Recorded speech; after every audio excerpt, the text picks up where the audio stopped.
everybody? There we go. Okay. That was odd. Hey there. Cozy folks. How y'all doing today? It's good to be back in the Spire for sure. Did have take an extra day off yesterday to get some more of the real life stuff accomplished. I was pretty happy with what I got done too, so felt like it was worth the time to take away from the stream. But I'm definitely missing the action of the game, the vibe of the community after a 3-day weekend. So excited for some gameplay here today.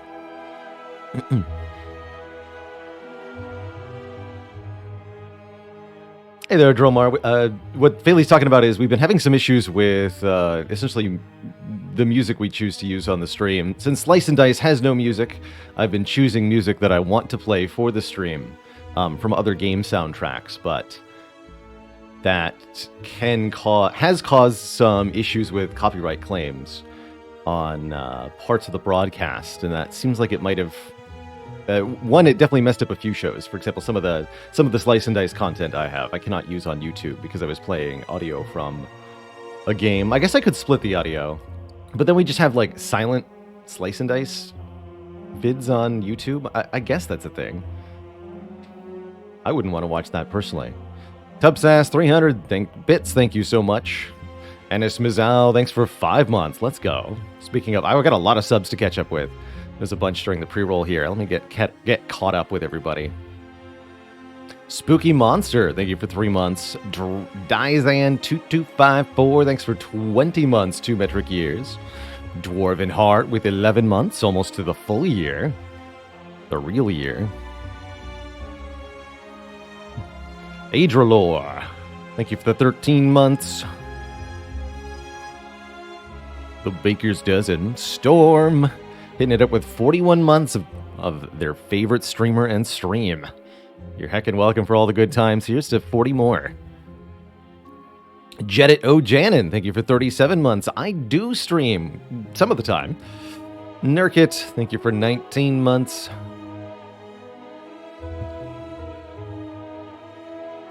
During the pre-roll, Skeptic, thank you for 5 months. Hello. And Mr. Beast forgot his password. Thanks for the tier 1 sub. And welcome to the Cozy Sub Club. Okay. I think that's everybody.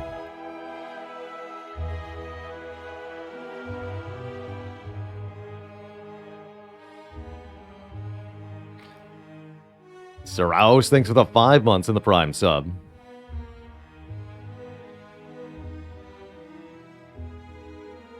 Sort of hear you're having a bad day today, Sweet Daddy Jones. Indeed, hopefully a few dad jokes and a few Spire runs can help out. Looks like we last had a successful Clad run. Double Bloodletting, double Dark Embrace. Oh yeah, we got Inflame crossed off the list. That's right. And Flex. This was a close one. This was a really close one.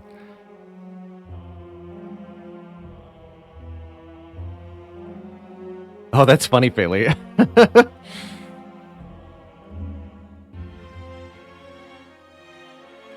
worked out kind of funny. Cheeky Colorless or Curse Mastery? I would love a cheeky Curse Mastery. I've been thinking that Silent might be one of the better candidates for mastering some of the curses because of her ability to discard cards from her hand. Dromar, thank you so much for the $10 tip. Dromar says thank you. Well, you're welcome. Will this be the double unload? Will this be the double elite snipe? No. No, it won't. Won't even be a single elite snipe. And that's okay. We've got other starting bonuses we want, and the map looks pretty decent overall. As ever, Slime Boss at the end of Act 1 presents somewhat of a problem, but not an impossible problem by any means.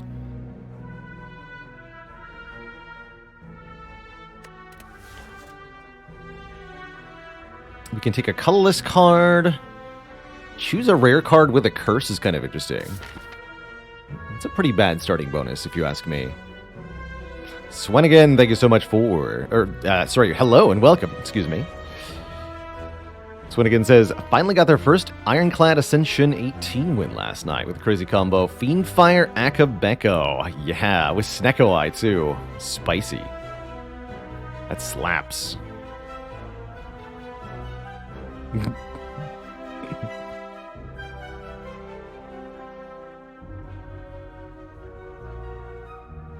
Shlemimimi 23.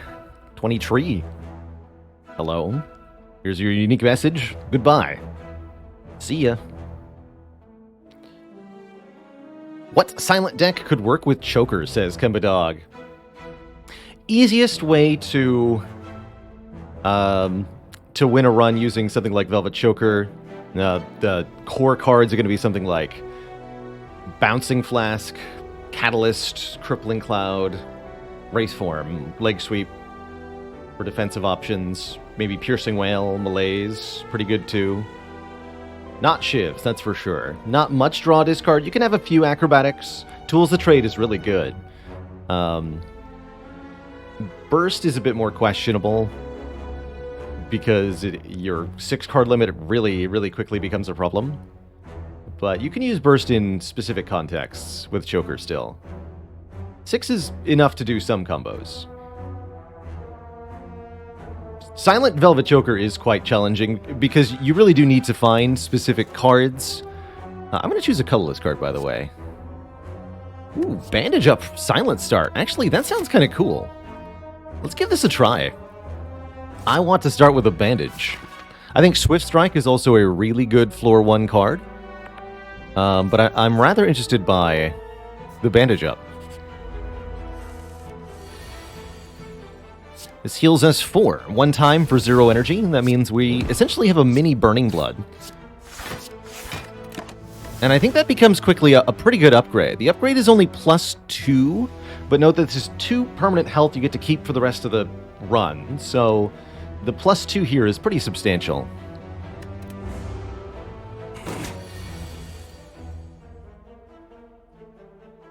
Oh, nice threes. I don't know if you're aware, but we did stream the entirety of Baba Is You quite a long time ago to a much smaller audience. I think I had maybe 50 concurrent viewers for the Baba Is You streams. That sounds about right. It was definitely less than 100 people. And as Bonus says, could I explain how Masterful Stab works with Madness? Let's say you've got a... You've taken damage 5 times. Your Masterful Stab is 5 cost. If you use Madness on it, it'll go back to 0 cost. If you take damage again, it'll be 1 cost. And so on and so forth. You could then use Madness on it again to reset it back down to 0 cost if you had a second Madness. Oh, cool, Fele. Planning to upload all the Baba VODs to the Archives channel as variety content. That's really good immortalized content. Actually, I think those Baba VODs really benefited from having a smaller viewer audience, especially... puzzle games in particular, but especially Baba Is You. If there's a busy chat full of people suggesting things or talking, it would have been mentally overwhelming, considering the game is already so heckin' complicated. Oh no! Part 1 of Baba Make Level didn't get there.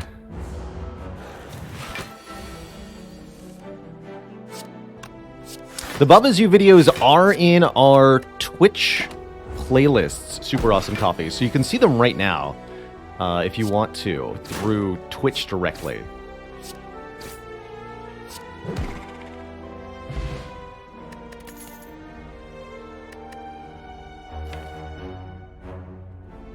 It should be in collections on my Twitch page. Twitch.tv/BelaLord/videos. Click on collections, go from there. Do we want a Deadly Poison or a Sucker Punch? I guess with Slime Boss coming up, Sucker Punch is okay. Would I consider a distraction here? Absolutely not. I think it's a really terrible card. In most circumstances. Definitely this one. Mr. Beechgrove, thanks for 14 months. I think Sucker Punch is better than Skip, definitely.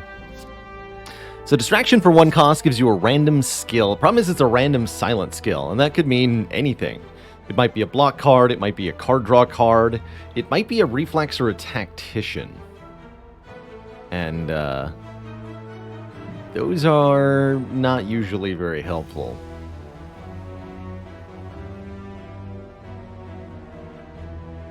But I had Meta String Distraction on Ironclad. Ironclad genuinely likes Distraction a lot more. That said, Distraction can also create a nightmare, which is pretty cool. The Shark, thanks for 9 months, ready for the double transmutation run. I believe. Yeah, BP Whiteout says, I feel like it's never poison here versus Slime Boss. I kind of agree with that. Just that having this attack card that also weakens the slime for the Slime Boss fight's quite nice. It's also very good for upcoming Gremlin Knob, who we do have to keep in mind. We're going to be fighting a couple of elites this act, and making sure we can both limit the amount of damage we take and damage our foe are going to be important. To master Distraction, yeah, it's going to require us to be kind of late in a run. I think Dead Branch is also going to be a really good candidate for a run that can try to master Distraction. Because then you get a free skill and a random additional card when you play it.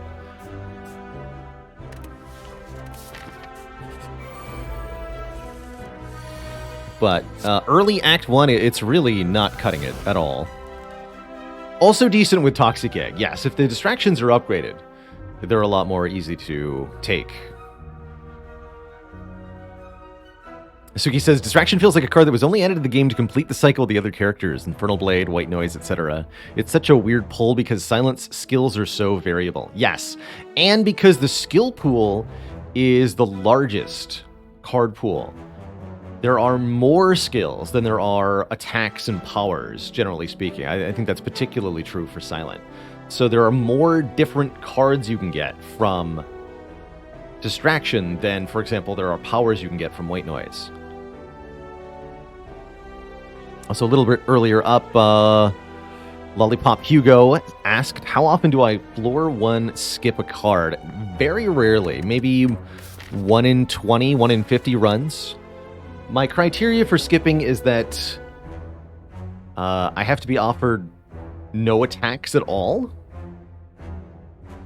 And probably no power. So I have to be looking at 3 skills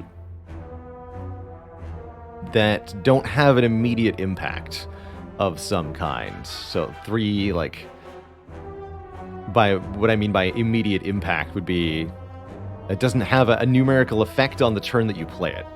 So, for example, Outmaneuver is an example of a silent skill that I don't consider to have an immediate impact.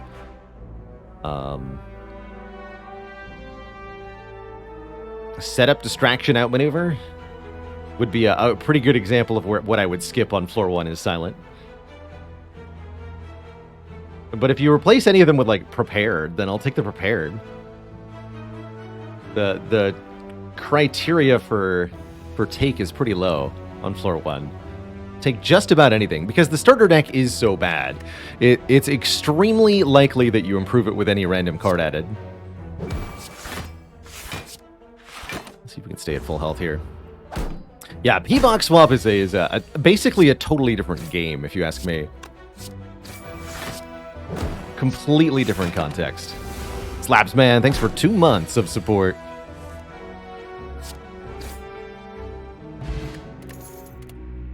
Yeah, I also go, you can skip a lot more often on the first floor if you took a Transform start or got an Astrolabe or Pandora's Box or picked a really good card, like it from a rare card or something. But I had Iron Wave as the only attack card on floor 1 is Ironclad. Yes. Yeah, I would. I'd take Iron Wave over nothing. Casper V56, thanks for 21 months. And the reason for that is because Iron Wave is pretty useful against Gremlinob and the 3 sentries specifically, but does have some fun late game utility. It's a nice little block / attack. Can definitely do work, and it's efficient. 5 block, 5 damage. It's just efficient, more efficient than a Strike or Defend, and that's really what you're looking for in Act 1. Fumes versus Dagger Spray going into Slime Boss here. We actually haven't mastered Dagger Spray, but that doesn't feel like a good enough reason to take it here. I'm feeling Fumes personally.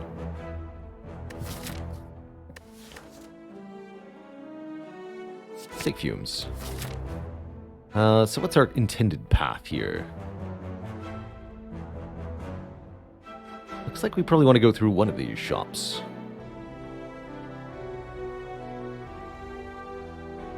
Guess we probably want to go for the Burning Elite, too. So I'm thinking this way. Get a little bit more money before the shop. We might even be able to afford a relic if we high roll the cash from these two combats. We'd have to get really lucky, but it's possible. Cool. Still no potions. We'll also find out if we have potions before hitting the shop.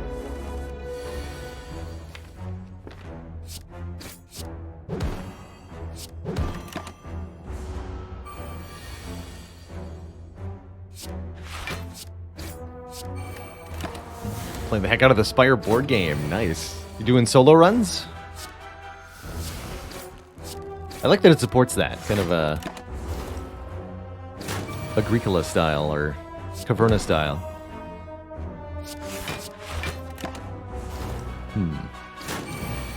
This fight didn't quite have the draws we wanted. That's fine. 2 and 4 player games. Gotcha. Nice. So I'll even take Sneaky Strike over, floor 1. It's fine. You really want draw a discard to go with it, but even at its core, it's 12 damage for 2 energy, and that's actually pretty good. Is Infomod the mod that shows the number over each card? No. No. You're talking about these numbers here? That's actually just a setting called Show Card Quick Select Keys here. That's Vanilla Spire. Now they're gone.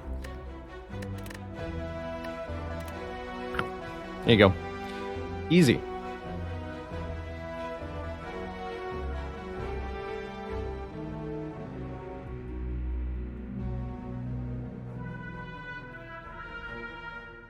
There's a link for Infomod for you in chat as well.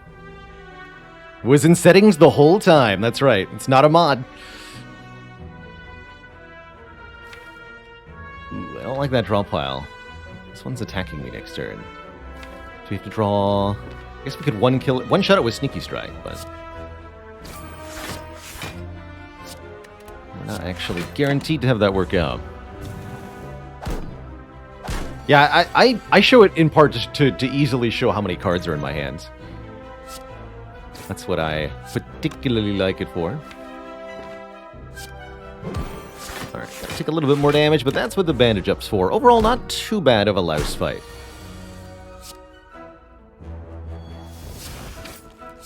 Clean kill. That's one of the advantages of Sneaky Strike here in Act 1. It can kill lice and sometimes gremlins in one hit. Terror. Apply 99 vulnerable. Make all of your attacks deal 50% more damage for the whole rest of the fight. Terror is one of the best damage amplifying cards Silent has access to, and a very good pick if you're doing attack damage, or a very good pick on floor 1, plain and simple. Leg sweep's also pretty good quality overall. Reflex, yeah, reflex would be all in. We're deeply, deeply demanding that we find draw discard effects in order for the reflex to be the pick here. Reflex is not the pick here. And we dip into the shop because going over to this elite means not getting this elite. Although I could have done 3 elites, but then, yeah, don't worry about it. No Chemical X for us. We could, however, go Blade Dance Accuracy. And having already established Terror, that looks like a very good pickup. What else could we do here? We can't afford the Grand Finale or the Unload, unfortunately. There is card remove. Definitely hard to turn down Blade Dance Accuracy. How is that not OP, says Death Draw? Well, because ultimately, either the enemy's vulnerable or they aren't. You don't get any more effect for having more turns of it. So in most situations, the 99 turns of terror is indistinguishable from 10 turns. Usually in Slay the Spire, having a fight go a very long time doesn't benefit the player very much. So, although the number's big and satisfying, in practice, it's not 99.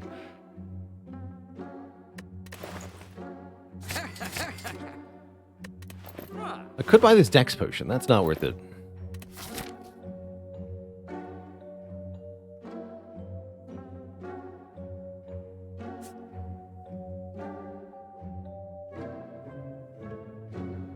Yeah, there's also quite a few fights where the debuffs get removed, so one terror doesn't even actually guarantee you vulnerable for a full combat in some situations, namely Champ, Time Eater, Slime Boss.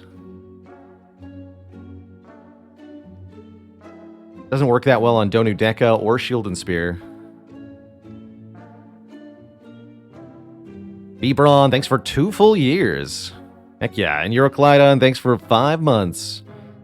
Paths are the same. Kind of.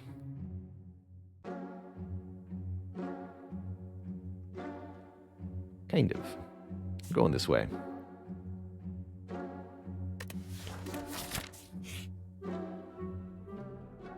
Ho ho! The most fulfilling of lives is that in which you can buy anything. I disagree, Serpent. Be as disappointed as you wish. But we just left the store where I could have used that money and gotten rid of the doubt. To do with this in this order, well, let's just say I am not pleased. And leave it at that. Funny, I think we might end up not really using this Noxious Fumes. The fact that we found Terror Blade Dance accuracy afterwards really is quite something. We're going to be taking a lot of damage next turn.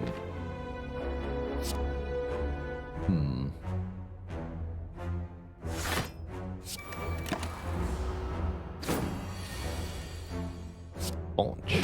I guess it's only 5. That's not too bad. But the turn after next, this one, will still be vulnerable. Is it 21 again? No, it's 13. Still pretty bad, though. Okay. Alright, this worked out. Definitely could have been worse. So we're slowly losing health, but only slowly. Get a Distilled Chaos, which will play the top 3 cards of the draw pile easy peasy, and we get a second copy of Blade Dance, which is going to let me upgrade now Accuracy, and then we should really be able to start slapping things.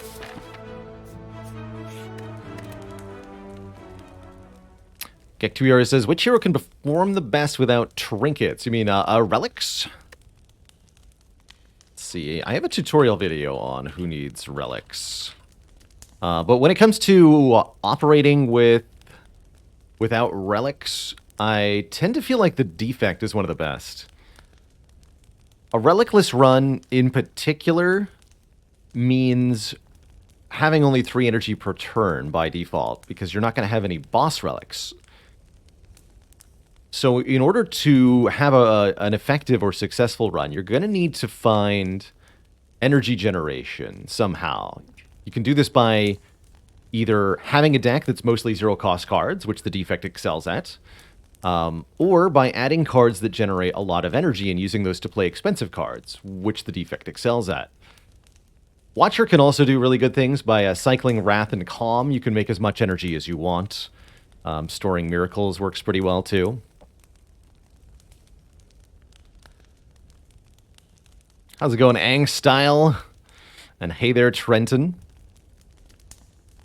Please ask away.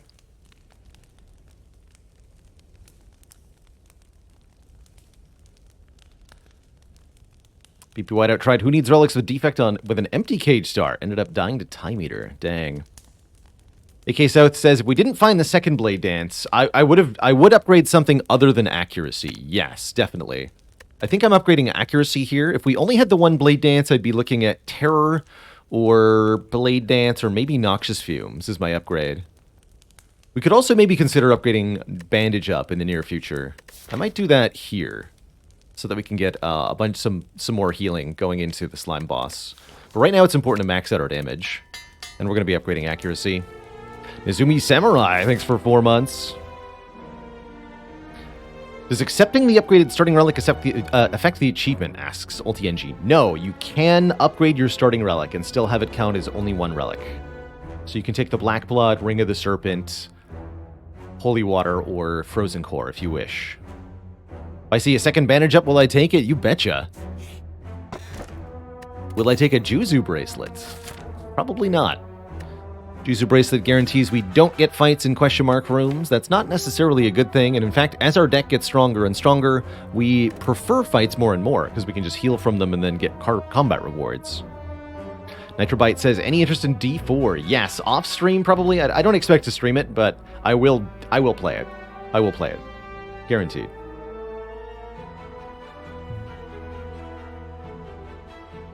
Does Niao's Lament count towards being 2 relics? Yes. Anything that goes on the relic bar here in the top left is a relic. So, a couple things to note for the 1 relic achievement that are relics. Taking a face from the face trader is a relic. Taking the golden idol is a relic. Getting spirit poo from the fire spirits is a relic.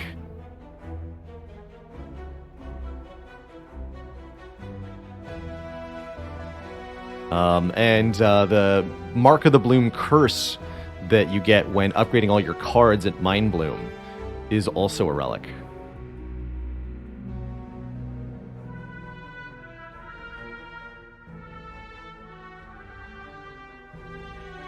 Angstyle says, can you use a smoke bomb in the Sword and Shield in Act 4? Not while you're surrounded.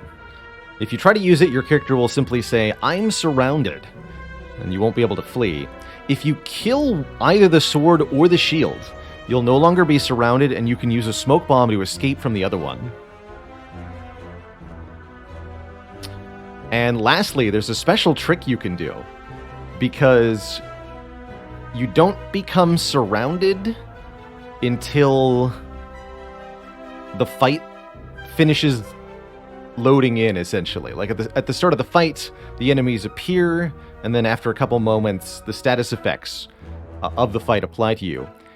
If you throw a smoke bomb as soon as the fight appears, at the beginning of Act 4, before the surrounded effect applies to your character, you will flee from the shield and spear fight before they can surround you, essentially.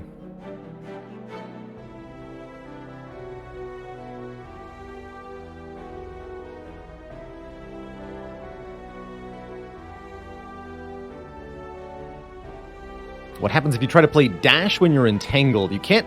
Dash is an attack card, so it'll simply say, I'm entangled. You cannot...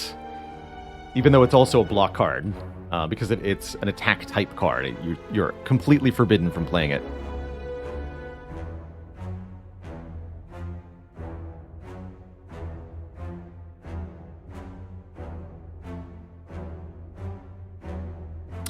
I like the way that it's done, Rinviri. Slay Spire gives you a lot of relics on an average run, so the fact that you only get 1 that you have to take is quite nice. It makes runs really colorful because you never quite know what you're going to get, and you really have to just work with what you're given. If you were able to choose from 1 of 2 or 1 of 3 at every relic reward, you'd have to give fewer of them to the player. There would be a lot more relics that are considered broadly useless because they'd always be paired up against something else that you want to take more. So there'd be like 10 or 15 or even 20 relics you just never ever take because you're always offered something you'd rather prefer. And I think that'd be a little sad as well. How's it going, TZ? Bad news. Glad the YouTube's been helping you out. Like, for example, Juzu Bracelet versus almost any other relic. I'm clicking the other relic basically every time. Is it possible to do the 1 relic on an A21 realistically?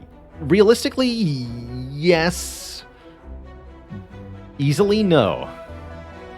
I'm, it might take you a couple dozen tries, but you can do it. Jim the Shark, thanks for 9 months of support.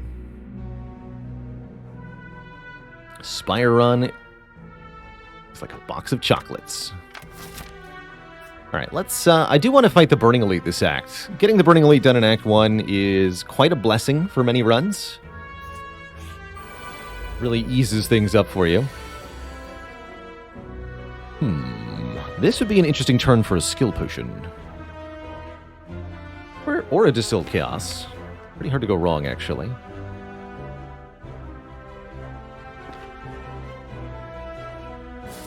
So I think I'd rather use the Distilled Chaos in the Burning Elite fight. Burning Lega sucks for Silent? Normally, yes. With a Terror and an Accuracy plus, that Lagavulin is so dead. Like, this...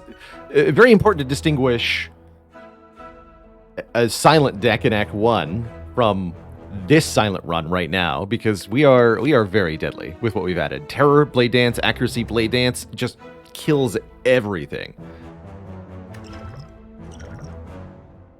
Bullet time's not too bad. That lets me play a couple more cards, or I can do Cloak and Dagger to actually full block.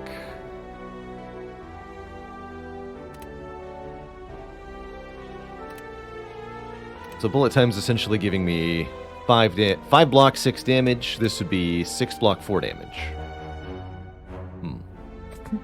I guess this is better, because then I can redraw it.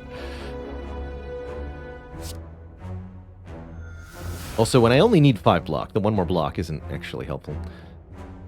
Let's go neutralize, Blade Dance, Cloak and Dagger. That sounds right. Definitely want to kill either the front or back one quickly here.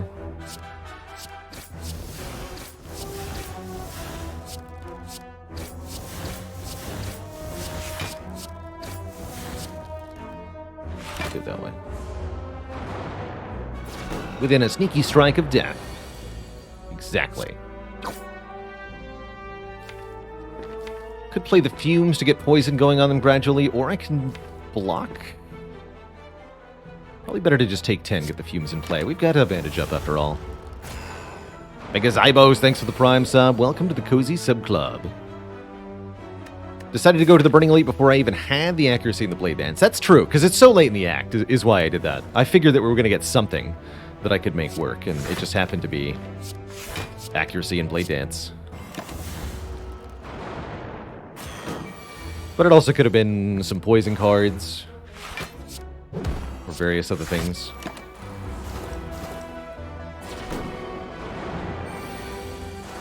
Oh. But my face, though. Ow.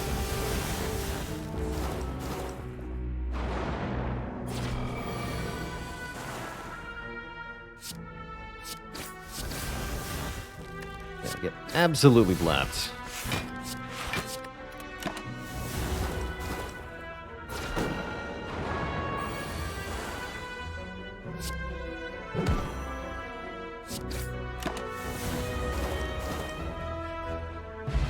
Penib will double the damage of every 10th attack. Always a welcome addition. Second copy of accuracy, or a dash. Both are excellent against the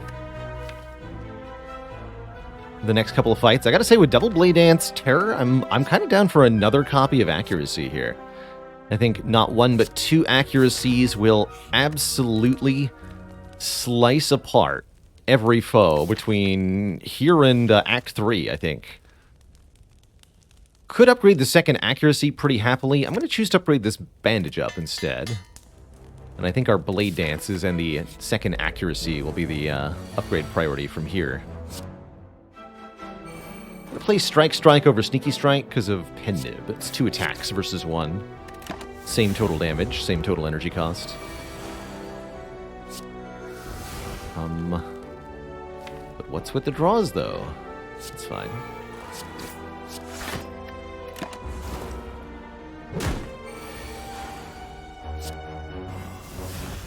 There you go. Okay, that'll kill them both next turn.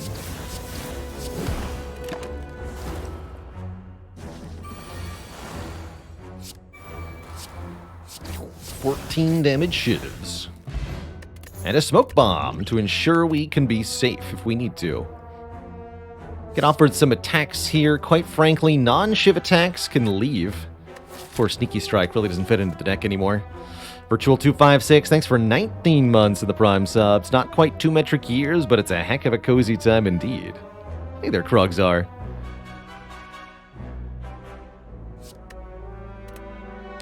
Wrist Blade Waiting Room, right? Alright, so here's Lagavulin with Regeneration. How will they do? I'm gonna play the Fumes here, too. Fumes actually won't wake up the Lagavulin until next turn.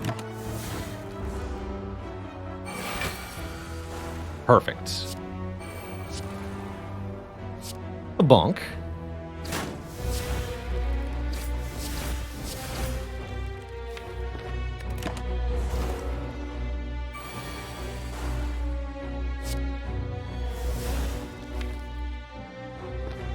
We'll take 7 damage. That's fine. Yeah, I'm cool with take 7 and win the fight.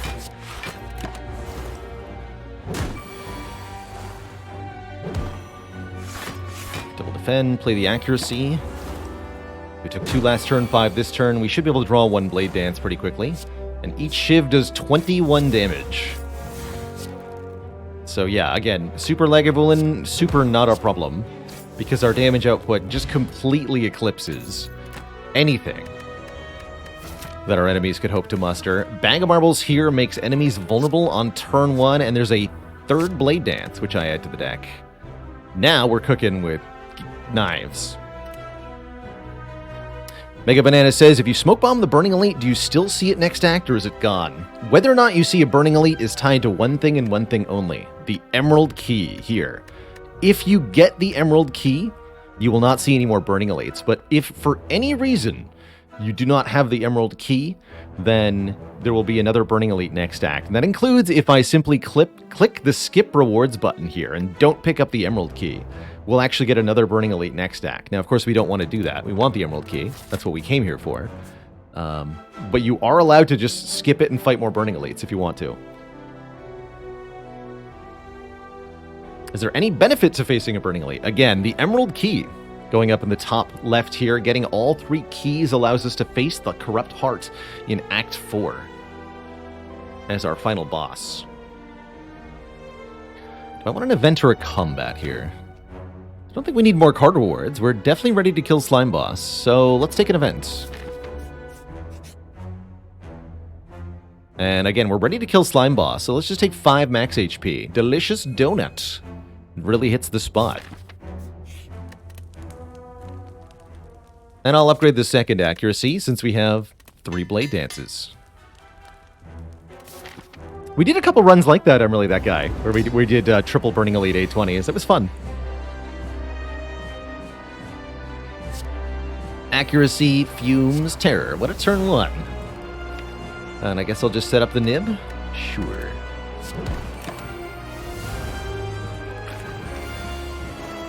Nib? Nub.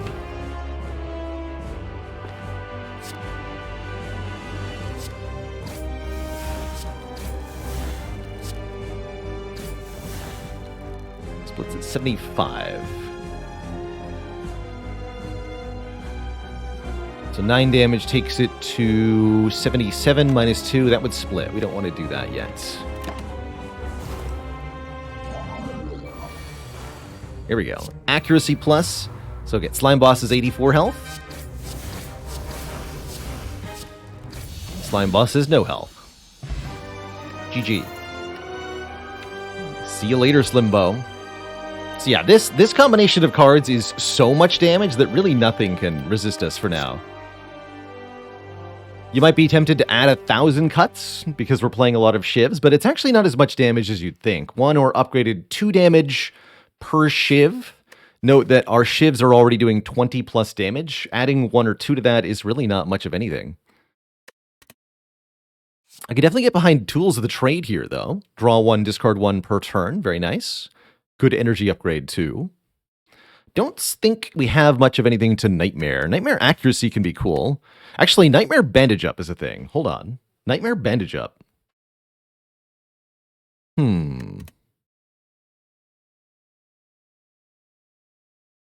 It's a 0-cost card that heals us. That's pretty good to copy.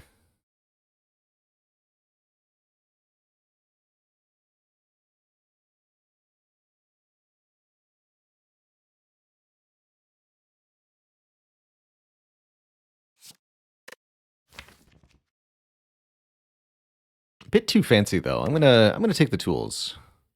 Yeah, how do we set up Nightmare? Currently we don't have a way. We'd have to get a Runic Pyramid or a Snekawai for it to like immediately do anything. Otherwise we're gonna have to find cards to set up the Nightmare later. Or it's just gonna have to randomly occur. Let's take Tools to Trade. I'm not a smoke bomb enjoyer, so I'll throw it on the ground. And we're offered either Empty Cage, remove 2 cards. Fusion Hammer, get more energy, but have no ability to upgrade our cards. or the Sacred Bark. Double the effectiveness of potions. Our only energy is to shut off upgrades. We did get some very good upgrades Act 1. Accuracy, accuracy, bandage up. Not being able to upgrade would mean not being able to upgrade these blade dances, which is kind of sad. Also, no tools or terror upgrade. But what we would get is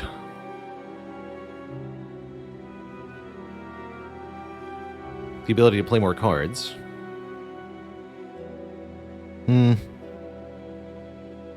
Not really convinced by it. I do like the empty cage. Dunk 2 cards from our deck. I would probably remove 2 strikes. The more cards we remove, specifically the more starter cards we remove, the more likely we are to draw the blade dances and accuracies, and that would be very good as well. I agree with the empty cage looking pretty beneficial. We're going to need to find some way to get a little bit more energy into the deck. I'm hoping we personally find a nunchaku or a lantern. Either would be fine. Sneaky Strike tools is going to help. If we upgrade the tools, that would help a lot more. All the more reason to empty cage for now. And then we invest in energy upgrades. Yeah, we can upgrade terror, we can upgrade tools. Both become 0 cost. I'd actually almost consider removing fumes at this point. Almost. What about Sacred Bark? Without potion interactions, without either a potion belt or a white beast statue or an alchemize, I find it a little underwhelming. It can do some good work as a way to get yourself through Act 2 with some careful and deliberate potion use, but I tend to find it can fall short a lot of the time. Okay, we'll see what these events are, I guess. Then I can decide whether I'm going to a shop or a rest site. Could also go to this shop, but again, no rest site then. Seems hard to want to fight an elite without at least 1 energy upgrade.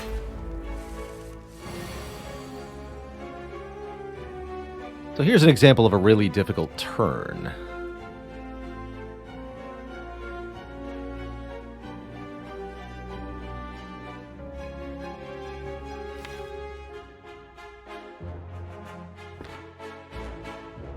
Almost want to Distilled Chaos here.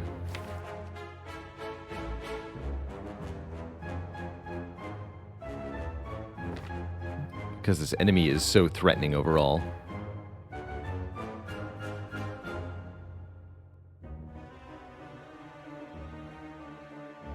Using a potion in the first turn of the first combat of Act 2, actually often worth it in my opinion.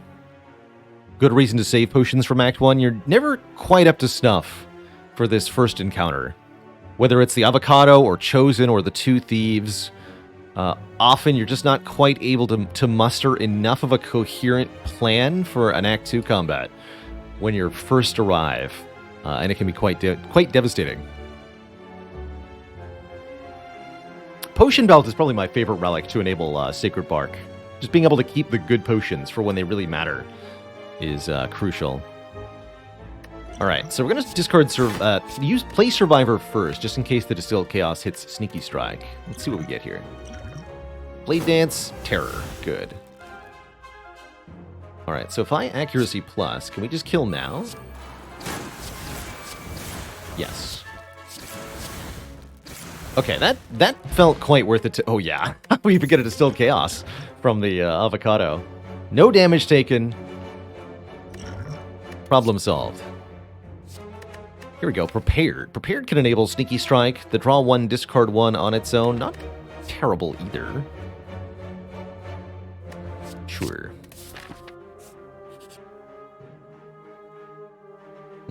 No Golden Idol here, huh? Gain 5 max health, lose 25 health? I guess so.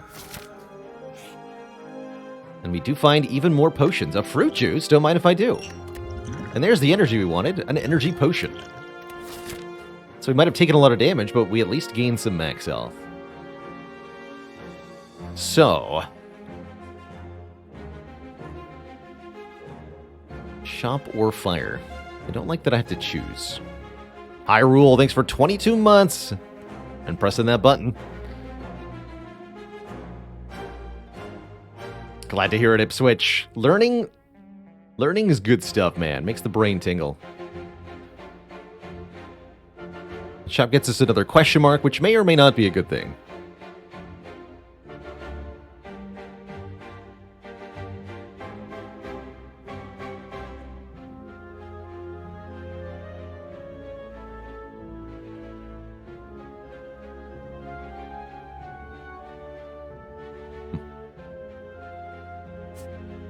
Go here. Yeah, I'm gonna go to the shop. Funnel. Cloak and Dagger finishers here, unmastered.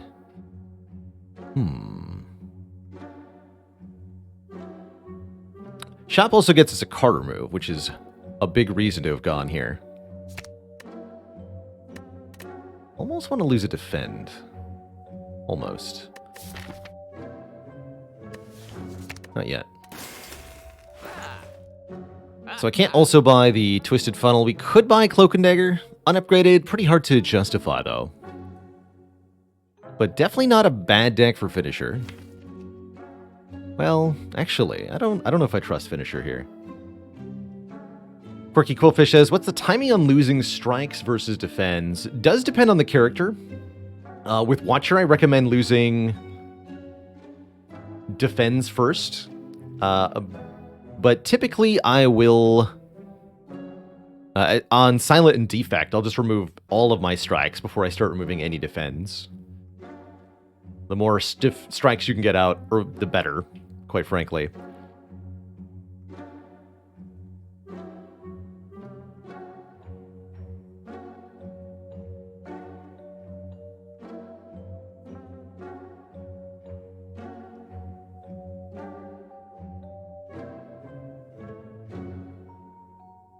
Finisher pen nib kind of awkward. Agreed.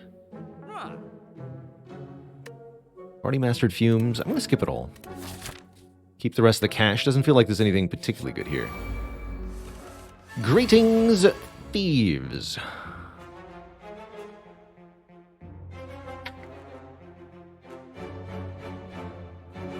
This would also be a good potion.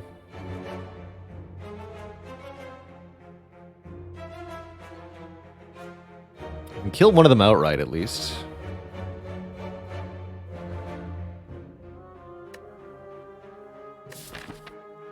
Do have another fight coming up. Yeah, this feels like another reasonable potion use, actually. It's a shame we didn't fight the Spheric Guardian. That would have been a much easier encounter.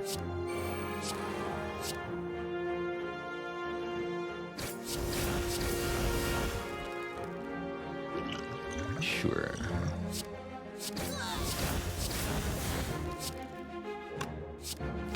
Let's go.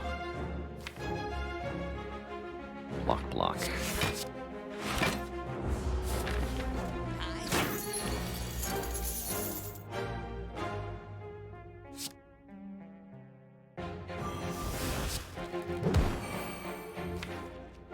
Play that bandage up.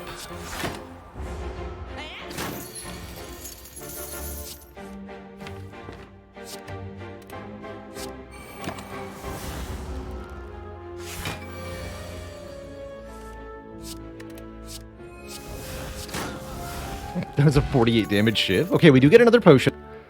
We're offered Endless Agony, Predator Expertise. Endless Agony's not bad for a little bit of front-loaded oomph. Helps with the pen nib too. Flannel Violin, thanks for 36 months of support. And I think I owe the chat a dad joke, don't I?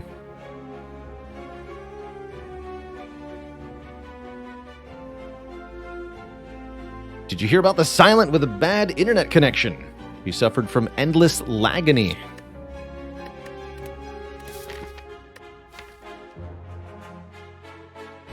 Expertise is hard on 3 energy, so is Predator here. Predator would look a lot better had we taken the Fusion Hammer.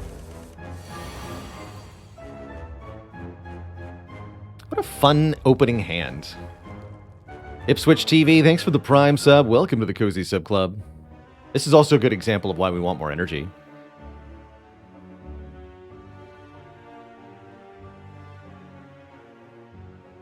Also a good example of when to think about killing Mystic turn 1. These would be the circumstances, although next turn looks like it could be real awkward.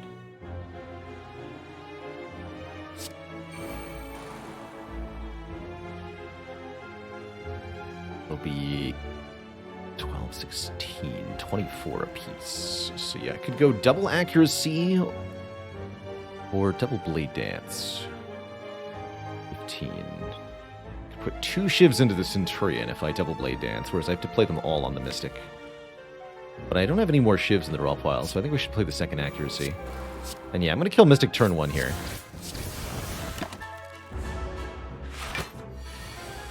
That causes the Centurion to focus on me exclusively. Now the Centurion can only attack us every turn, and may do a triple attack like this, which can be pretty nasty when we're not ready for it, like so.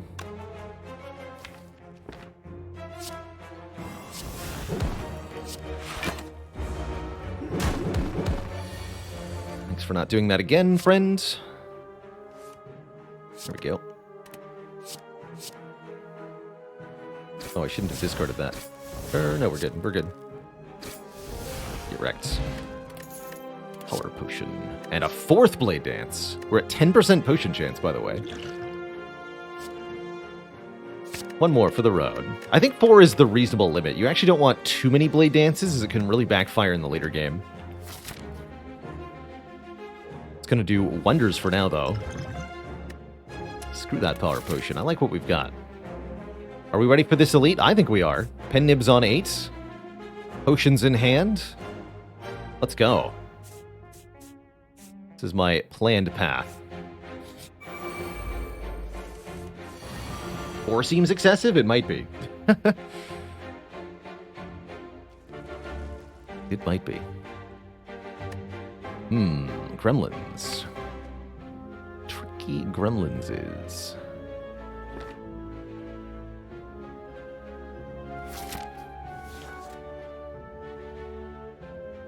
Adieu, thank you so much for the Prime sub. Welcome to the Cozy Sub Club. How would I balance an energy relic that would impact your draw? Says Grizzludisto. I would try +2 energy, -1 draw, and see how that feels. I don't actually know if that would be balanced or not, but that's probably where I'd start.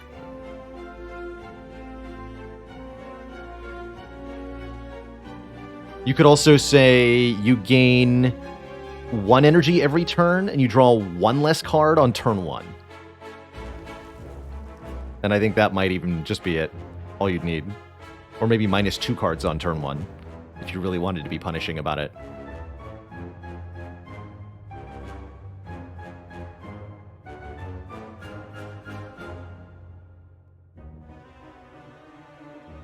So, shivs do 6. So I can kill the sneaky gremlin. Not both. So I've got a pen nib.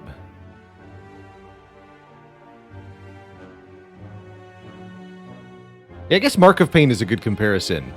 That's -2 draws per deck cycle, not on turn 1, for 1 energy every turn, and I consider that to be subpar.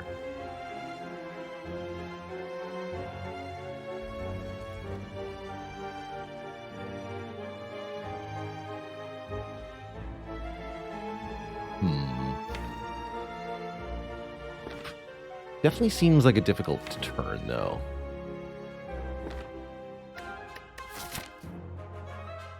Trying to figure out how not to get attacked next turn.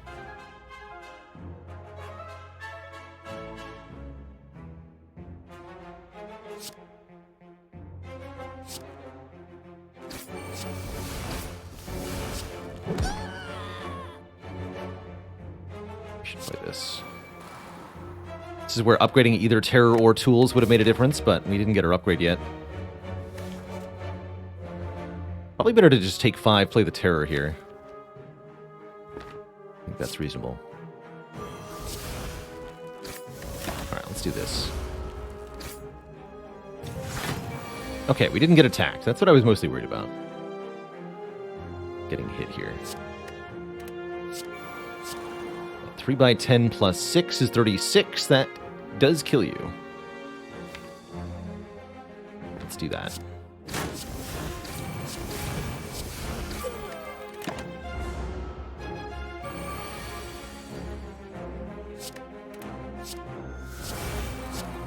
$16 damage.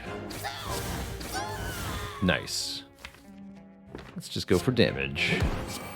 48 damage Shiv. Alright, Gumleader was very kind in this fight. Just chose not to attack us. She could have attacked us at any point if she wished to do enormous damage to us, but we lucked out. Thank goodness. We get a pair, so now we're even at higher health than we started that fight. Offered an acrobatics, a quick slash, or a dodge and roll. I think an acrobatics would really round out the whole draw discard thing. We currently don't have the energy for the acrobatics to feel good, but that could change in the future. Greetings, Shelled Parasite, the rematch. I was really hoping to use the Distilled Chaos in the next Elite fight, but you are making my life difficult, so that's a problem for me.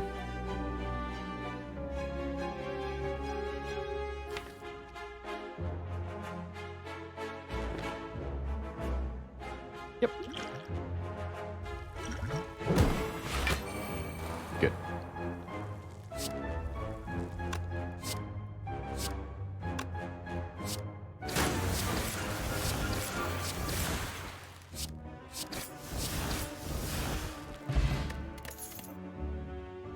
And now we can take this reflex. Because we have multiple discard effects in the deck. Acrobatics prepared and Tools of the Trade. This card is discarded from our hand. We get to draw 2.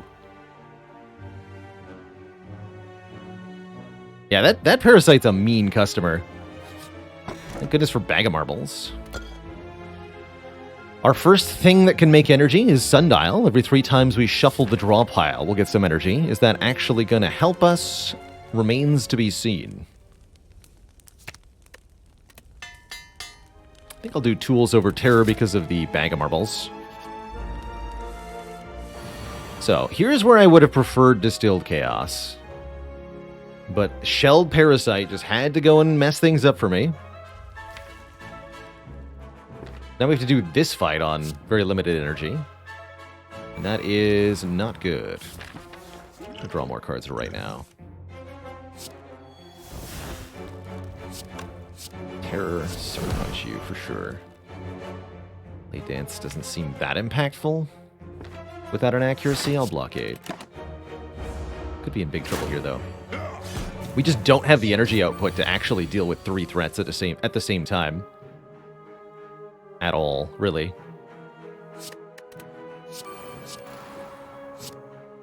$11, $11, $11. Good enough.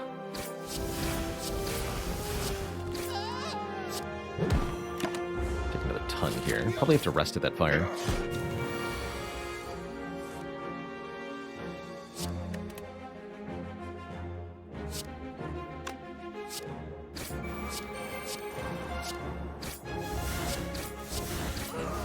Okay, not too bad.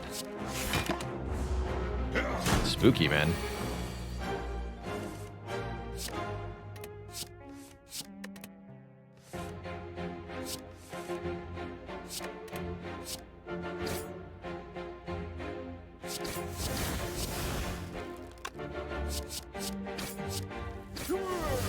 Whew. Calipers are here. We can now hold up to 15, hold some of our block between turns. We still lose 15. We're offered a footwork for defense. That would go nice with the calipers, but we're way behind on upgrades now. I don't know that we can actually afford to pay 1 energy for a footwork that's not upgraded. I don't think we can do it. We need block, but with 3 energy and behind on upgrades, this isn't block. This is just getting slower. I don't think we can take it.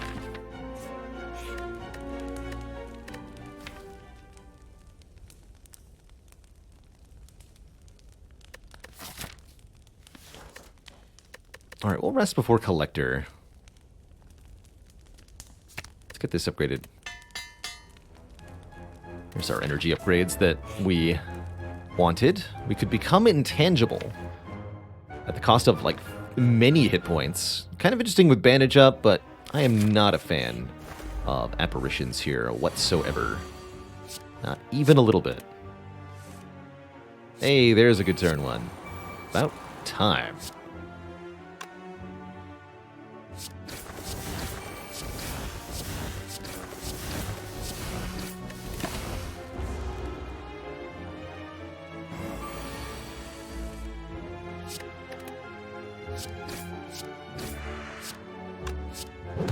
Not even going to bother playing the Fumes, as it would add a daze to the draw pile here.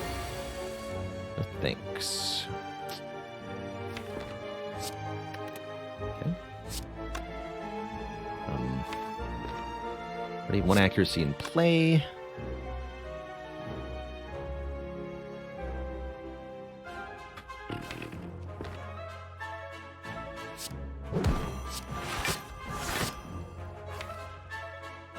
And I can play Terror if I want to. Yeah.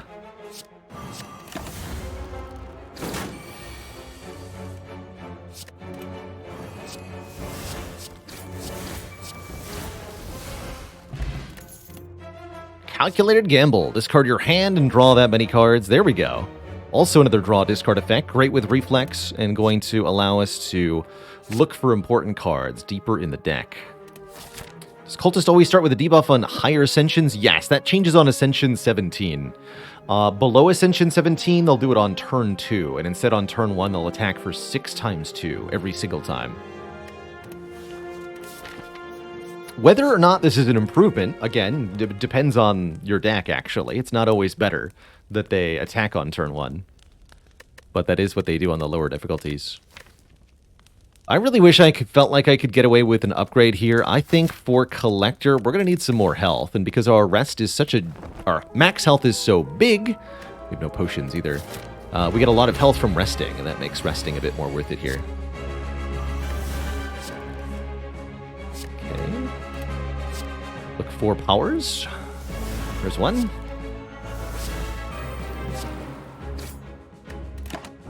Not the worst start.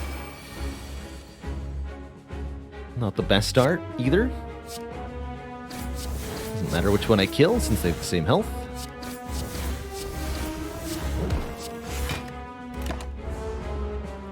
If we're really lucky, Collector will resummon. She did not. Go Accuracy. Weaken that attack to take a lot less damage. Tempting to play the Fumes, but I think I'll block 8 here. And this turn is exactly why we rested, right? We'd be at the brink of death instantly if I hadn't taken a nap there. And we're still in a bit of trouble, even as it is. Could easily get hit again, but at least we have enough health to tank it, if we do.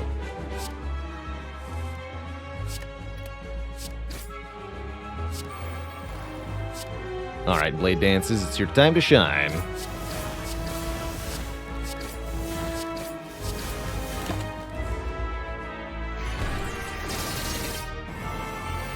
Okay, there's the resummon. Actually, a pretty dangerous resummon.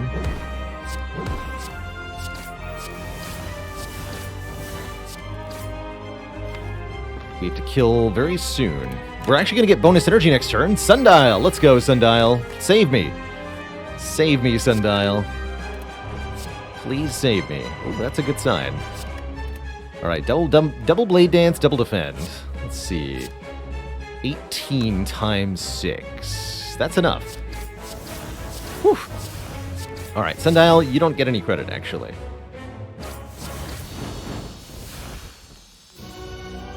GG. There's a Wraith form. You might be tempted to take Envenom here, although I'll encourage you to think of it as only 1 more damage per Shiv, with the Shiv's already doing 20 damage.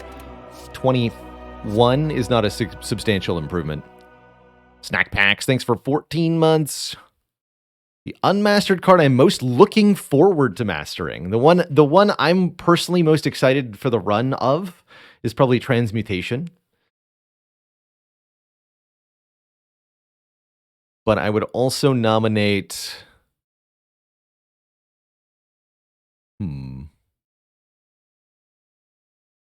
think we already mastered Searing Blow, didn't we? I think we already did. Is it worth upgrading these Blade Dances? Probably, although there continue to be higher priority upgrades, such as this Wraith form here.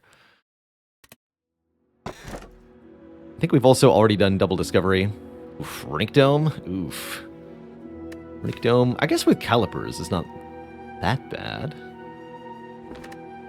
What do we need to know what the enemies are doing if we just kill them anyway? 3+2+1 extra damage for Blade Dance only if there are 1+1+1 additional turns in the fight. You know? Envenom doesn't do any additional damage if I kill the enemy on the turn that... on the current turn.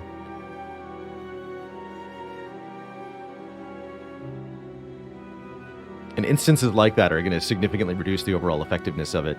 Then you consider the fact that we have to draw and pay energy for it, and we're behind damage-wise.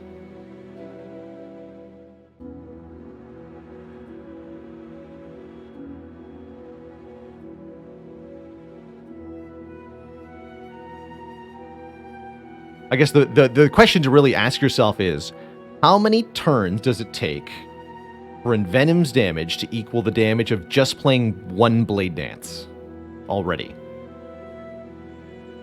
And the answer is too many.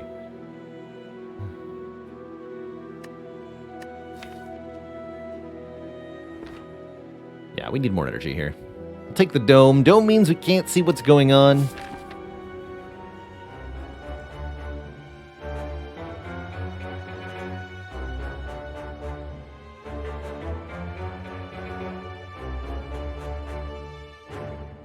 And maybe things are better that way.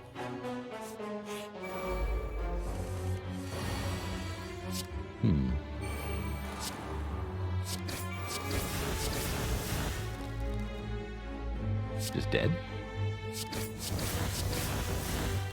That was easy. Quick slash. Loose. Yeah, death draw. Exactly, unfortunately. The sad calc for Envenom. How different would Envenom be if it upgraded to 2 poison instead of minus cost? A lot better. It'd be kind of similar to 1,000 cuts then. But like nasty 1,000 cuts.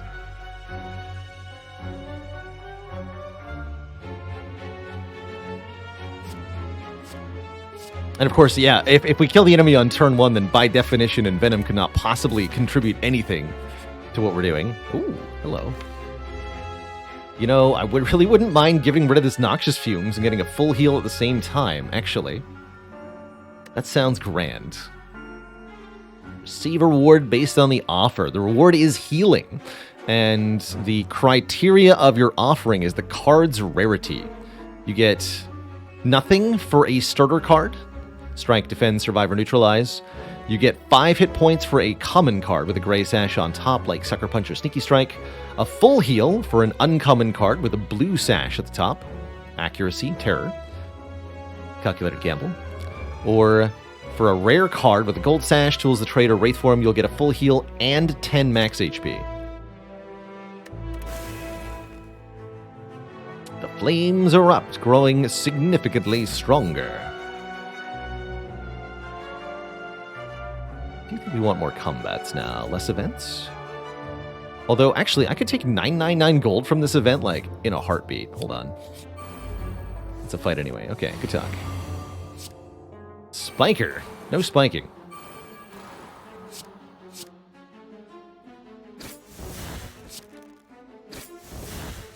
What's on top?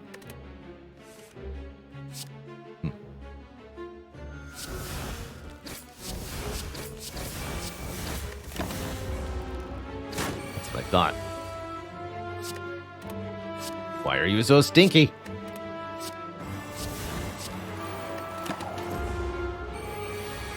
So, fun fact.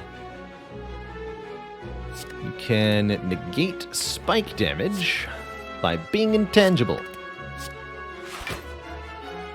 Currently it says when attacked deal 9 damage back, but intangible says reduce all damage taken and hit point loss to 1. Meaning the spike's damage is only 1. Easy peasy. Now we can start taking distractions if we want to. I don't think we want to. Although we don't actually have any mastery candidates yet. We'd like to get the second bandage up, maybe. Second bandage up, second Tools the Trade are both reasonable options for this deck.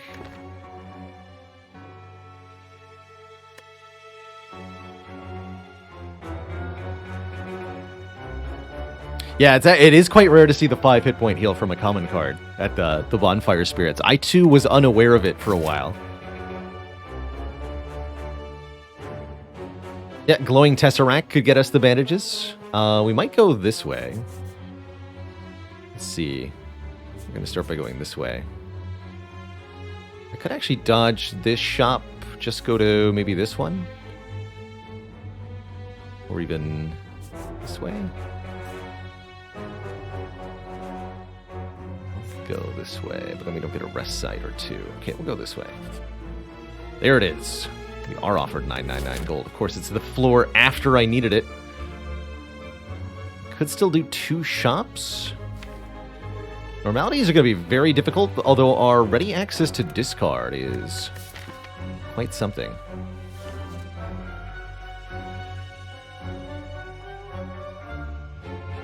Fighting a boss for a rare relic is simple, easy, and effective, though. And there are a lot of rare relics that really benefit this deck. That's the other thing to consider here.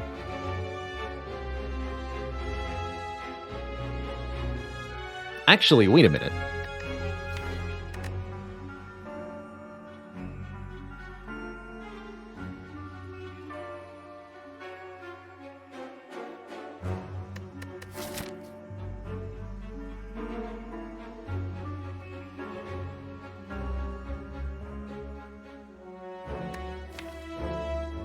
Is this upgrade all? That's a pretty good upgrade all. Let's try it. Zesty. So we upgrade every single card in the deck. Now they're all, look at that beautiful green. We have 90 hit points for the rest of the run, although now we can no longer heal. We can no longer gain health by any means. So this bandage up just got useless, excuse me. Please don't hit me on turn 1, you stinkies.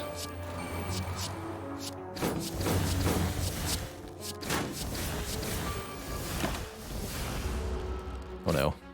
Both of them? Come on. Alright, we're off to a bad start already with the Mark of the Bloom.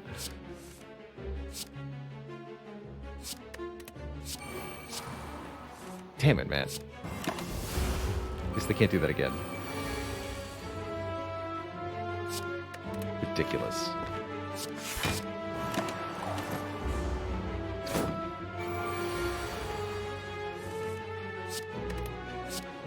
Runic Dome really had nothing to do with that, by the way. I would have been equally screwed if I could see what was happening. I guess I could have used the potion.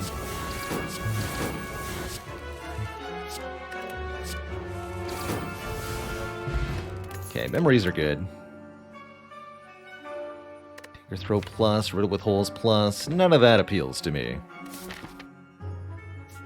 The rest side doesn't do much of good either. Although maybe it gets me out of a fight that I really shouldn't have gotten into. Maybe. Ooh. Alright, I'll keep this available with liquid memories. 1, 2, 3. Just discard. It's the same, right?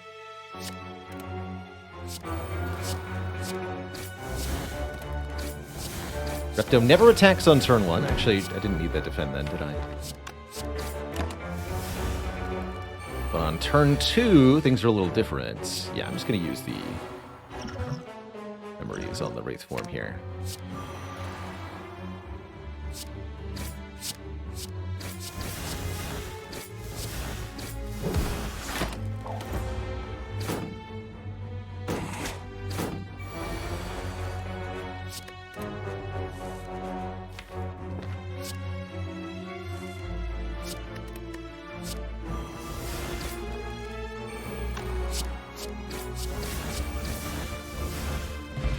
Boot thingy. 14 block on turn 2. Second acrobatics or prepared. Take one more acro. I don't know if that's actually correct. There's an after image. There's a tactician. More boat thingy. Clockwork souvenir to start combat with artifact looks extra good. That can block the Wraith form debuff, or heart vulnerable, or more. Do I feel like I will need to play suboptimally in order to master certain cards? Oh yeah, definitely. Definitely. We've already done some very silly things in order to get card mastery. The most obvious example is with curses. We've had to duplicate our own curses to no advantage whatsoever in order to master some of them.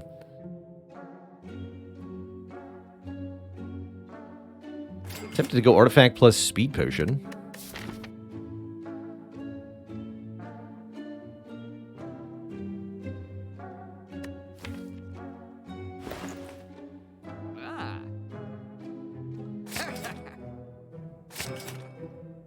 Okay, I guess that's what I'm doing.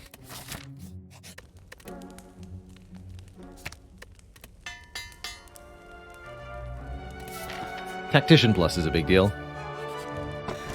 Career. How many fights do I want? Not very many. I'll fight these two. I don't know why I'm going to fight these two, but I believe that I can.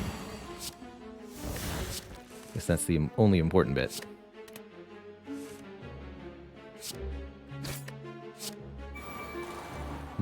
Three blade dances in the opening hand's a little awkward.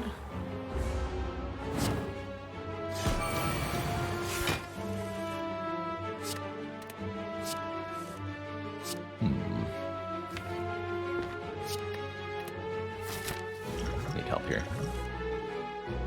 That's more like it.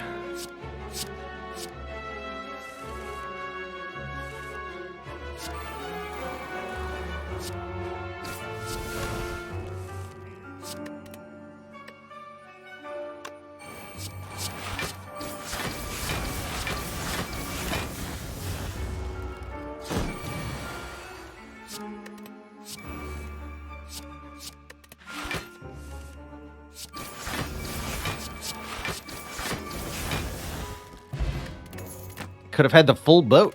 2 and 3 is still pretty good. Yes, I do want an expertise plus now. I do, in fact, want that. How did you know? Oof.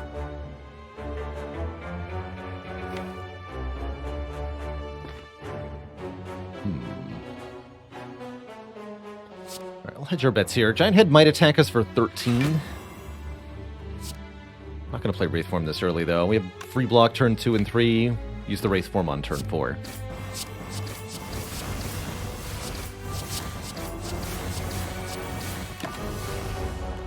Good.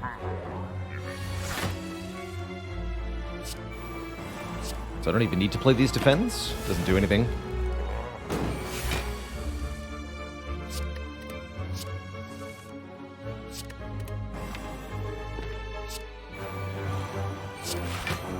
And gamble. Get rid of this.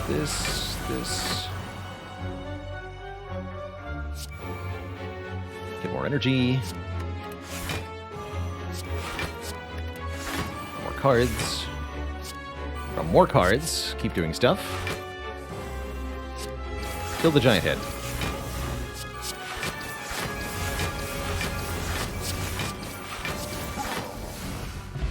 Get a letter opener. If we play 3 skills in one turn, we'll do area damage to everybody. Excellent. 80% potion chance somehow. A little scared of Repto next floor. We should be fine, though. Time Eater could also be a problem for us. Travel immediately to the boss. Skip over the Reptomancer. Also skip over the rest site where we could recall. No thank you. Casual 400 damage, no prob.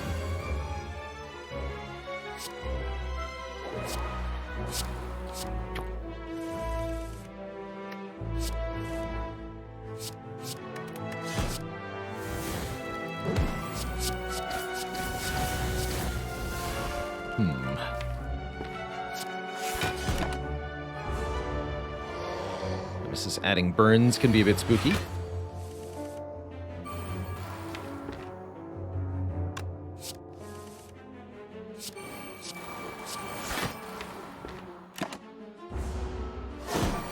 That's why we played the Wraith form. Stop your stupid nonsense, Nemesis. Just stop it.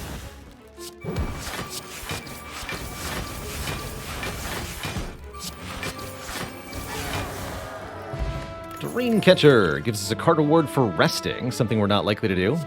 Alchemize can make potions, or Cloak and Dagger is blocking more shits. During that fight, Word to the Wise, thanks for 21 months of support. Range Merging Accident, thanks for gifting a sub to Lollipop Hugo. And Tenorka, thanks for 31 months. If we had already had the red key, not so bad, Andy, that would have been a time to consider taking the portal, especially with the Mark of the Bloom. Being able to potentially avoid losing health that we can't get back is certainly appealing. Another Tactician here. Note that we can't benefit from Toy Ornithopter. Medical Kit could let us play status cards, but is not necessarily helpful. Card remove looking pretty dang juicy. We could remove both strikes at this shop and the next. I think I'm going to do that.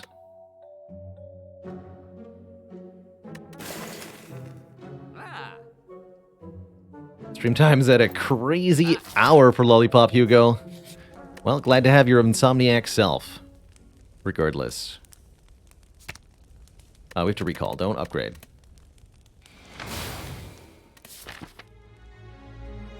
Why not scrap Bandage Up? Compared to a Strike, we can play the Bandage Up for 0 energy to remove it from the deck for the rest of the fight, to exhaust it.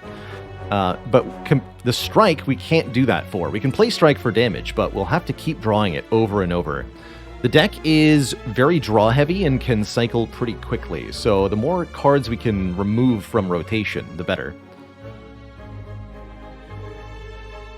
And yeah, it helps towards Letter Opener as well.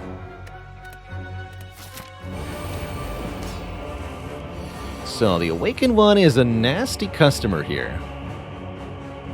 They gain strength for every power we play. Note, our powers are basically all offensive, not defensive. Which is going to complicate matters. Quite a bit, I would say.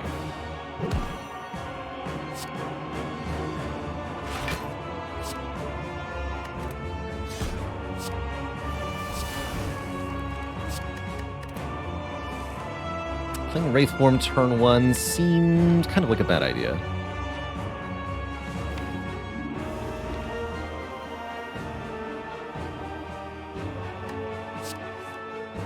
Oops.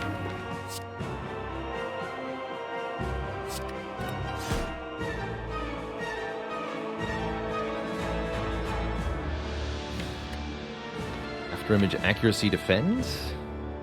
Get free block turn 2 and turn 3. That should help. We can kill the birds pretty quickly, too. Sure.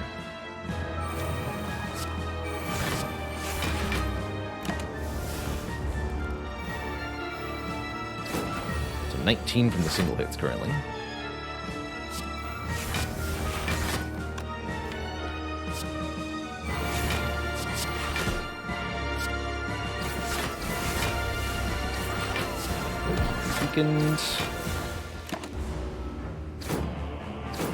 Okay, Awakened one will multi-attack this turn. It's a base of 6 times 4 plus 8 strength equals 14 times 4. Weakened down to 10 by 4. So we need to block for 40 this turn, in addition to killing off the bird here.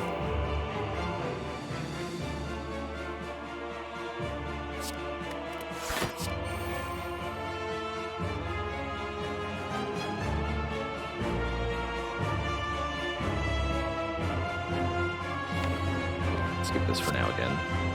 Oh, I gotta discard 2. Okay. Not sure I'm gonna play the Tools of the Trade. In which case, it's better to discard it. Have we added a single block card? Nope. Silent doesn't have any good block cards, Dad. I often don't. Unless you count Wraithform, in which case, yeah, we added the best block card.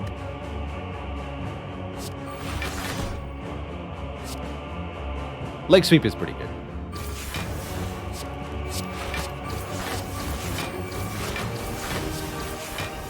Take 3 here. Guess I'll play Alchemize. We'll draw into that Neutralize. Take 3.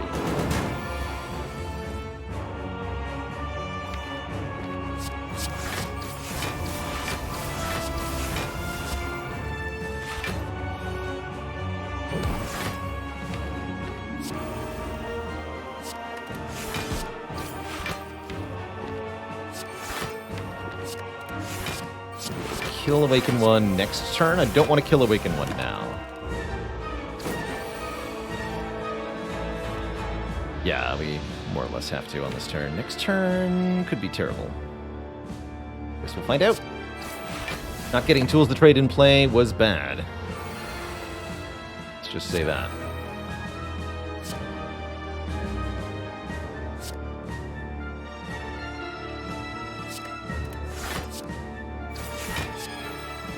Shoot.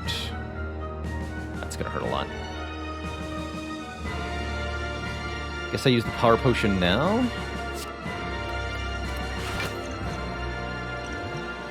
That helps a little bit.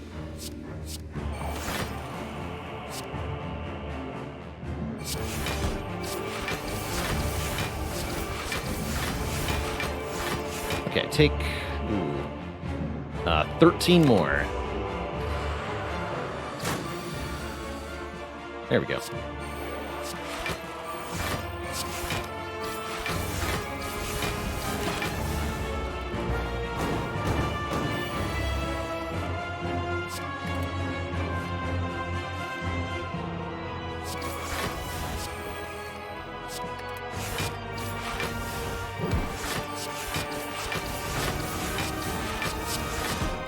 Really, really, really hoping for Donudeka here. Time Eater would be very challenging. Dang it. Oh, no.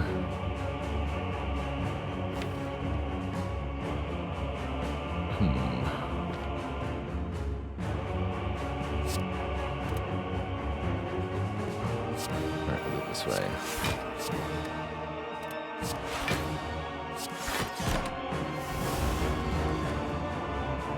Good.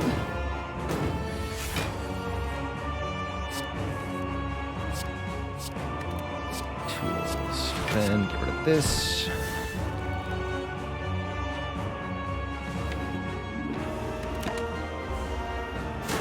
Should have blocked one more time.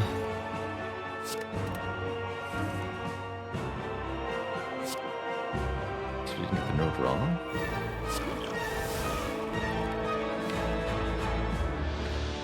Oh boy.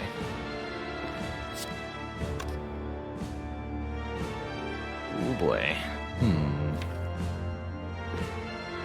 Might be pretty dead here.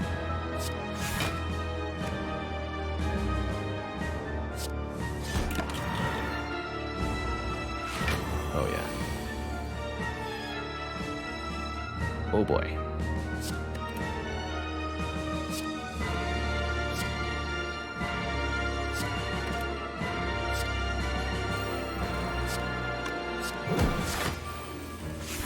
Here we go. It feels like the right time to use this.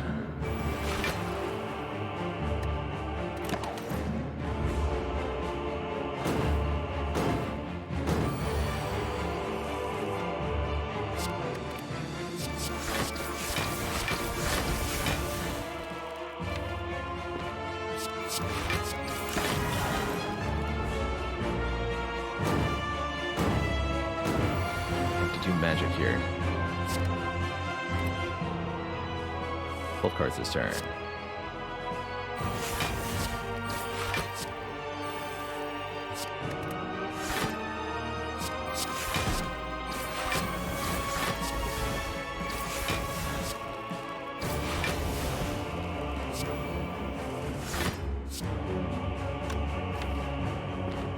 Gonna be able to recreate this feat? We're gonna find out.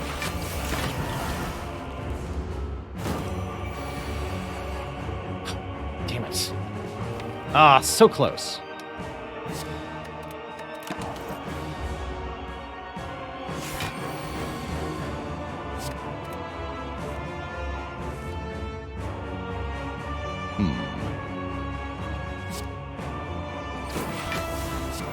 If only we hadn't got the drawdown. Such a bummer.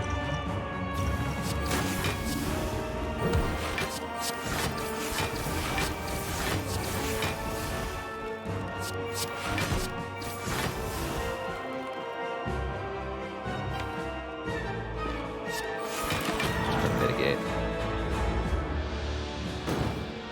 Oof. Well, the good news is we lived. Bad news is only 24 health into Act 4. Probably not enough. That's my guess.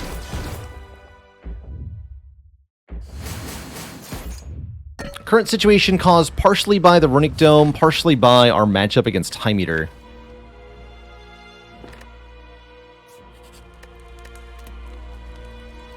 We'll see what we can do. Waffle. Yeah, if only. How about exact money bag of prep? Or Carter move. I'll take exact money bag of prep. Does waffle work? No. Yo-Yo, thanks for 18 months of support. Heck yeah. I'm definitely glad to have the 2 added draws here. This would have been pretty bad otherwise.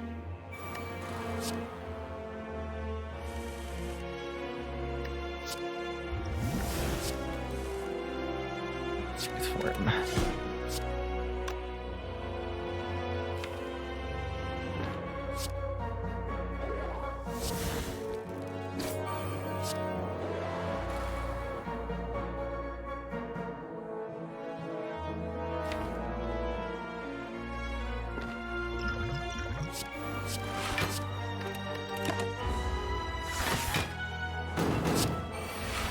No idea if I needed that potion or not.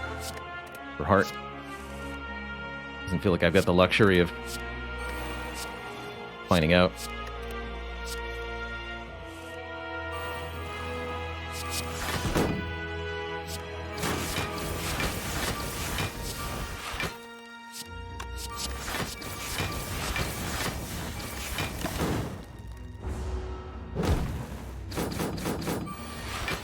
Bonk, bonk, bonk, bonk.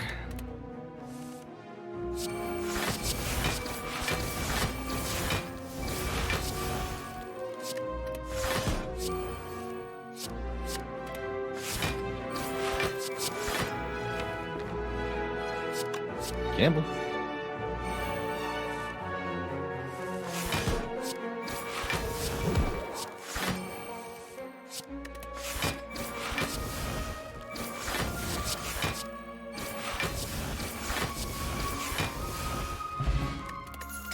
Blood Vial won't do anything. Infinite Blades won't do anything. Okay. We have 24 health into the heart fight. And a immediately pretty awkward turn 1 that looks downright suicidal. Yikes. Let's see. We do get a block potion. Oh, that's useful. Thanks.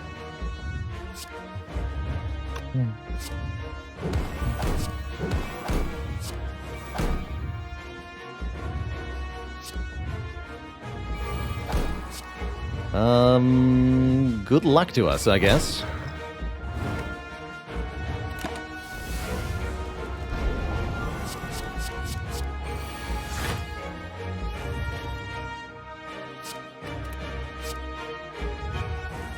There's that for image.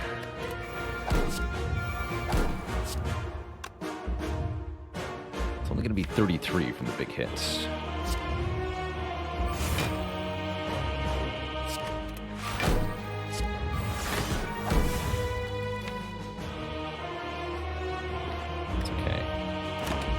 Please be the multi-hit.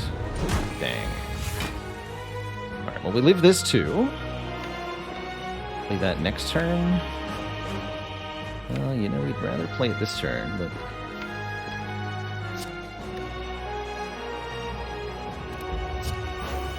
Gotta do what we gotta do. Okay, that'll work.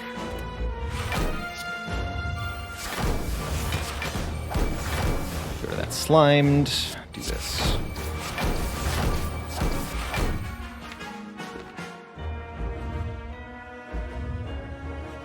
One, two, three, four, 5 turns to kill the heart. Well, the last 2 are going to be really iffy. Okay.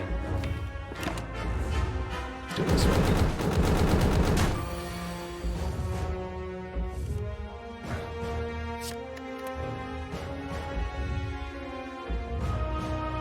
Take 1 to play this. Probably worth it.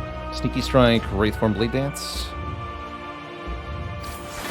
Do as much damage as possible here.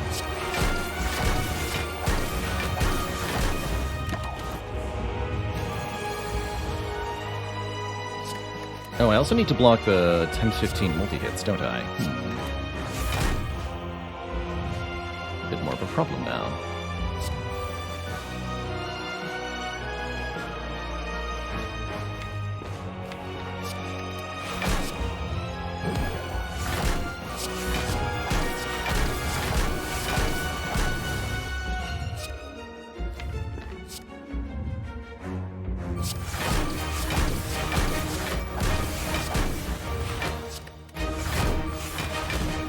Multi-hit, please.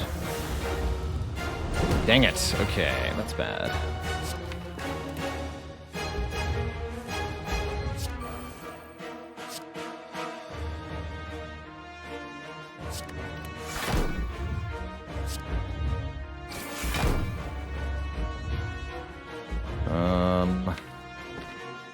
Last turn of intangible, huh? I don't think we made it. Not quite. Definitely just a few hit points short.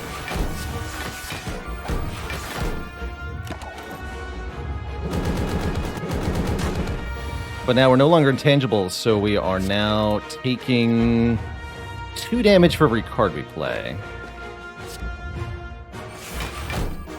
Which makes it very difficult to do damage. Well, 2 minus 1. Actually, not that bad.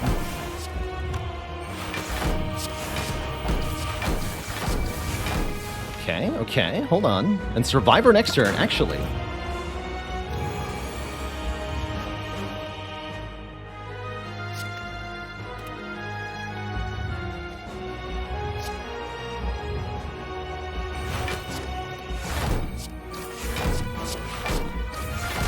Oh shit, Beat of Death 3. Beat of Death 3! No! Not Beat of Death 3. GG. Not quite. We just needed a couple more hit points, Twitch chat. That was so close. That was really close. Nah, there was no hope there. Even if we draw it into defends, because we had so much minus dexterity, the defends weren't going to work anymore. Man, we really were just about 5 hit points away from winning. That's crazy. It's the spiker fight. The spiker fight killed us. It did. Genuinely, those spikers got us. If they'd only buffed spikes on turn 1, like they're supposed to, then none of this would have ever happened. GG, Twitch chat. Spiker solution when? That's funny. That's funny. It's not like we were going to master anything. That's also true. We didn't have any duplicate cards in that deck anyway. That we didn't have a mastery of already. Couldn't beat the Beat of Death. Dang. And if only we'd had the Mind Bloom 1 floor earlier, I would have taken double normality. We would have had money instead. I do wonder what this would have looked like if we'd fought the boss. Having more health definitely would have helped. But so many additional upgrades really made those fights much smoother. Quite frankly, without an upgrade all, I don't really care if we're at full health. I don't see us winning the Time Eater fight very easily. Especially with Runic Dome. This would have been truly nightmarish without upgrade all. So I don't know. I do not know. I don't regret the upgrade all that much on this run.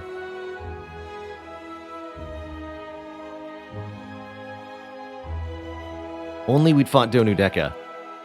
There's just so many little if-onlys. That was so close. That was so close. Oh well. Sometimes that's what the Spire gives you. So, next up will be the Defect. I'm going to take a short break, refill my legs, stretch the water before we jump into a Defect run. Back in a few minutes, folks. When I return, it'll be robot time. Don't go nowhere.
Alrighty, folks, we are B. Hey there, Miskatonic Blue. I just recently added the BRB text. Little additional visual element for the stream. Figured it would be nice to, since a common question is like, is he coming back? Are we on a break? Yes, we're on a break. Any slice and dice soon? Yeah, probably some this week. Gonna be Monster Train today after the Slay the Spire.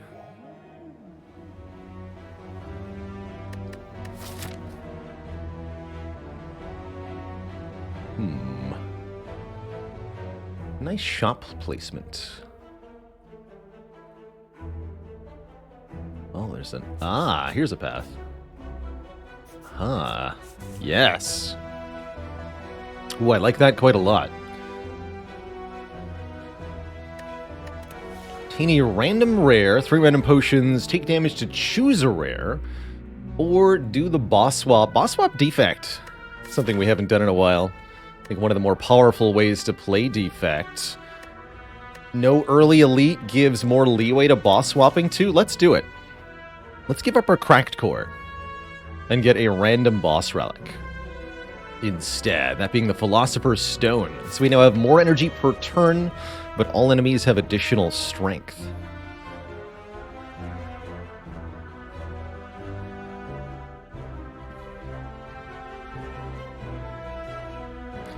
Hey, HexQTQ. We do runs that are on average about 90 minutes here, and that's our 820 win rate is as follows there.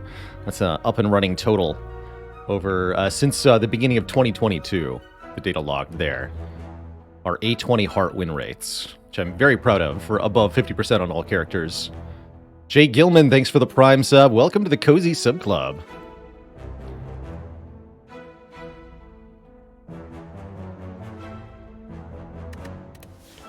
So Philostone, actually Philostone Guardian, not to be underestimated. Guardian will be quite a challenge at the end of the act, with +1 strength. And a bunch of other regular enemies could also give us some trouble. But simply having 1 more energy to use each turn is going to really mitigate the problems, by and large. For example, letting us play Strike, Strike, Defend, Defend turn 1, pretty good. We can do triple defend this turn and still get some damage in play with our zap. It's good times, to be sure. Defect is no slouch on starting damage. Between zap and dual cast, you're able to put the hurt on enemies quite quickly. Streamline seems like a pretty cool card on 4 energy here. Normally the 2 cost up front is hard to pay, but then it gets cheaper each time it's played. With 4 energy, it's an easy afford for 15 damage. Or we could pay 0 to deal 3 with Claw. Less and less valuable with more energy, I think. I'm taking Streamline here. Here to learn, well, sit back, relax, and enjoy. We are additionally embarking on a challenge this year. Our Slay the Spire Mastery Challenge, where we're trying to defeat the Corrupt Heart on Ascension 20 with 2 or more copies of a card in order to master that card. Once a card is mastered, it's forever done, and we won't focus on mastering different cards. So we essentially need different runs that individually win with 2 or more instances of every different card in the game, with cards we haven't won with marked as not mastered atop their text. Does Streamline encourage you to take a rebound? Yes, although I'd actually more say rebound encourages you to take a Streamline. Do take floor 1 rebound, it's good. Admiral Swiggins, thanks for the Prime sub. Welcome to the Cozy Sub Club. Hiya! The main downside to swapping on Defect early is that early on, rather, if you draw a dual cast before your first zap, the dual cast doesn't do anything. But that's not even always that big a problem.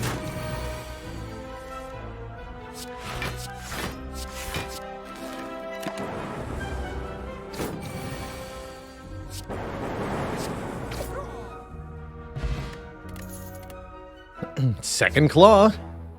Or, in this case, we could take an FTL.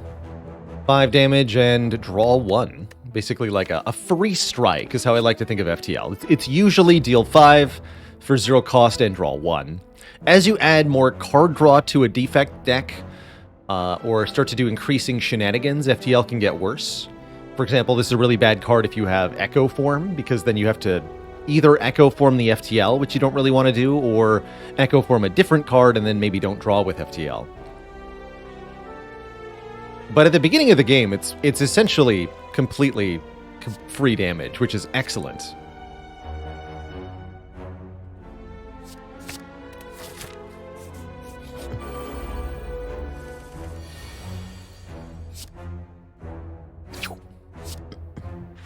Being able to one-hit a louse, very nice here. Still losing health here and there. We're going to bleed health occasionally because of Philosopher's Stone. It's just inevitable. We'd like to find some premium block sources to maybe consider being able to mitigate with. Ah, hologram. Put a card from your discard pile into your hand. What I like about hologram here especially is that on 4 energy we can play Streamline, Hologram, and Streamline again from 2 energy. So you can play the Streamline twice quite reliably. Melter is also not too bad here, taking block off an enemy, actually very notably helping us in the Guardian fight. And dealing pretty decent damage for 1 energy. Mr. Discord, thanks for 30 months of support. That said, I think Hologram will also help us a lot in the Guardian fight, so hello. Yeah, I play Hologram, fetching Hologram, which allows me to put Hologram into my card. Then I play Pot of Greed and draw 2 Hologram. Wait.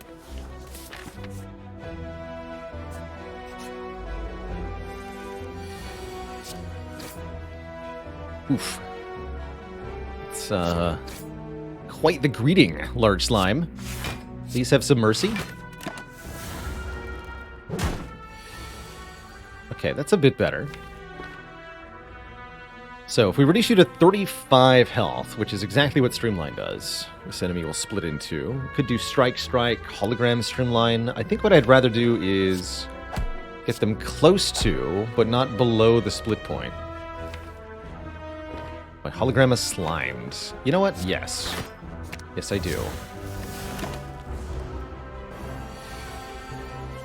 And then just like Slime Boss, we try to get as low health as on this turn as possible, which turned out to be all the way down. Good fight.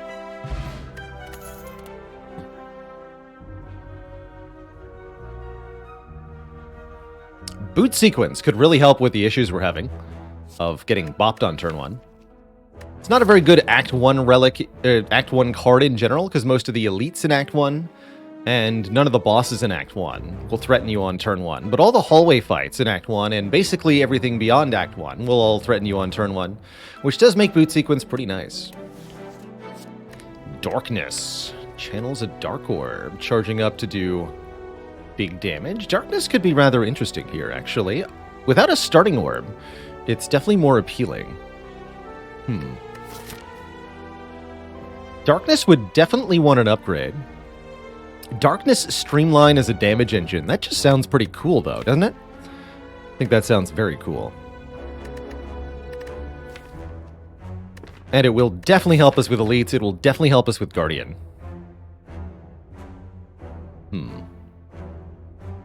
So maybe we don't upgrade Streamline. What does Darkness have to do with Streamline? Both are damage sources, and they're going to complement each other because they do damage in different ways. It's not enough to just do damage in Slay the Spire. You can do, you can do 500 damage to one enemy every turn all you want, but it won't save you against the 3 Darklings fight. You have to be able to do damage to different enemies, oftentimes multiple enemies on the same turn, and that's where Streamline comes in as a way to do things like kill gremlins for us while we charge up a Dark Orb.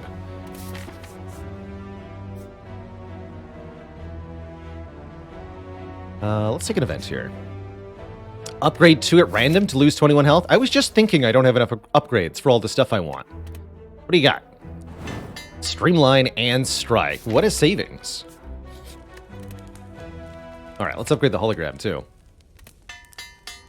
If you have Dark Orbs, does that discourage taking Frost Orbs? It can. I will say that it's often you have to choose one of either use your orb slots for damage or use your orb slots for defense. If you try to do both at the same time, you'll fail at both. Ouch.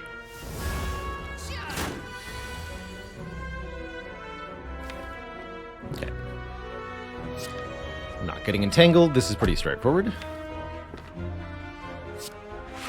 Shoot, might even be able to kill now, right? Streamline, that's fine. Okay, not too bad. Just took 10 damage. We'll be resting at the next fire, I think. Stinky Slaver Man. Algorithm. There's a way to start blocking. Although Algorithm is pretty bad in the short term here. Permanently increases its block quantity every time we play it. And that seems pretty important. It's also easier to get in play early here because of our additional energy. Is that why I don't pick Rainbow? I actually do pick Rainbow. Maybe not all that often, but I think Rainbow is pretty good. It's a Swiss Army card. It's always something that you want, but never a lot of it. But the fact that it's just broadly useful is quite nice. And we haven't mastered Algorithm yet. All the more reason to pick it up here. Yeah, we need to sleep if we're going to take on 2 elites, and we are. We certainly are. With our upgraded hologram and upgraded streamline, these elites shouldn't be too bad. One is hoping. Oh. Game changer. Ice Cream says, energy is now preserved betwixt turns. Which means we may not necessarily want to spend all our energy every turn. If our energy isn't efficiently doing something, then perhaps it's better to do something else with that energy later.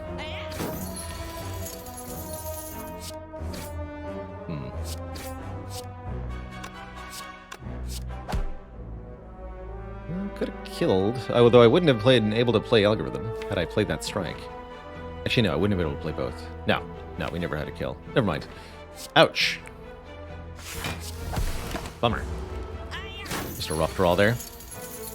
That said, if we're going to have draws that aren't rough, we're going to need actual block cards. Ideally an Equilibrium or a Glacier. That works too. That's a block card. Self-Repair. Instead of preventing damage, just face tank it and then heal it back. That's the Defect way. Alright, Dark Orb can charge up while this egg peacefully sleeps. I'm even allowed to play this Lightning Orb, and I should.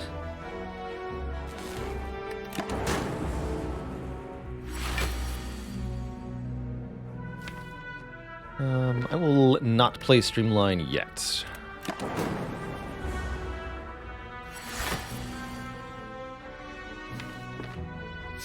Alright. We've also now saved up a lot of energy, so we can do quite a bit.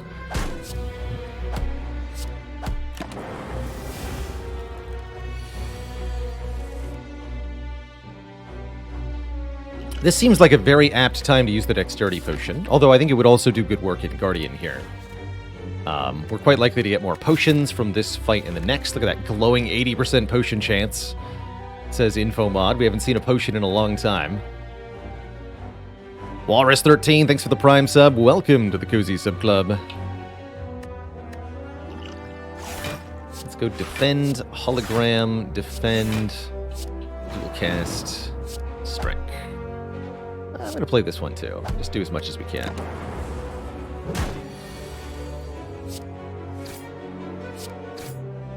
It's actually only 6 health from that Dex Potion, but what a great Lagavulin fight that was. Easy. Get a Singing Bowl. We can now skip cards to gain max health. This early on, Singing Bowl is pretty incredible. Lets you go extra chunky, and will add to the sustain from the self-repair. Cultist Potion can give us strength. That's a way to get through a difficult fight, like, I don't know, Guardian? And Buffer is here, which we still haven't mastered. Prevent the next time you would lose health, all the better when the enemies have bonus health, bonus strength, excuse me. We have no use for Blizzard with no Frost Orbs, and I don't think Recycle is that good either at the moment. We added some card draw. I could see that being different.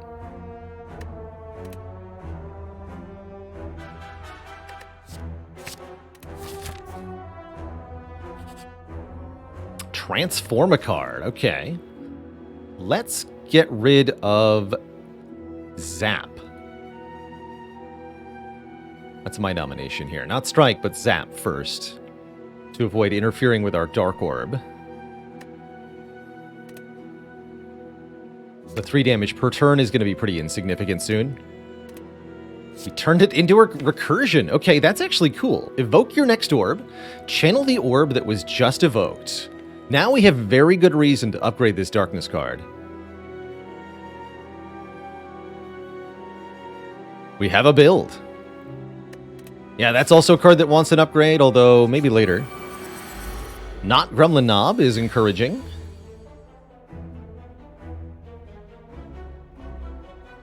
Definitely.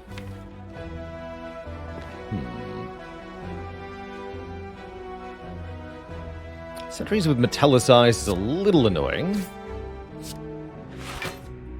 It's tempting to strike here, but I'm going to defend? No, we should strike. Take 5. Or 6, rather. So that we can kill it with just Hologram. Or maybe something else, if we draw something else. That works too. Strike. Strike. Boofer.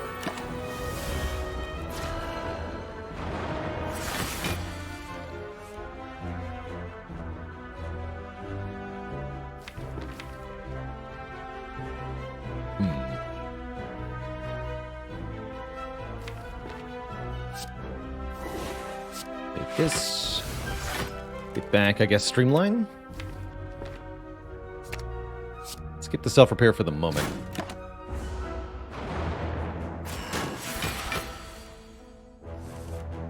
Good, okay.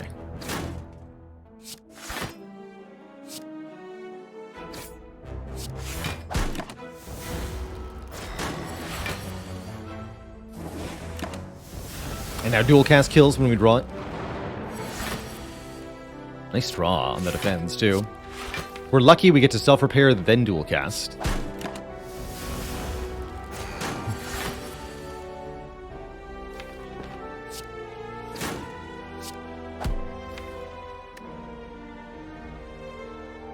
If Recursion's the bottom card, this will backfire.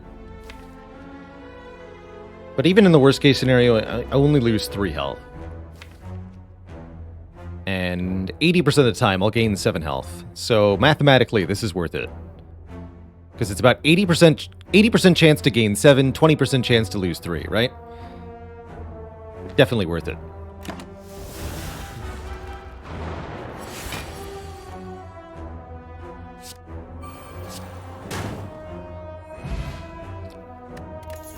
Prayer Wheel Singing Bowl. Oh my goodness. Cool. Normal enemies drop an additional card reward. We are going to be fight hungry in Acts 2 and 3. Stonks. We're going to be chonky if we get to go far enough.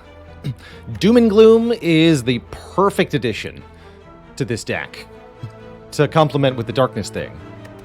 Perfect. Second hologram not bad either, mind you. But Doom and Gloom just goes with the theme all too well.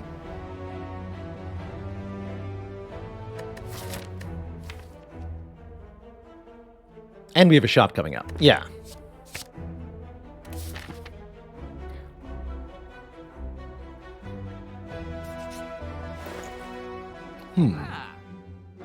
Self-repair again. Runic Capacitor. More orb slots. Not that good with dark orbs, unfortunately. Could take plus strength, but is it particularly impactful? I really don't think so. That said, you really shouldn't underestimate it. It is useful. Blind is something we could potentially take here. Weakening enemies is definitely more impactful because of our additional strength they have.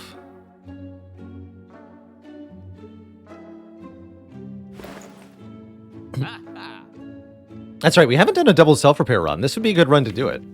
Although that will weaken us for the Guardian fight in an actually kind of worrying way. If I upgrade Buffer, we'll probably get away with it. Let's start with Striker Move.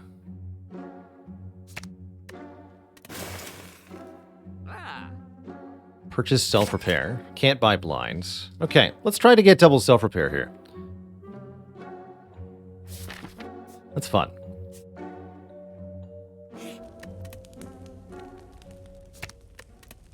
Why is Strike not mastered? Because Defect.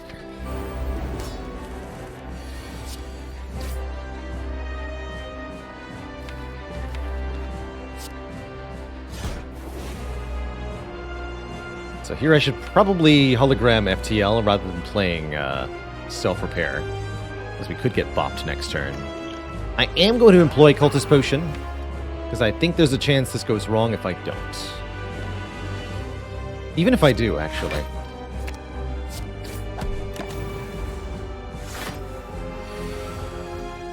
Ah, yes, like so. Yes. No, wait, recursion, we're good. I thought we were about to die. No, all is well. All is well.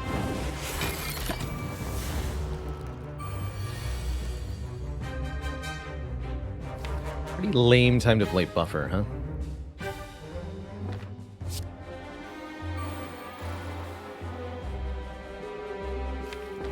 I'll tank the damage to play the Streamline. For the first time. That's a better time to play Buffer.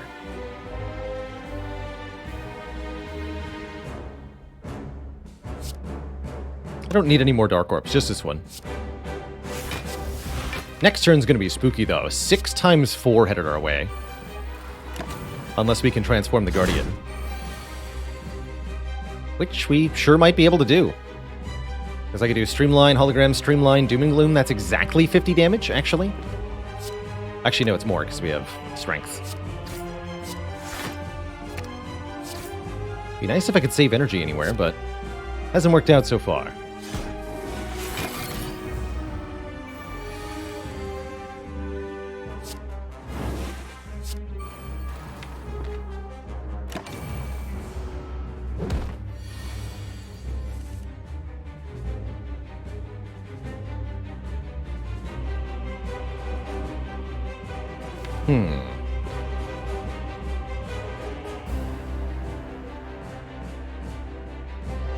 Interesting turn.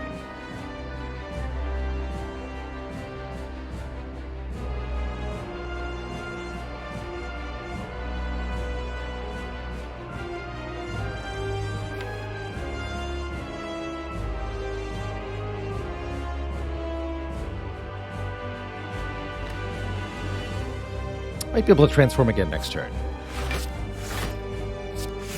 I guess I don't need to worry about killing. Because all we have to do is 60. Yeah, we're good. Recursion dual casts. GG.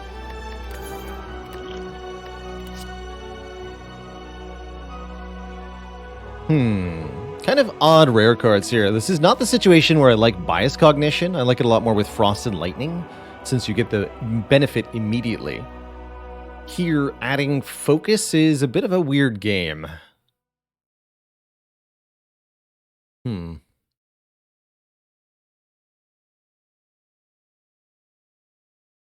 Meteor Strike could open up Snecko as a really powerful option. Very abusable card in general. That's for dang sure. We have Ice Cream. Hold on. Meteor Strike Ice Cream. What the heck am I talking about? We click this. Meteor Strike Ice Cream is so broken. And I'm hoping we get Nuclear Battery. Easy. At the start of each combat, channel 1 Plasma Orb. That's 1 energy per turn, and then when evoked, an additional 2 energy, which we get to keep with the Ice Cream. Nice. Other option, Busted Crown. Pro tip, do not take a Busted Crown in this situation. With Prayer Wheel, we're getting... Although Prayer Wheel Singing Bowl is actually a fun combo with Busted Crown. I like to look at this as an extra downside. With Busted Crown, after each combat, you're seeing 2 fewer cards. You might think that with Prayer Wheel, you're getting to look at more cards, so it's less of a downside, but you're, instead of looking at 6, you're now looking at 2. Whereas before you were looking at 1 instead of 3, so you're actually being double penalized if you have the Prayer Wheel and the Busted Crown. But why would I take any relic with a downside? With a nuclear battery, Ice Cream is essentially no downside. Normally, the risk of the nuclear battery is that once you evoke that plasma orb, you get a sudden burst of energy, but then it's gone. You don't get to keep having 1 energy per turn. With Ice Cream, it's no longer nearly as relevant, because that one-time burst of energy is something you can distribute across your turns. So, we're in an awesome position now, Twitch chat. We have Prayer Wheel, Singing Bowl, Genetic Algorithm, and 2 self-repairs. All of this means is that... it is by far more favorable for us to take combats than events. We want to take as many fights as we can, because each one is permanent bonuses and healing. So normally I like to take events in Act 2, especially early, because I don't feel like I'm strong enough for the hallway fights. Here we just want to go as many combats as possible. Ideally, no events at all. Here's a pretty decent looking path that does something like that.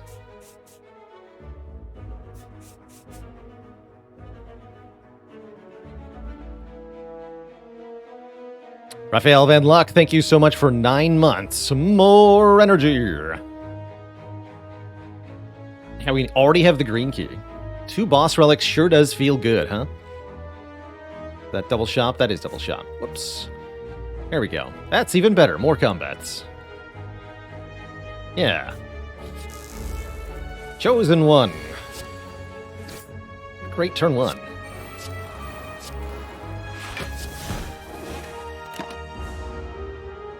Don't mind me, I'm just going to heal 14. Wow, it feels unfair that I'm still allowed to see enemy intents with all this energy. Last run was something.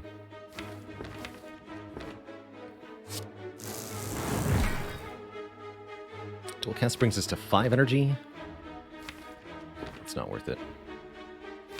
Look at Hollow Doom Gloom.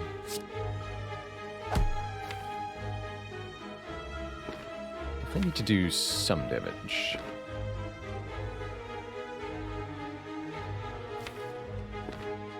Fine.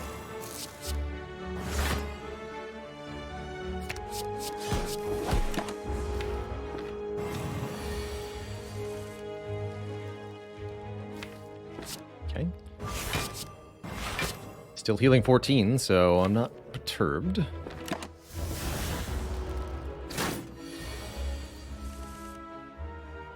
More perturbed. This won't kill because of the weaken. But buffer. Buffer saves the day. Boy, does it ever. Wow. I'm actually really glad this isn't the ×2 attack.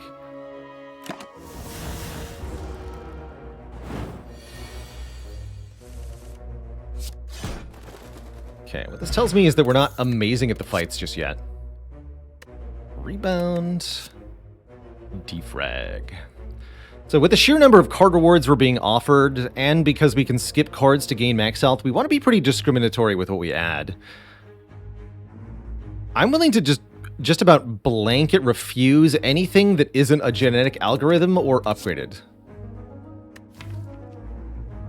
Yeah, just looking for pluses. That's right. Only green cards, please. And thank you. Let's get some more green cards. Note that our health is going up so far.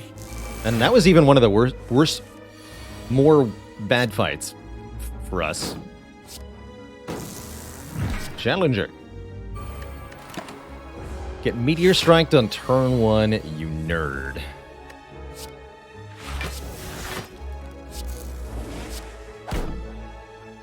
Oh, note one of the problems here, energy that we can't use. is not actually helpful. This deck would really appreciate an X-Cost card or some card draw. Because otherwise, what do we even have? I want to be able to recursion that Dark Orbs. Let's get rid of these Plasmas now. No point in playing that. Thanks, Buffer. Good job, Buffer. You did it. Perfect fight. That's what we want to see. Fights like that. Could take this. Could take double Steam Barrier right here, right now. Do I want to? Absolutely not. No, I'm much more concerned with getting this deck to be functional online. So let's just take... So many commons. Yeah, our rare chance has to be huge now. Yeah, it says we're at 48.5% chance to find a rare card in the next regular combat. Thanks, Infomod. Zeknar, thanks for the 122-person raid. I think that's counting across 6 cards, by the way, because of Prayer Wheel. Note that our rare card chance is listed as higher in a regular fight than an elite. That must be Infomod accounting for the Prayer Wheel.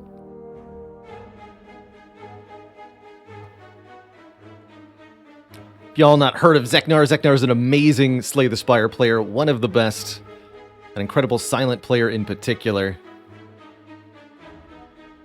Welcome all to a very weird defect. We've got Prayer Wheel Singing Bowl Act 1. Now we're just going combats only Act 2 to farm max health.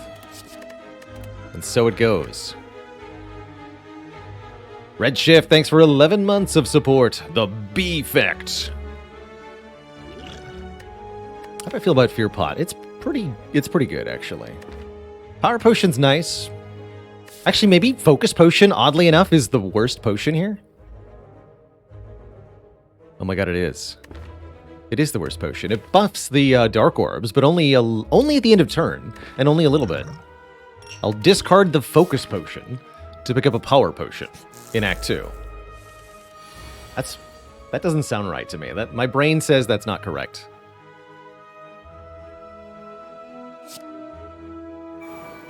Do I want to keep the Plasma in front? No, I want to Doom and Gloom, then Recursion. Don't play the Defend. Bonk, bonk. First of all, how dare you? Never did get that Darkness upgraded, huh? Bonk.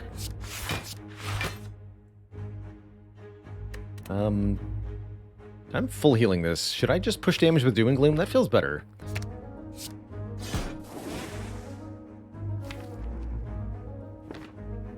Dark Orb's gonna hit the Mystic. Alright, let's do that then.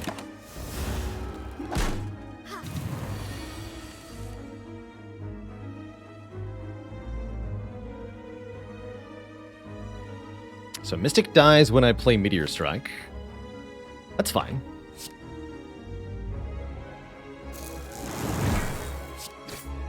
Actually, maybe I could have played Streamline first and that would have gone differently, but again, this is mostly fine. With Genetic Algorithm next turn, we can full block whatever nonsense this is. Actually, I guess we couldn't have full blocked the multi-hit, huh?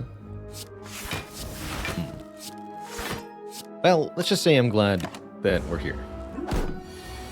And not somewhere else in this fight. Ooh. No, it's not worth prolonging. Okay, take another meteor to the face. Don't know that I actually played that fight correctly, but here we are. Finally, a card that saith Plus. Cold Snap with a Plus on it doesn't seem like it cuts it, so probably skipping that. Could take a White Noise. White Noise is okay. What about Compile Driver? Sometimes draws 2.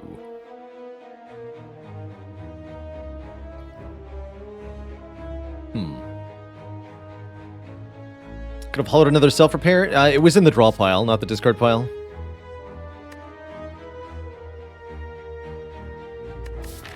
Eh.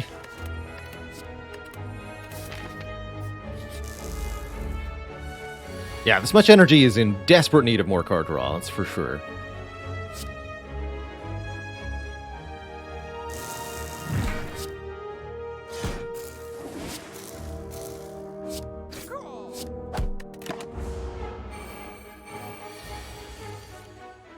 Meteor Strike is absurd. Just a crazy good card.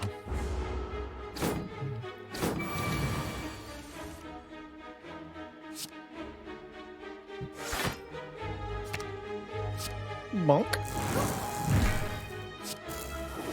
Probably wanted to strike first there, actually, so that we could have assigned a bit more damage to this cultist. Most assuredly won't matter, though.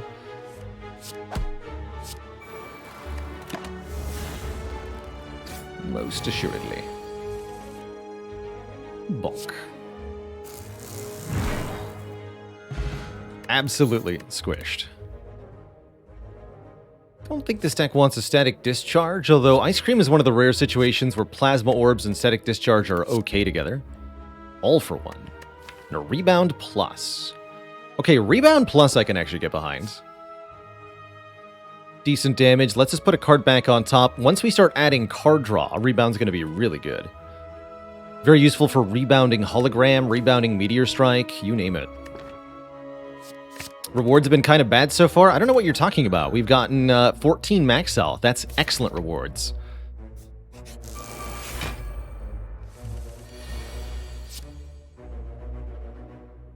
You. Ooh, yeah.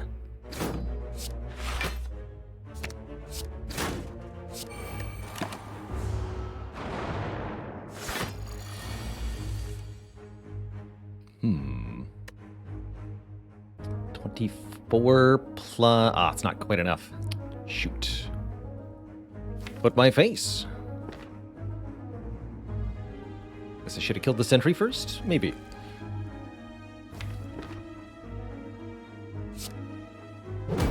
Also, I can't rebound Meteor Strike. That's right. Good talk.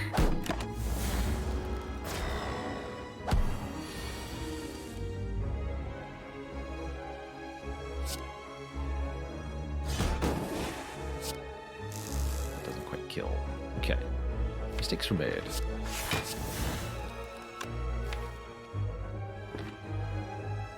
Yeah, mistakes were made.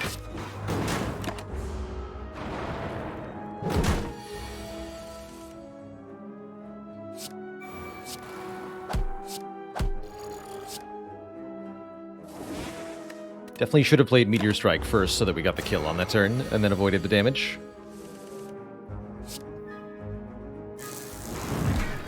They would benefit from slowing down a little bit here. Not a bad barrage. Second recursion. Not without card draw, I gotta say. And again, not without a plus on it. So probably just 2 max again. Wait, what's our rare chance? We already saw a rare? I don't remember what it was. Could have had so many claws, but... Again, without card draw, the claws would be losing too. Oh yeah, the all for one, that's right. I think I'll take Power Potion over Regen Potion. Regen Potion only heals damage after I've taken it. I have to survive the damage first. Power Potion helps me survive the damage in the first place. This is one of the rare situations where it could theoretically be more beneficial to take a regular combat than an elite because of the added card reward, but I think we like elite fights just fine. Yeah, can I exchange this rare card for a skim, please? Please and thank you. All right, what are we upgrading here? Darkness, Meteor Strike, Doom and Gloom would be my nominations. Doom and Gloom for 4 extra damage to all. Makes it a better hologram target in particular. Meteor Strike does more damage to 1 target. Darkness helps us charge up a Dark War. We're most worried about Slavers and Gremlin Leader, and I guess the Doom and Gloom upgrade really helps with that. Yeah, we need to be able to answer Slavers in particular if we want this to go well. And we need to do this too. Alright, I will rebound FTL.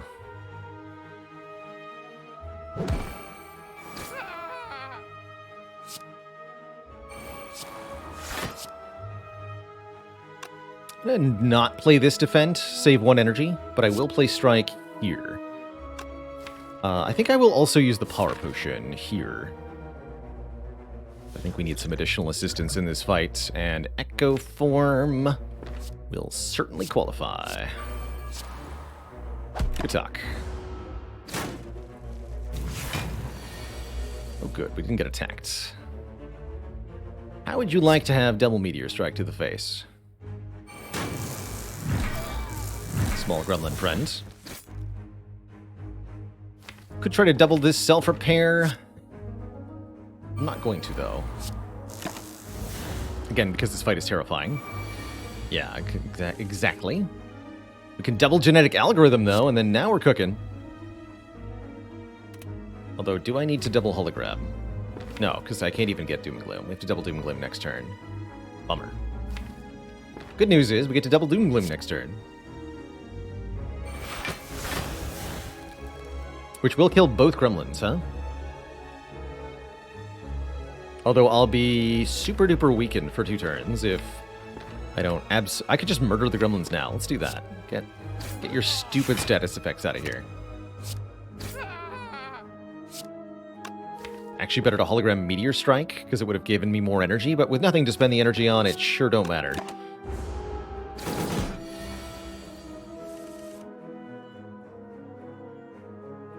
A double buffer.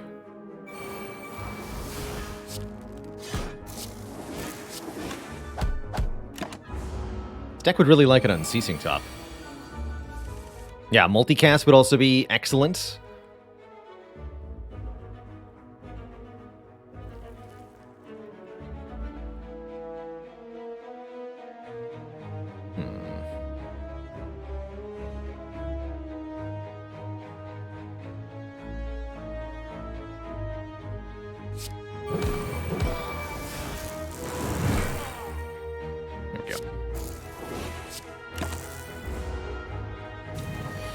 Meteor Strike back on top to be rebounded, to be duped again.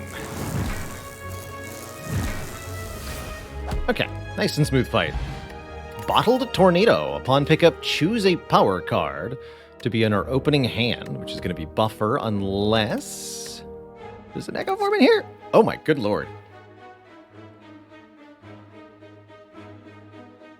It happened! The legendary triple rare elite reward. That's cool.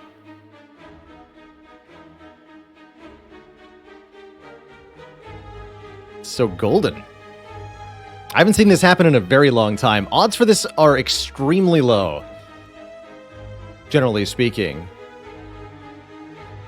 Because your rare chance resets, the cards are generated one at a time. And your rare chance resets when you see the first rare in an elite reward. So it's quite common to see 1, sometimes 2 rares from an elite, but 3 is very, very unlikely. Because the first card used our rare chance, which was for an individual card, maybe, I don't know, 10%, let's say.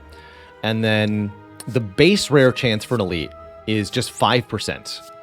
So it's whatever our original rare chance is times 0.05 times 0.05. Or is it actually 3%? Now I don't remember. I could have sworn it was 5.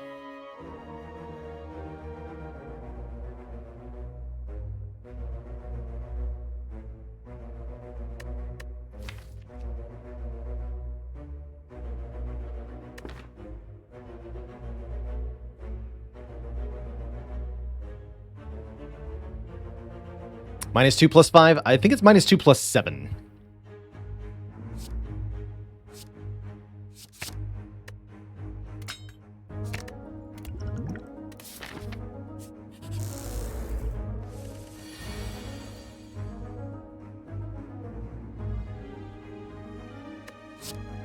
My understanding, anyway. Not taking that creative AI. No, not when I could have a Seek.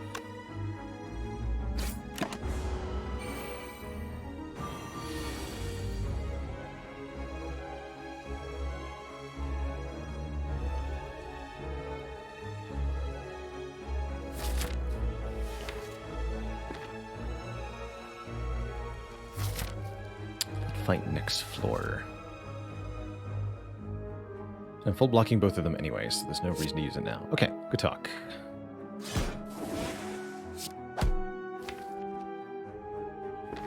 Should probably play this.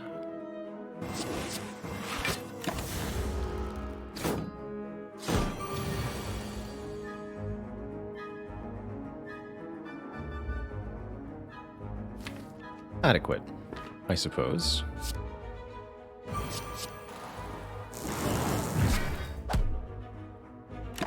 Maybe saved one of our buffer charges? That might have been a good idea.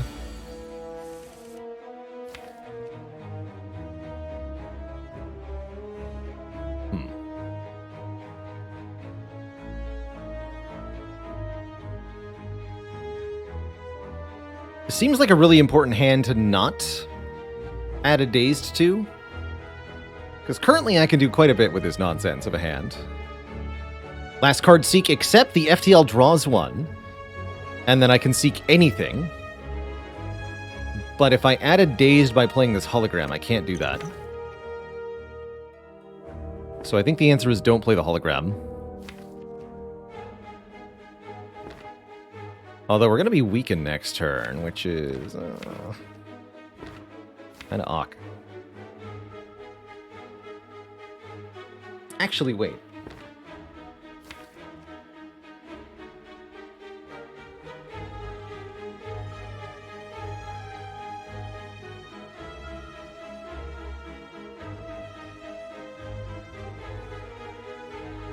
How much damage can I do next turn?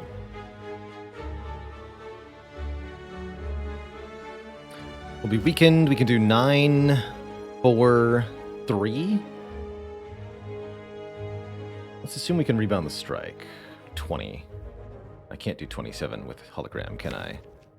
No, I can only do 24 because I didn't upgrade Meteor Strike. Okay, yeah, just enter.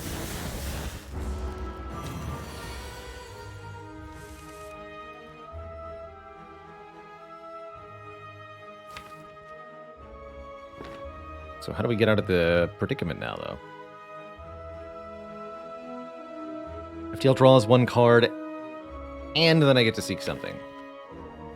So we get 2 cards. Alright, let's start with FTL, see what our options are. Streamline, okay. That's probably enough. Because we can do 9 plus 15 plus 4, 19, 28, plus 18. Is 46. That's enough. We don't need to use a potion.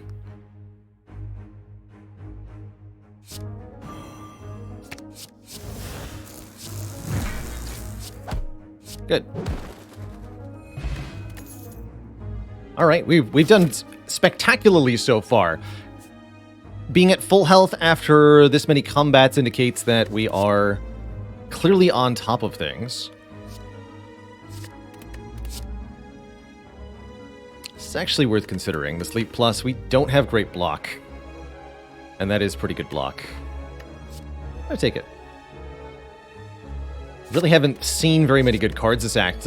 Considering how many cards we've added, the number of upgraded cards we've seen is kind of criminal. And the number of quality cards we've seen is also criminal. Authorities, arrest this Spire. More Calcum? It's definitely got some use, but not much. Would I take reprograms in this deck? No. No. Well, maybe I should. The Dark Orbs make me not want to, but maybe I should. We should also maybe consider not skipping Cool-Headeds anymore. I would definitely take upgraded Cool-Headed. Hey there, Bending Time. Do I still play Poker Quest? I have not gone back to Poker Quest. Is that in early access? Can't remember, actually.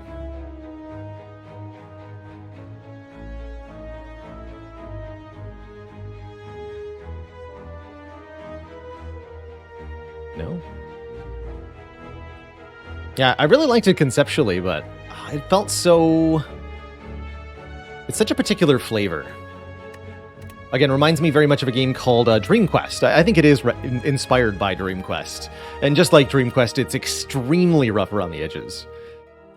Which makes it a little hard to enjoy, especially for longer play sessions. What is our next upgrade? Probably Seek. Would be my guess. We don't want any energy upgrades at the moment because we have more energy than we can shake a stick at.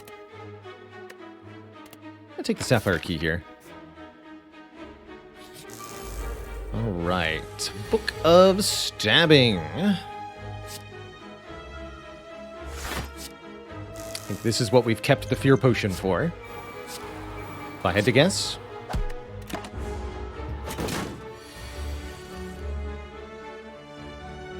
Could be a buffer for next turn. Do I dual cast this Plasma? Definitely.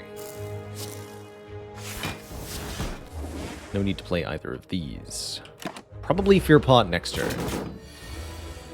Yeah.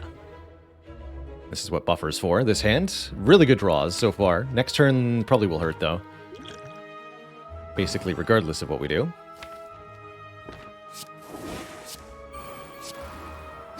But that's what the self-repairs are for. Boop.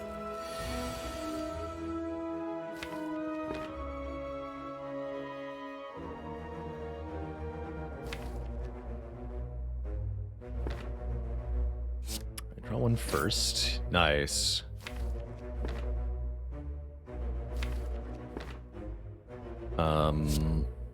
So you're telling me I can do... No, I can't do Rebound Meteor Strike. Seek Meteor Strike, because I will run out of energy if I try that. I can Seek Hologram, get Leap.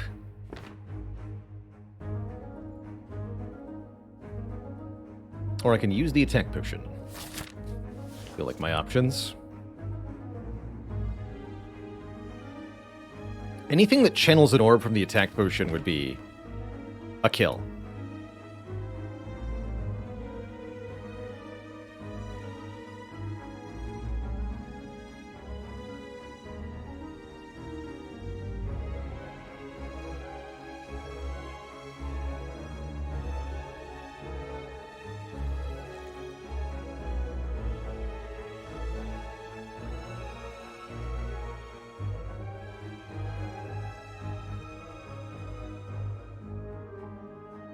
Yeah, imagine 10 energy being one short, right? That's cute. Seek Hologram to get dual cast. Actually, that might be enough, right? If we do 18 times 2 plus 12 plus 36 plus 18 plus 9. Yeah, that should be enough. There's the lethal. Okay. Yes. Seek Hologram. Hologram dual cast. Recursion is functionally identical, actually. So to be more badass, I'll Hologram Recursion. Play Meteor Strike. Strike. Rebound. And we get a Bottled Seek. And a Glacier Plus. There's the block card we've been waiting for. Quality of card rewards gone up. Substantially. 2 bottles. Where's the third one? Not here. There is the second Darkness, though, which I am all about. If we get a second Darkness and upgrade it, we can actually do big damage with those. What about, though, before I get carried away with Darkness, there are some more... Yeah, Maniac and a Mask has it. What about, I see card draw here. Impatience is card draw. Upgradable card draw that we can use pretty well. If you have no attacks in your hand, and we don't because we played them all because we have infinite energy, draw 0 or maybe 3 cards. It's pretty hype. And we do get 2 upgrades very shortly here. I was thinking something about the Clockwork Souvenir. This would be very nice for Heart later on. I guess I could do Souvenir and Impatience, but then I can't remove a strike. Choices, choices.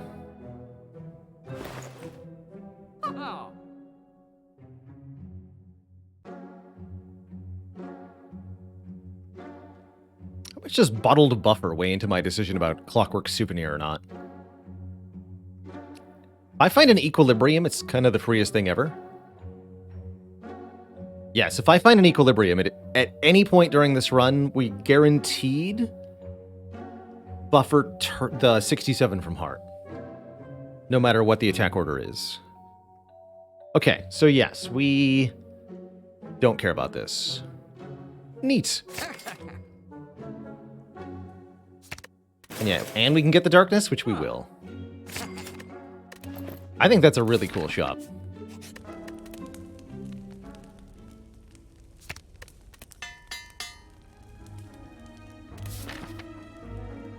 Fourth time's the charm. Hey there, why not?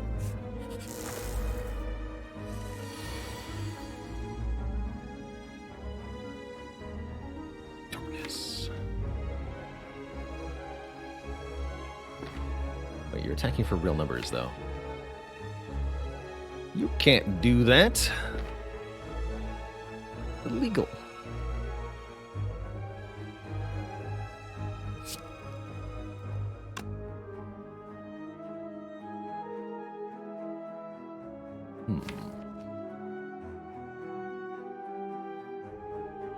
With so many possibilities for what to do on turn 1, it can be really hard to actually choose which line to take.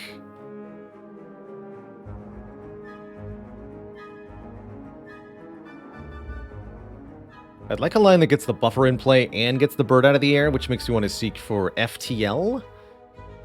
And...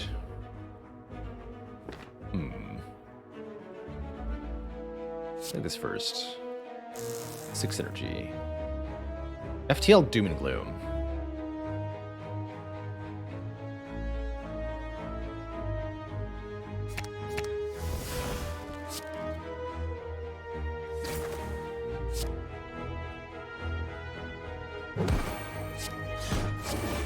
Yeah.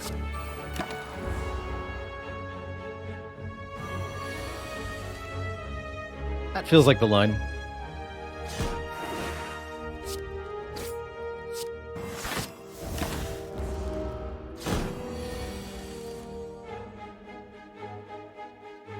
You show him impatience. That's right. And don't you forget it. Really want these darknesses upgraded, though. Yesterday. They really have to be the next upgrade. I think maybe before the impatience is? Dang it. So many upgrades I need.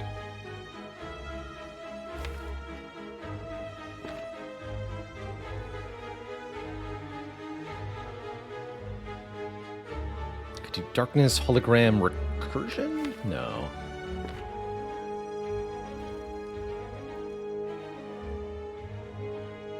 Do quite a lot of damage here. We can evoke both of these orbs for 30, which means we need 24 more to kill. I can't do 24 more.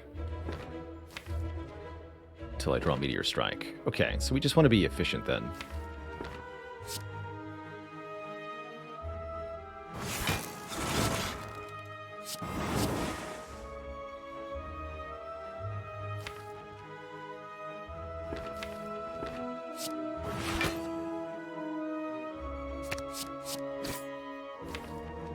Strike also kills. And I have 2 buffers, so we're fine for a while. No need to play the self-repair since we're at full health.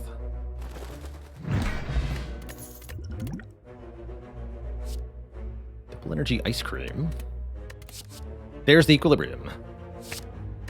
Cool. Okay, that's really, really important that we have this card. To explain my logic for why it's so important, it's all about the heart fight. Picture we're on floor 56, or 55, whatever, fighting the hearts. Turn 1, we have Seek in our hand, and Buffer in our hand. We want to use the Buffer to block 67, but it happens either on turn 2, or it happens on turn 3 after we get attacked for 4x15.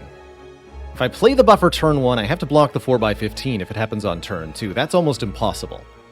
However, what I can do is, with Buffer Seek in the opening hand, I seek for Hologram and Equilibrium. We play the Equilibrium, I retain Hologram and Buffer. If we get attacked for 4x15 on turn 2, I Hologram Equilibrium, play it again, we hold Buffer until turn 3, and then use it.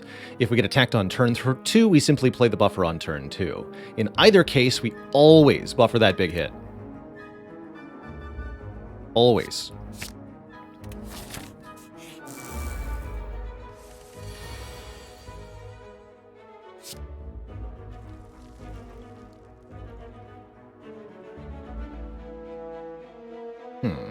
this work? No, we're one short again. Dang it.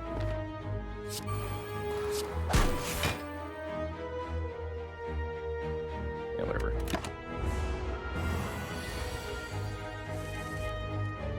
Seems fine.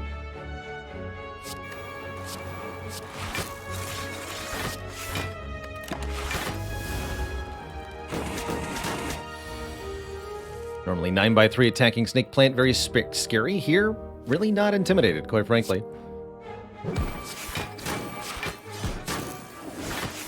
Well, maybe on this turn.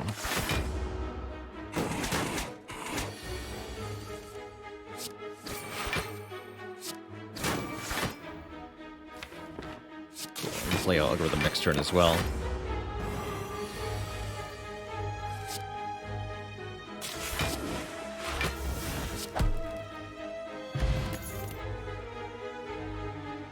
This, again, I got important upgrades that I don't have.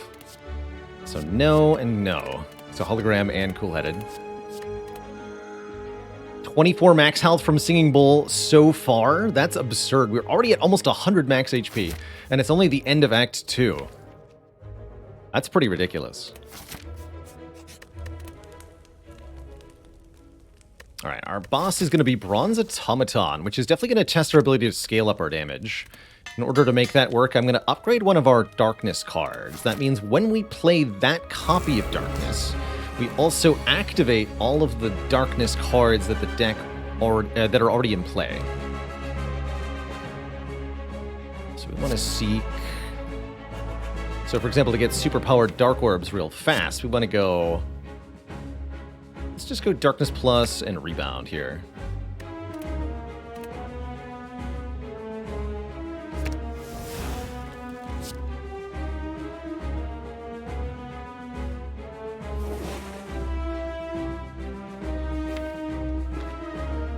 I'd rather rebound the Hologram, because I know I'm going to need some block next turn. So rebound Hologram. Hologram Darkness Plus, play Darkness Plus. Don't play Buffer yet. Don't play Strike yet. Don't play Strike yet.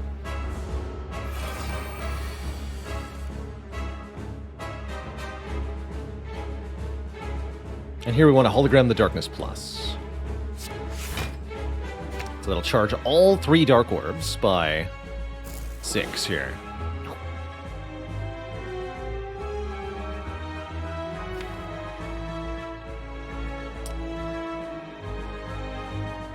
And I don't think I want to get rid of them.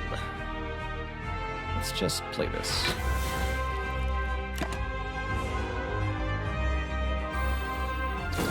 So, these orbs always take the rarest cards in your draw pile, therefore Meteor Strike disappearing was inevitable.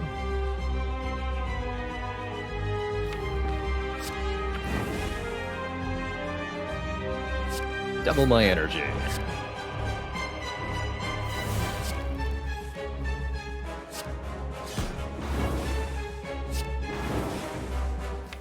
All right. Let's see, pretty good.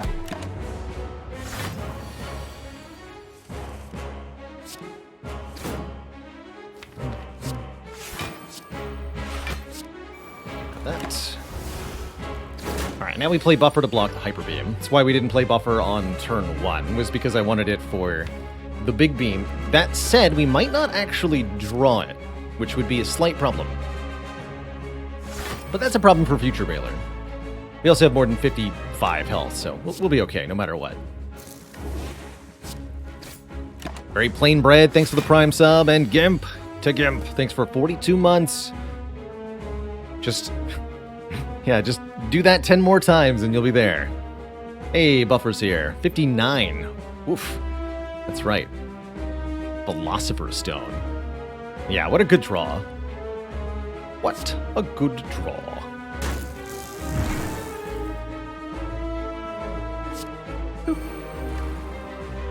So we Hollow Meteor Strikes or Genuinely Darkness Plus? I think Genuinely Darkness Plus is more damage than Meteor Strike.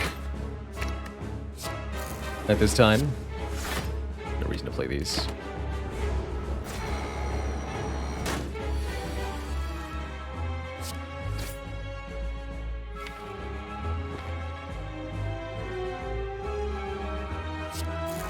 Rebound the Impatience.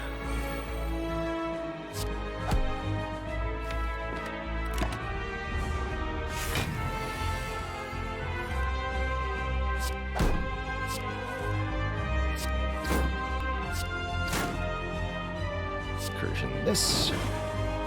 Channel some orbs.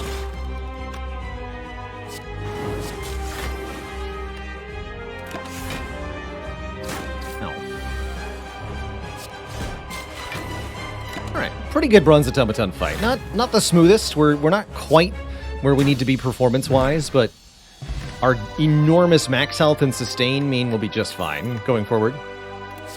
Multicast where? How about Echo Form instead? Or a second Meteor Strike? I mean, we have Bottled Seek, so Echo Form seems ludicrous, right? Because we can always play this on turn 1.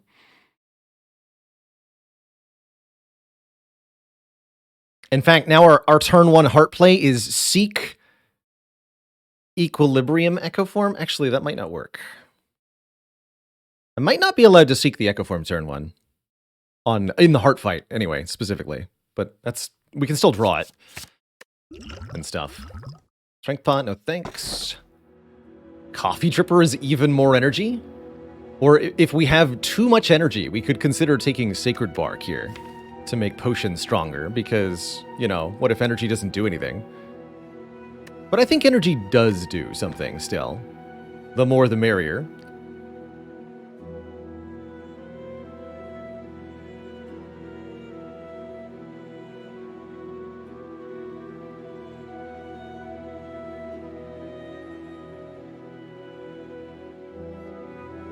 Still waiting on that multicast, though.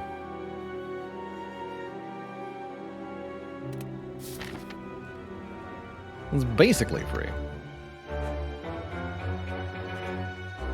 Okay, elites and actually rest sites. We want to upgrade. And I see we can get a reasonable number of both. Here. Here. Important upgrades are the Other Darkness and the Impatience are the two I really care about right now. Everything else is secondary. Let's take a couple fights, actually, no, we're still max fights, right? Yes, we're still max fights. In fact, we might even... Oh, yeah, I see the route. Here we go. Yes. Link it together. 3 fights here. Definitely want to make sure we're taking enough of these. So, I also normally like events this act, but not today. If I was willing to skip out on rest sites, we could take even more fights, but I do actually want the rest sites, mind you. So yeah, no shop. We don't have enough money for a shop to be particularly good. We get a shop in Act 4. That says to me, don't even go to a store this act. That's what it says to me. Okay, so take 1 event. Do we have to? Otherwise, we go to an early shop, which is probably as good as a bad event is. Yeah, the relics on this run have definitely shaped our decision-making in a very different way from the norm.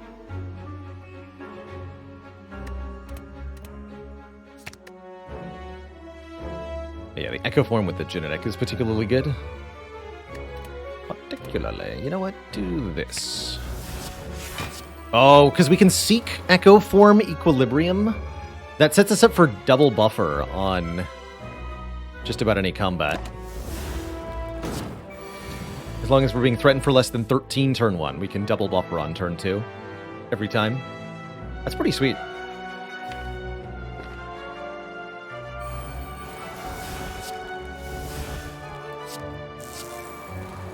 Order or whatever.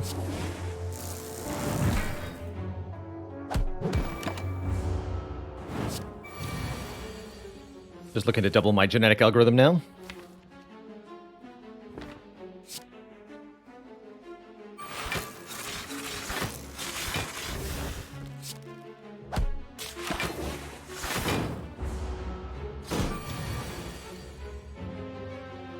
Don't want to use the card draw cards because I can't Echo Form the algorithm if I draw into it.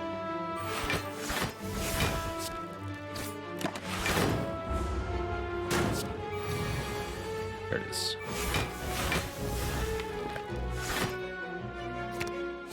Bonk. Recursion with a plus on it and a not mastered label. Definitely interesting here, but where are the skims at? Compile driver. Altariel, thanks for 2 months. Like in the slice and dice, but it's brutal sometimes. It sure is. I think hard is actually a really, really nice balance difficulty-wise. If you're feeling like anything above that is too tough. But if you're finding the base game difficult enough on its own, well, that too is normal.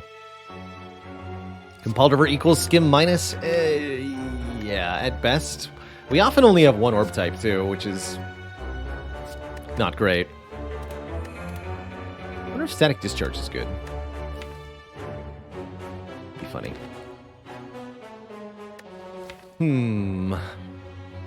Take this, sure. Want this to be the double recursion run. Double darkness plus double recursion seems cool. And I don't mind a dead card here or there with Bottled Seek. Or Echo Form Equilibrium, right? Like, we're good. We can do anything we want to most of the time.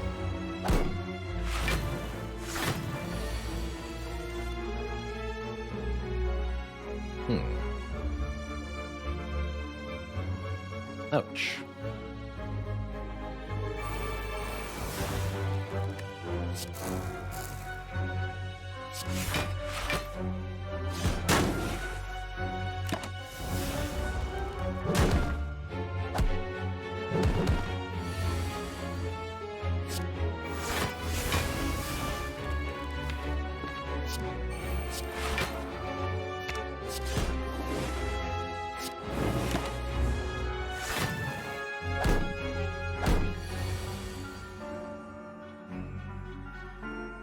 Dark Orbs will kill this one when I... Actually, no. Meteor Strike... Yeah, they'll target the front one. Should Darkness first and then Meteor Strike.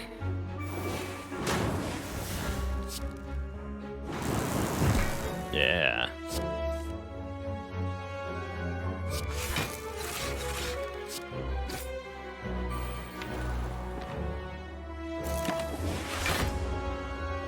Alright, I think double rebound just wins. Okay. Not a bad fight at all. Double energy hasn't been mastered. There's the second genetic algorithm. And we do have time to level this up. Because we have Bottled Seek Echo Form, we can play this consistently twice per combat and turn it into a gigantic block card. Let's do it. We can even level it up a couple times with the Blessing of the Forge. I don't think I'm taking this double energy. Not without card draw. We are at serious risk of getting very hosed if we don't get some card draw in here. Gotta say, if you're only going to take one event in Act 3, this is the one. We are not able to take any shops, so 999 gold is pretty abysmal. Upgrading all of our cards isn't that great either, because we really would like to be able to keep using these self-repairs. However, a free rare relic sounds pretty good.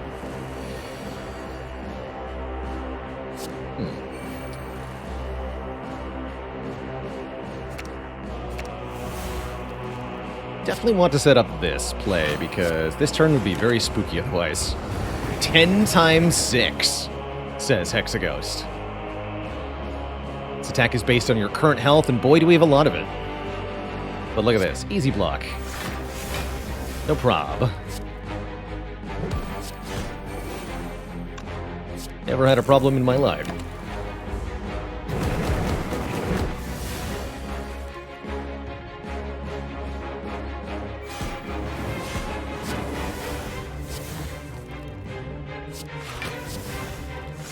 Oops. That's fine.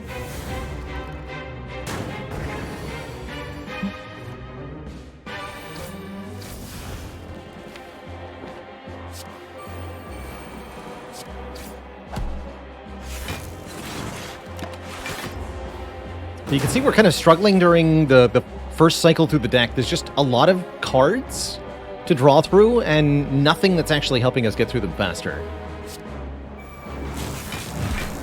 This is fine for fights like this, but once we get into boss fights or Giant Head, or Reptomancer, we're going to be in trouble with this kind of output.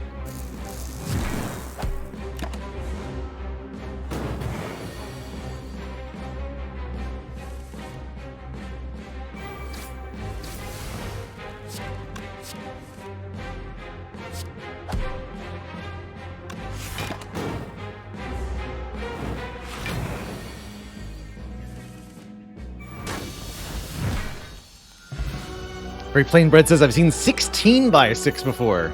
That's amazing. From Hexaghost. It's Banana Sam. Thanks for 9 months. Yeah, Feed Ironclad could really get some big numbers. We get a shovel, which is maybe not bad. And a third algorithm if we want it.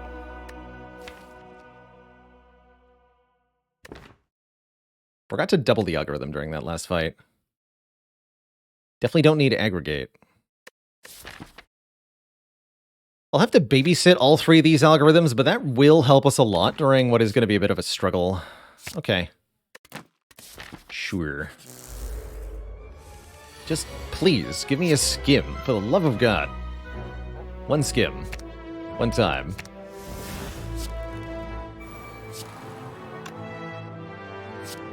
Found this.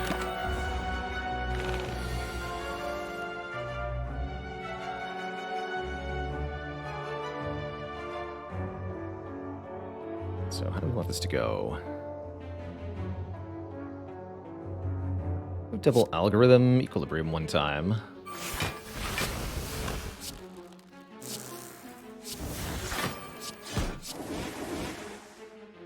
Buffer 1 time.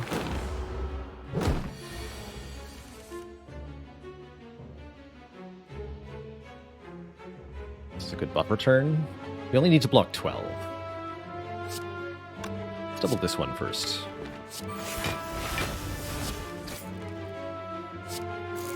Not sure I can double this one also. Doesn't look like I can. Okay.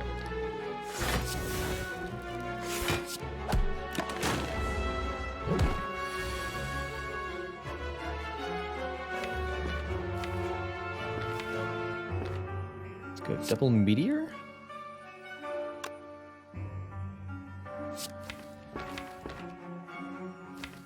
Actually, no. Let's double hologram, getting back equilibrium and hologram. Play this a little bit slower here.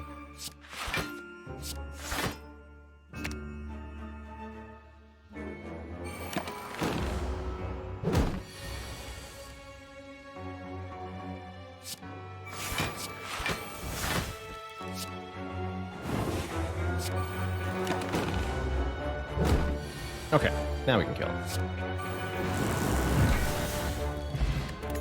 Liquid Memories is very good. There it is. Finally, skim.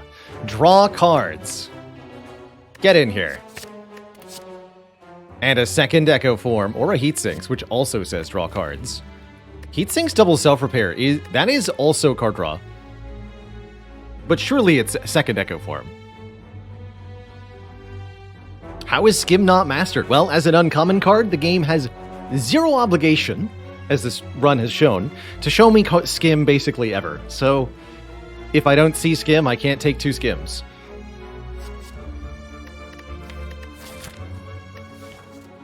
Man, that is a good Heatsinks, though.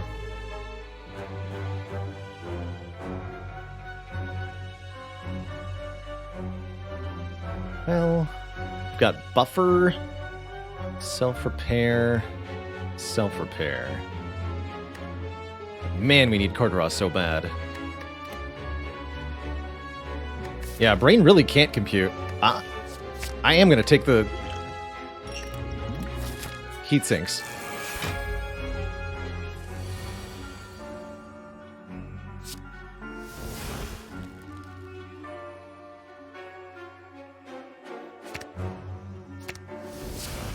Lets me do stuff like this now, which is kind of cool.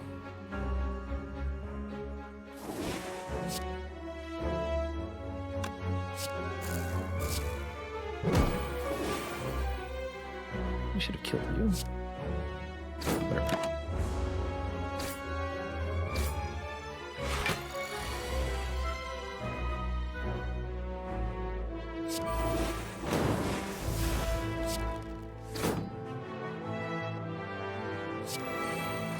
Yeah, I like the heat sinks a lot. I already like it a lot.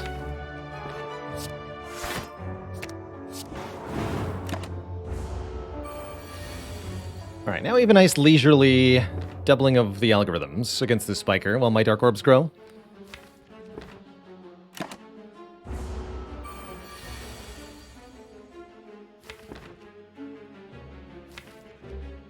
Gonna draw them both together next turn.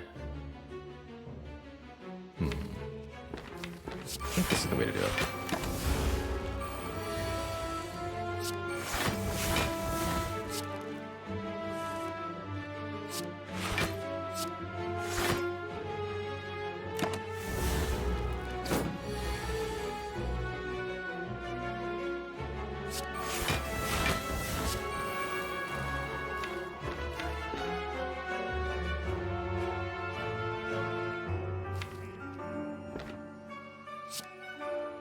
Play this one time. Seems fine. Cool-headed composer. Nope. 103 health. That is many hit points.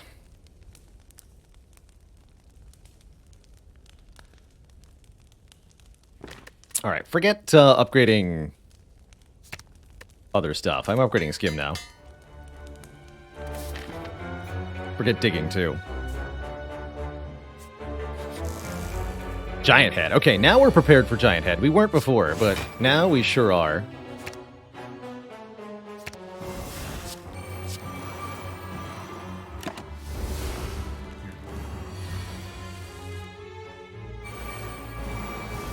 The card draw.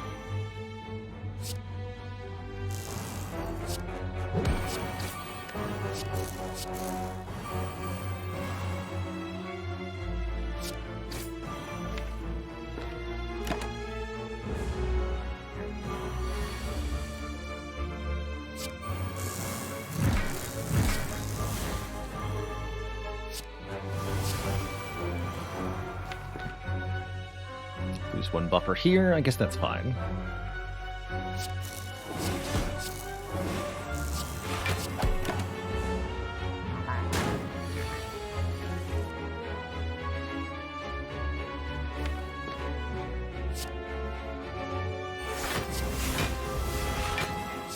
Perfect block. Would love to see it. Here we go. Draw me some cards. That's what I like to see. Actually, that wasn't even that good.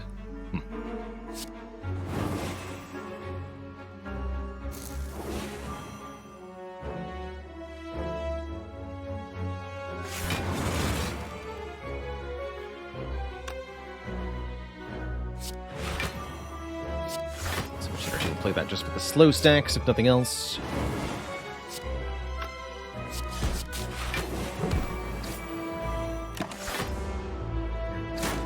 Lots of buffer charges left. So I'm in no hurry here.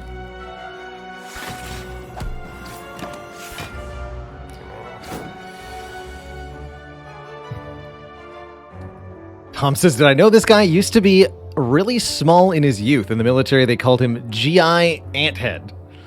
Oof. Oof.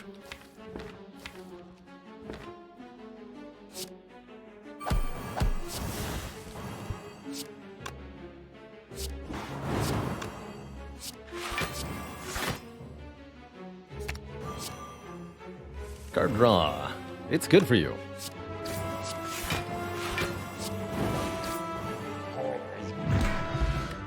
Emotion Chip.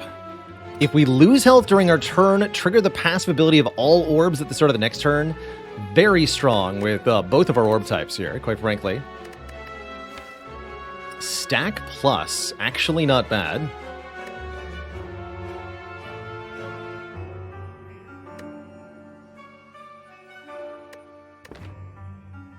Genuinely tempting. I don't think we want it.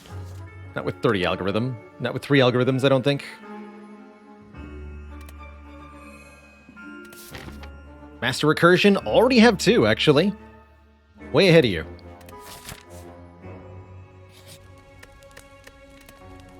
Let's recall now. How do you make sure your decks perform well with so many cards, asks Sweet Daddy Jones. Card removals? Get rid of starter cards, as many as you can. Roll redundancy, have multiple cards that can do the same thing. For example, in this case, we've got lots of block options, multiple algorithms, multiple sources of Dark Orb, so that it's statistically far less likely that all of them are on the bottom, or that all of them are in the opening hand. And card manipulation, cards that allow you to draw cards, cards that allow you to put cards back on top or otherwise change their order, cards that allow you to return cards to your hand. These sorts of things, especially on Defect, really allow for some more performance, because you can either replay the important cards that are relevant to a particular fight, or just ensure that you have less bad draws by setting things up for yourself correctly. So, what do we want to do with this hand? Probably want to get Echo Form in play. We definitely want to kill at least one dagger as well.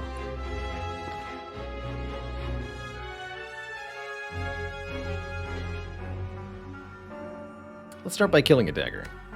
You. And I'm going to go Darkness, Dual Cast, which leaves me with 6. Okay, so I can seek Echo Form Equilibrium again. Do that. Excellent.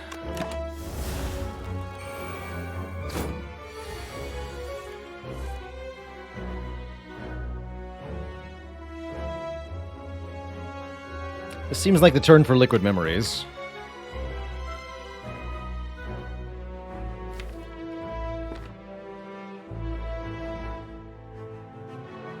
Although a double buffer, it might not be necessary.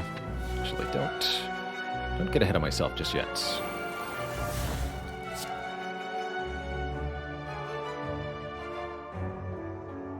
Actually, I think with buffer, let's kill this one instead, if we can. Can't quite. So we're blocking for how much? 10, 11, 12. It's 33.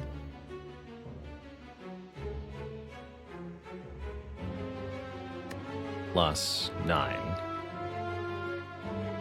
That's not any good.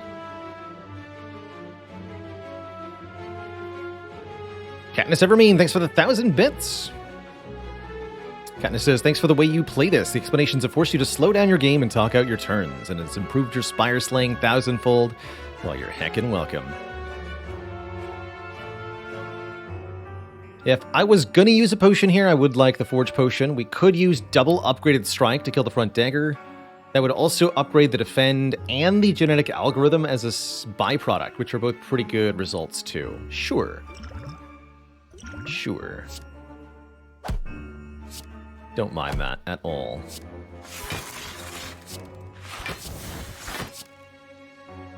And then we even get to buffer...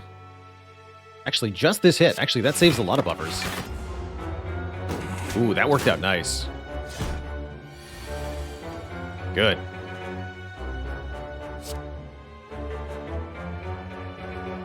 This is... my face.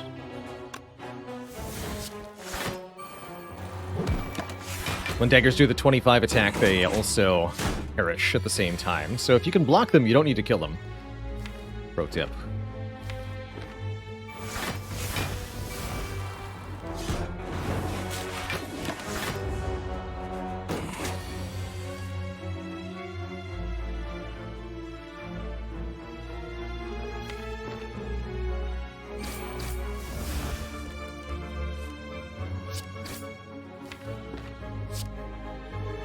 Patience.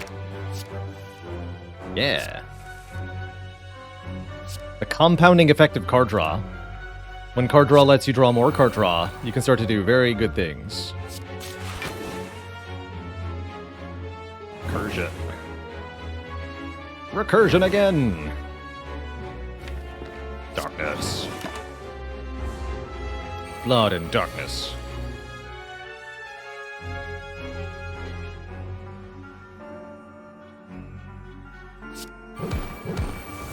If you have the lowest health, you are the target of the dark orbs, lady. Smooth Stone's great. +1 dexterity means all of our blocks block for just a little bit more.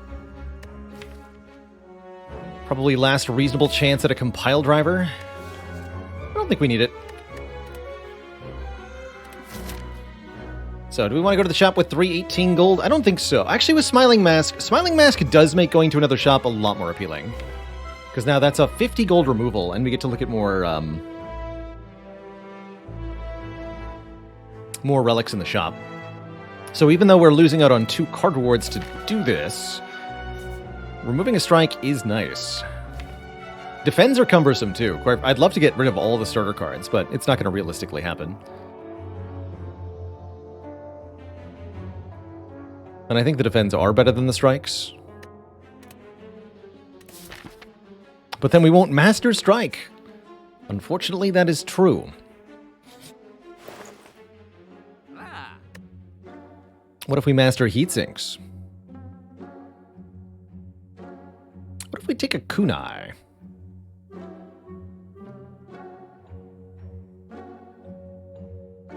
Doesn't seem like kunai is particularly good.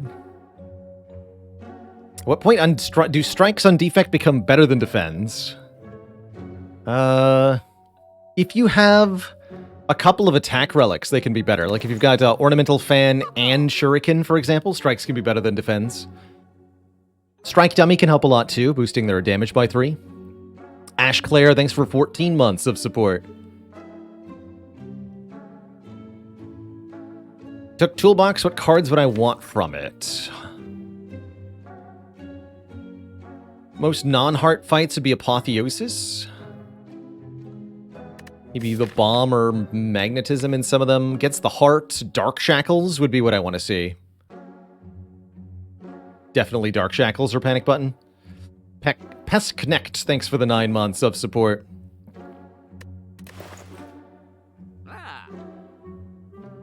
Yeah, Dark Shackles in Heart would be ludicrously good. We already talked about the Equilibrium buffer play. If I also have a Dark Shackles, we can completely block the first cycle guaranteed every time. Blind is also nice, yes. Any source of weakness would be good.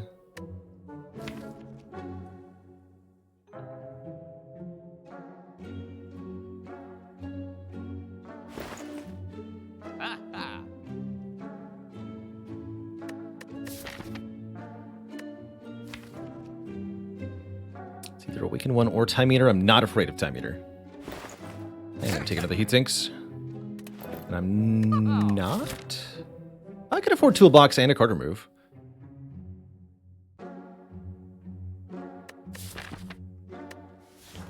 You know what? Yeah, sure. I like Toolbox. Might mean we don't get orange pellets or something, but... whatever. We'll be fine.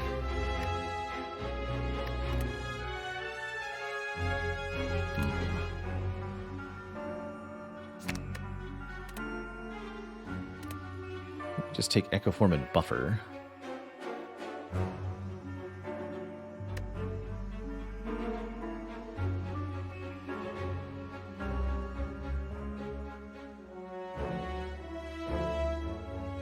I wonder why I want the other card to be. Double Energy?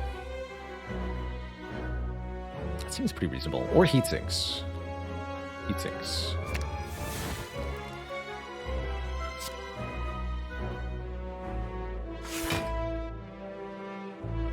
Do it this way? Sure.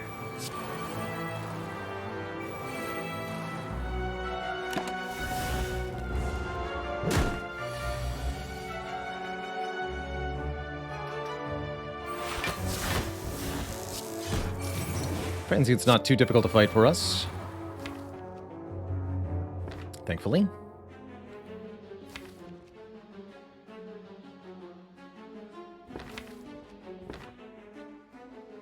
Just gonna keep this orb.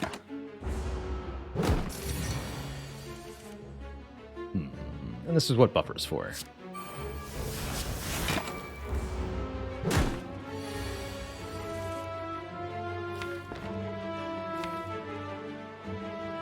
It'll be a fun turn next turn.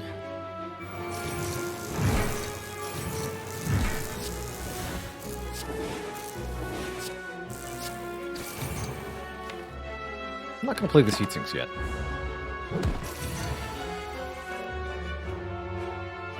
Double this one. Play this one time? Well, hold on.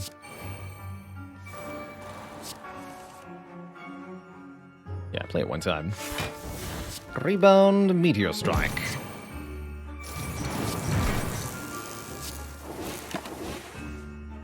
Good fight. How did we get 3 genetic algorithms? We took them one at a time. Just saw 3.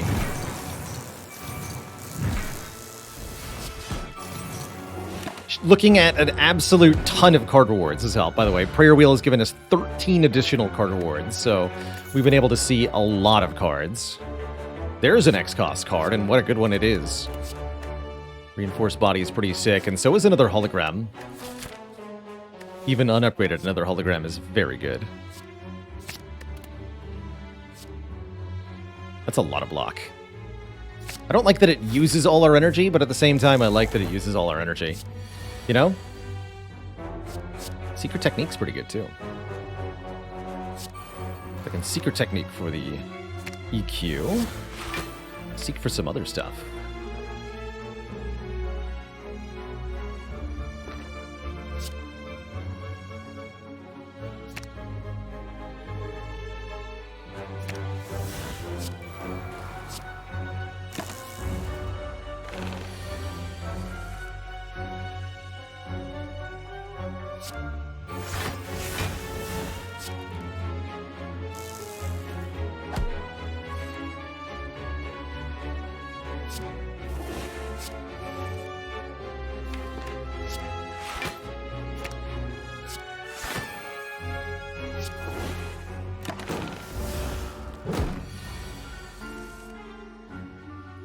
Double this one, I guess. If we have to.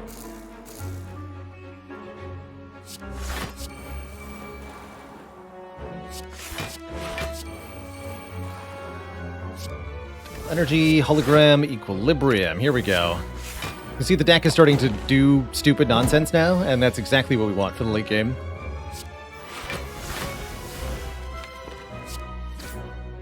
It's perfect.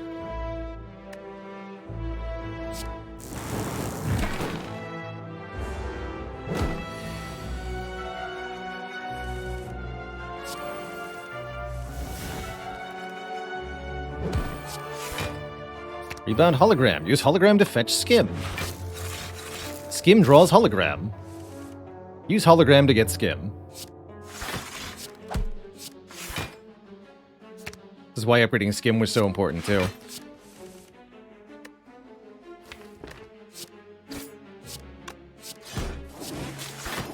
Just do that.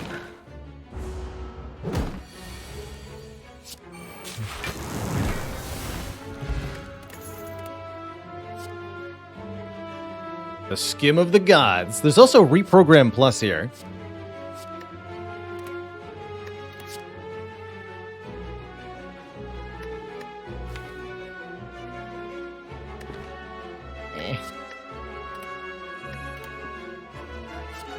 Could get Rebound Mastery. We've had enough Mastery candidates on this run. I feel like I'd like to just lock in what we've got here. Algorithm.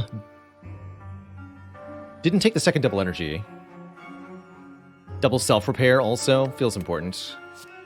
Double skim. I was the gardener Stinky. He pooped his plants.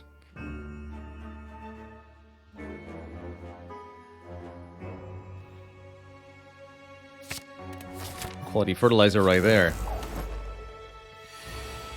That joke stinks. Let's see here. You know the drill. Seek, echo, form, equilibrium.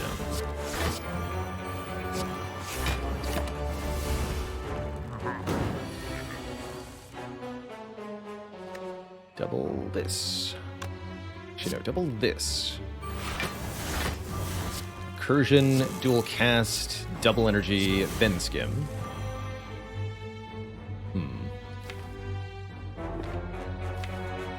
I'll be back. For all of you. Okay. Play none of that. Just trust me. Double this.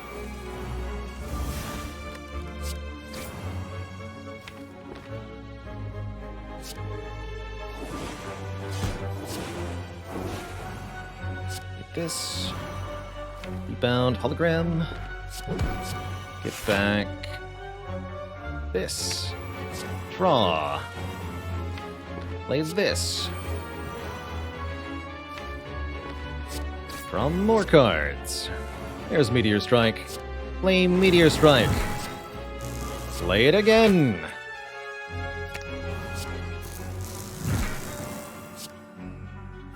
More.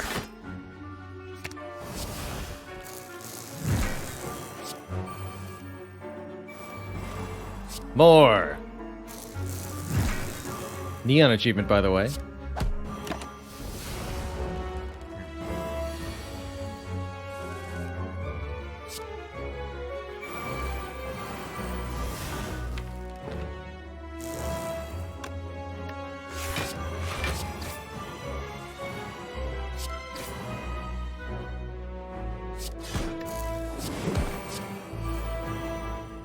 There we go.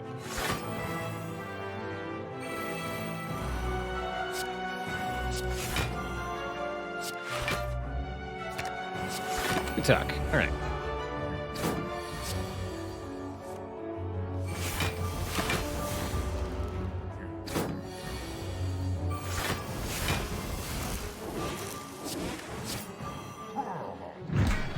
Squished. More max health. Let's go to 114. And not take any of these, because they're not upgraded. 116 max health. Defect. Chunky. Library FTW, thank you so much for the 8 months. 3050 for Ironclad A20. Extremely well done, Library. That's crazy. Well done.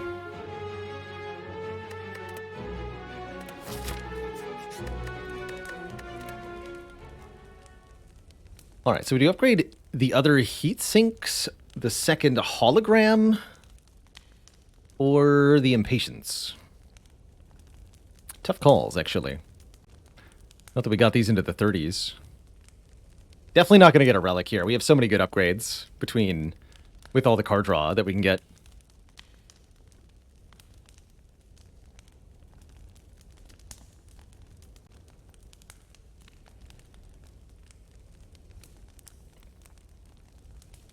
Hollow upgrade does seem really nice. We can also loop that for block, especially with the smooth stone. Yeah, we want that. Definitely want the hollow upgraded.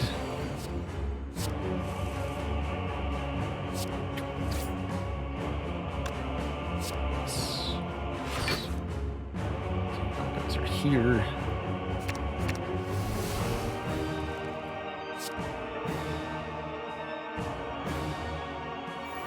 Take some damage here. In fact, taking damage gives me more energy. Did you know that? Because of the emotion chip.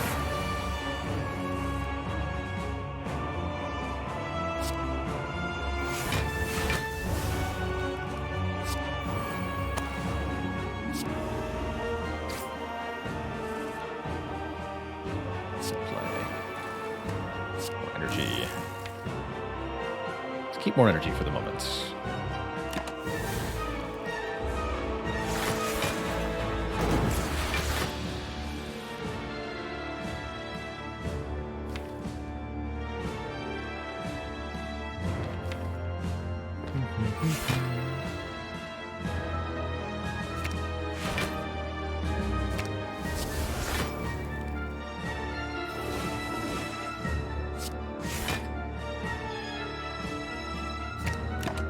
Build my own runic pyramid. Just like Mom used to make.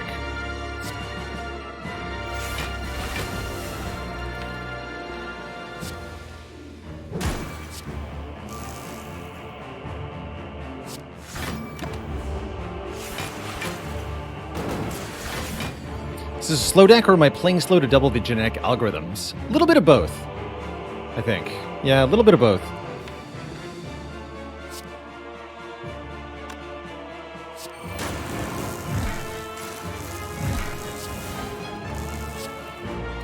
It's presumably faster once we get all the nonsense online.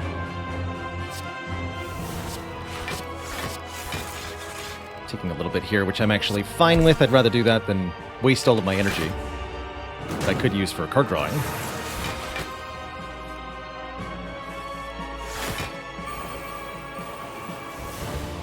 Like so.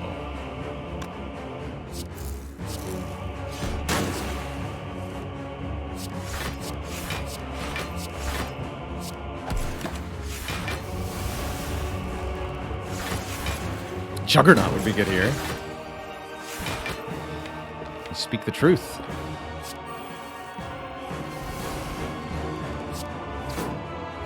Alright, this should be a turn we can get a lot of stuff done.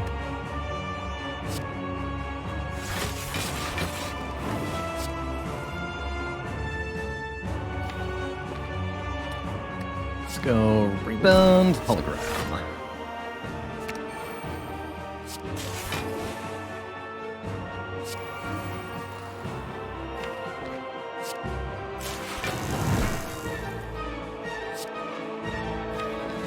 Rather than hologramming Meteor Strikes, I think it's often better to just keep drawing cards.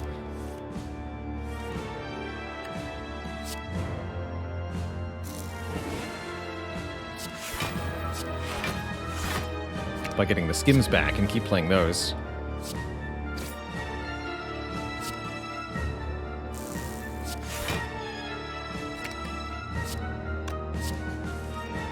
Only 20 energy, what will we do?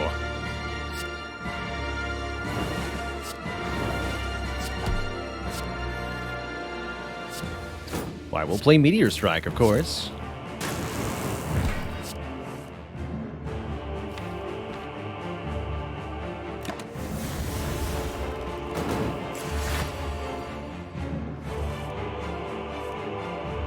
Turns like this happen.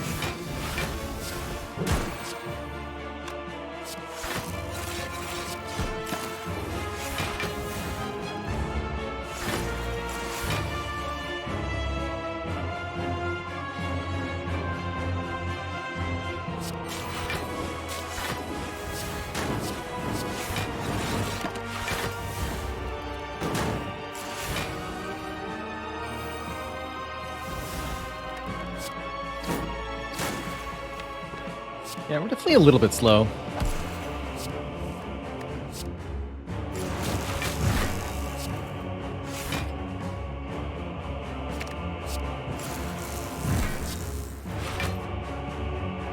Second Darkness Plus would make a decent difference. Maybe that's what I'll upgrade in Act 4.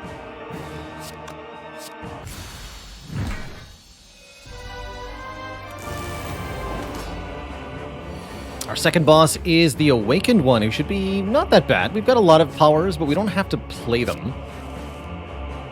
Most of them. Like, for example, I'm not going to play Buffer. But I do want to get Echo Form in play turn 1, for sure.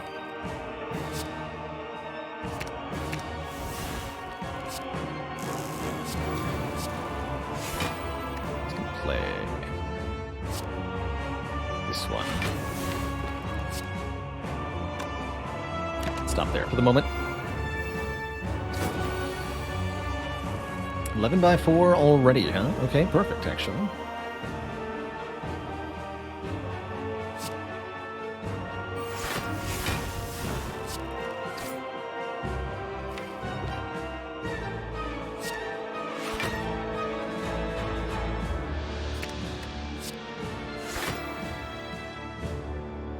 This is where a recycle would be particularly nice,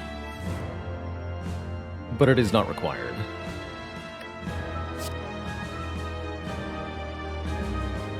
Go for it next turn, huh?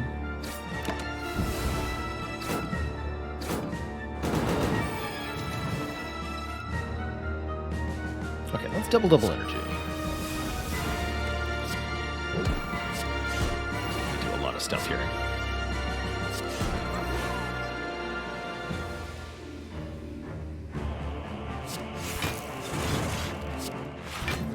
seems rather effective.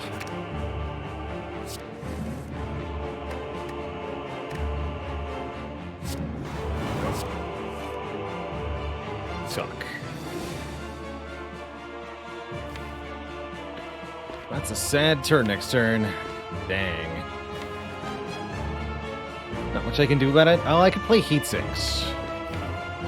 Doesn't seem like it makes things better. I feel like I actually might need to play this one. Get me out of a pickle later in the fight. Alright, hit me with your worst awaken one. That's not bad. In fact, I full block. Good talk.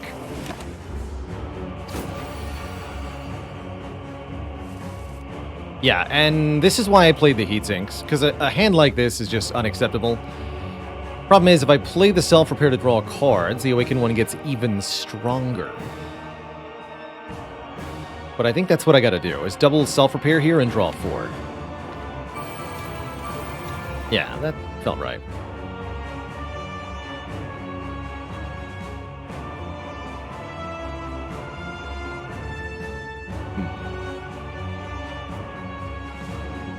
Yeah, malaise would be good here.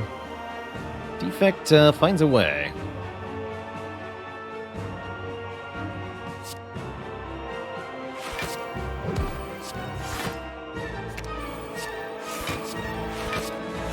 Okay, that's gonna hurt a bit.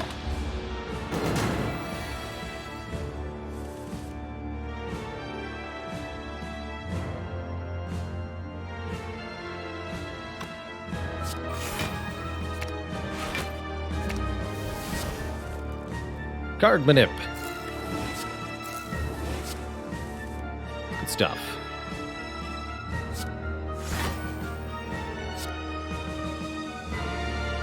So here maybe by using the Dark Orbs properly, we can get this to work.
Alright, let's just go Doom and Gloom. Now we can play the powers.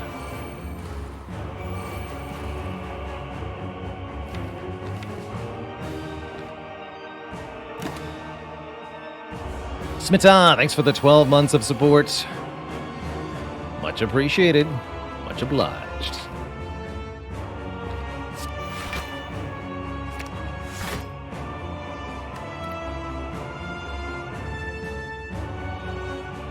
Plus recursion.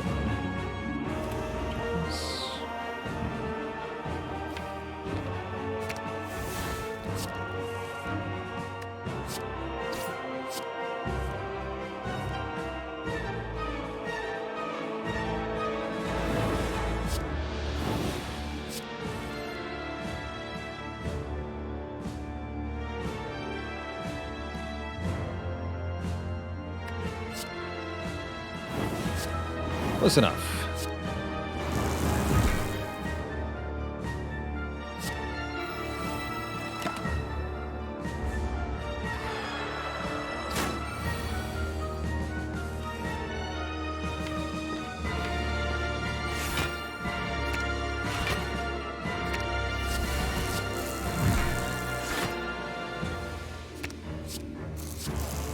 GG. We're back to full health as we go into Act 4. Pretty dang good. Two thump, two thump, two thump. A deep pulsing dread can be felt throughout the room. Is this the heart of the Spire, the source of all this energy?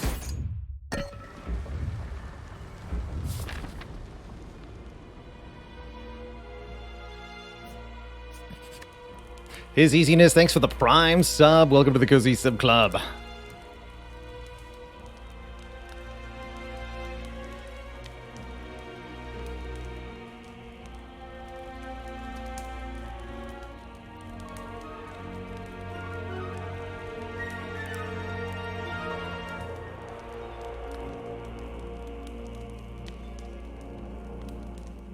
Bunks, did you hear about the defect that tried to cool their processor with chunks of beef? They heard they needed meat sinks. But I don't think they were very good at hearing. Okay, I am going to upgrade the other Darkness into Darkness Plus to try to improve our damage output for the heart fight specifically. We do miss out on orange pellets. Interesting. And a Dark Shackles, also interesting. Bummer. I want a Flex Potion or a Fire Potion? Not particularly. Not when I could remove a card. The Last Strike. Why would we want pellets in this deck? Mostly to purge vulnerable against heart, which is really not that big a deal, actually. We've got some other stuff we can do, after all.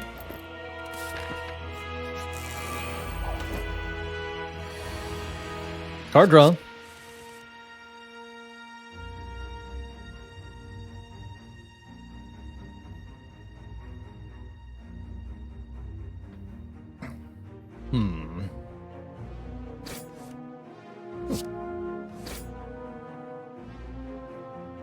So, large amount of damage headed our way. We actually don't despise just tanking a little bit here,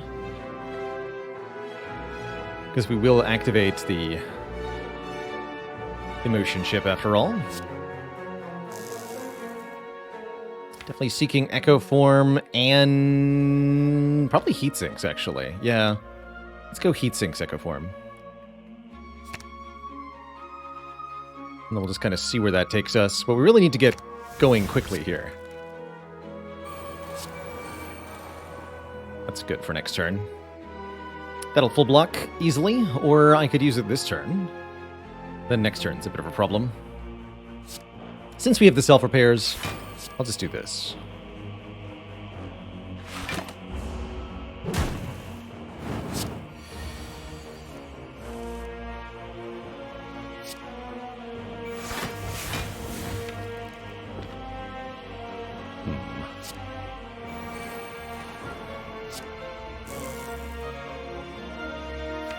Let's do that again.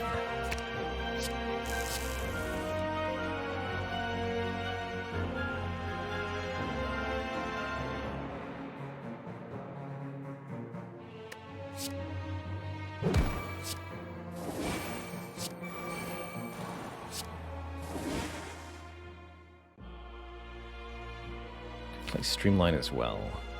Probably should.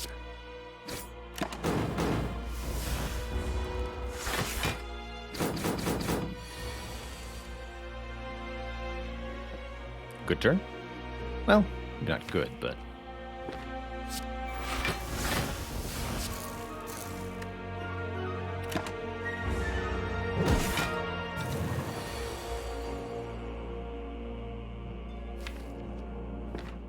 Double the Darkness? Double Self-Repair is pretty good too. Let's do that. Get some card draw here.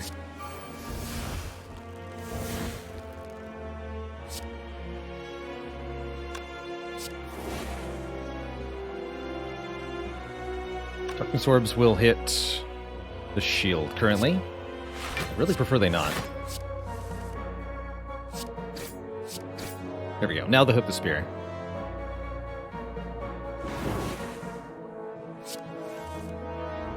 Remember, Dark Orbs always target the enemy with the lowest hit point total. Not hit points in block, not random. Enemy with the lowest HP.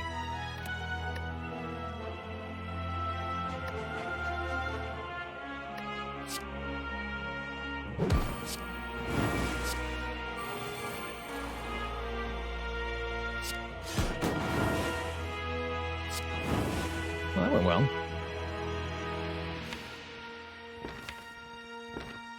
Yeah, this fight went really well.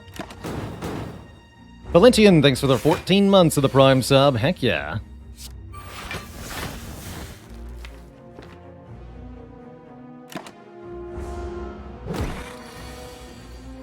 dare you?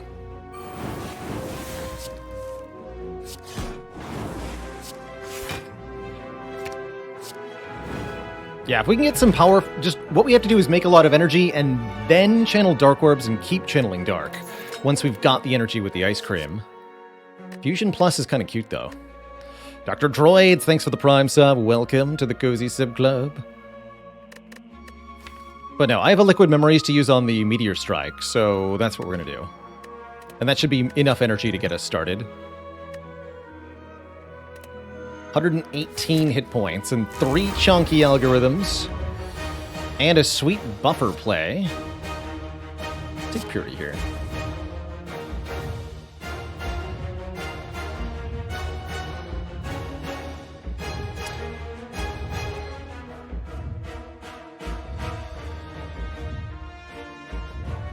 So am I able to... Yes, because... Oh, I can also use Liquid Memories on the thingy, so I can seek Echo Form and Equilibrium, no problem.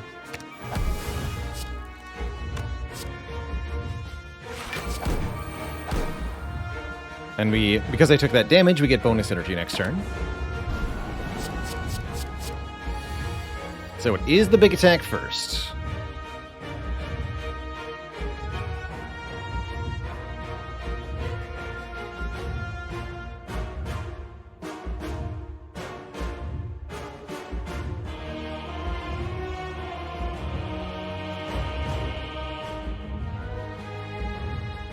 Definitely a couple ways we could do this.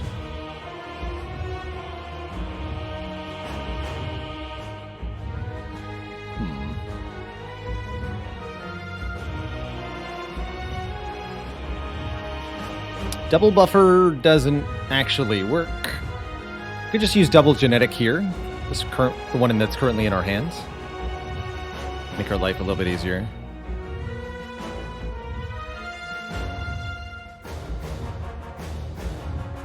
I could double recursion. Also an odd option, but workable.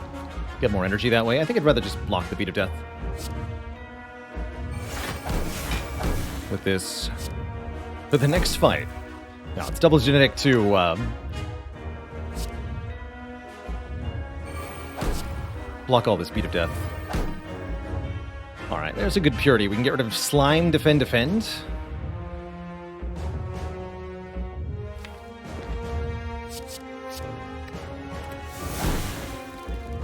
These cards are gonzo.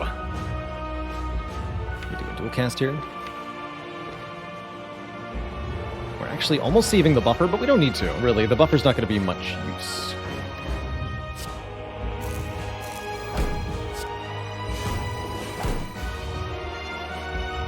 Rather have the energy, I think.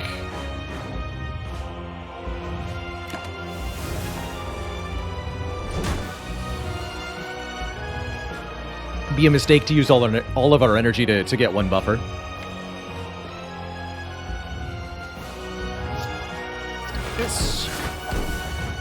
This really didn't draw either of the heatsinks yet. My mistake for not seeking for heatsinks.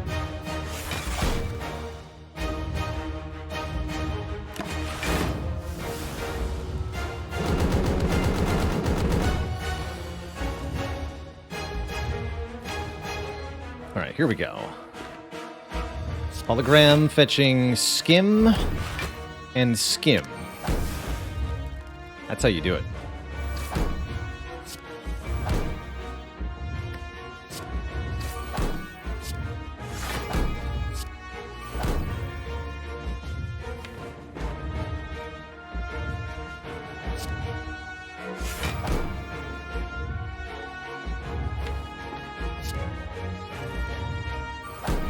So we're going to Meteor Strike, and now we start playing Darkness Pluses.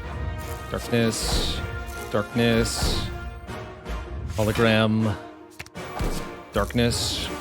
This is already 24.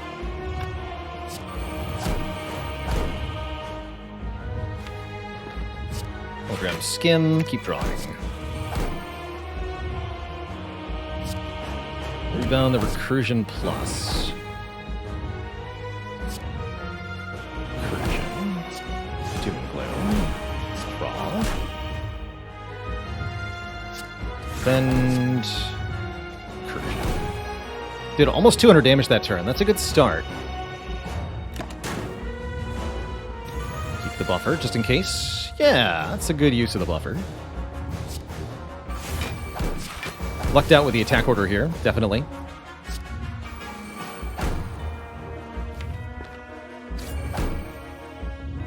Sure, I'll dual cast this one.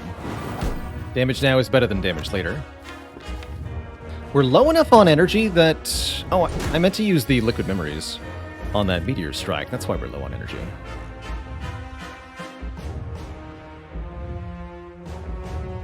That's right.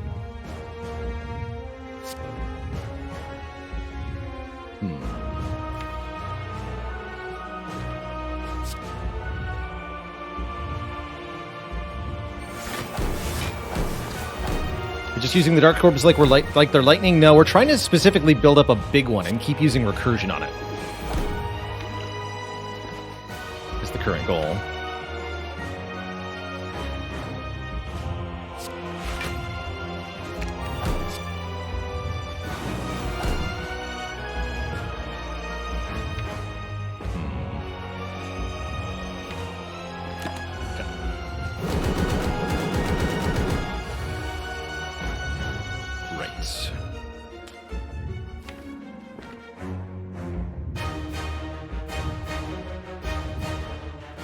Mistakes have been made. Yeah, this is with a Purifying 2 of the defense, too. I guess we can just keep channeling Darkness Orbs. Taking damage with the Emotion Chip might even be beneficial to us here. But we absolutely need to get the heart at least below 400 on this turn. Next turn could be very spooky.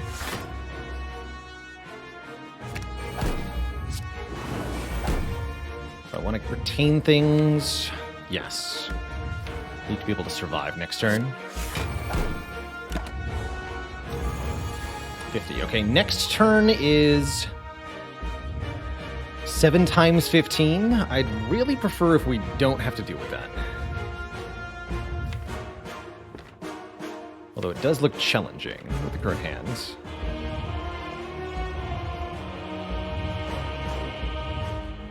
Almost impossible, actually.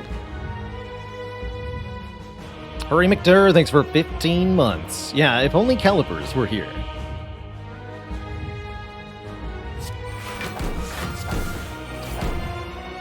Beat of Death is now 3, extra problematic, but here we go. We can Meteor Strike, Liquid Memories Meteor Strike. That's what I wanted.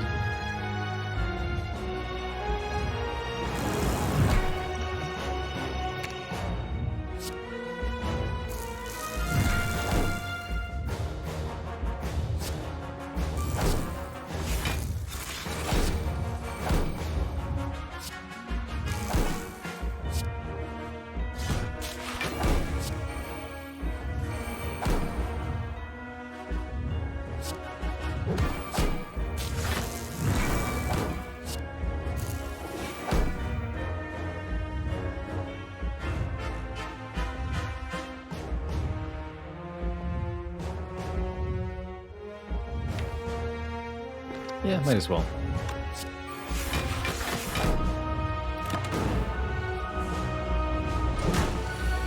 Never didn't have it. Well, or did we, though?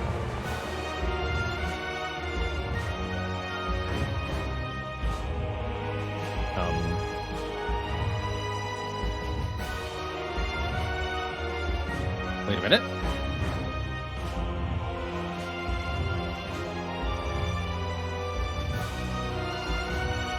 We did? Not if we double equilibrium, right? Yeah, we live. It's only 105. I thought for a second it was 120. I was like, oh no. But it's only 105. We're okay. Do we have lethal? Let's just double check that real quick. If I double darkness, we have 36, 18, and 12. We do 36, 36, 18, 12, 24, and 20 from Streamline. Can only deal 146 damage with this hand by my count.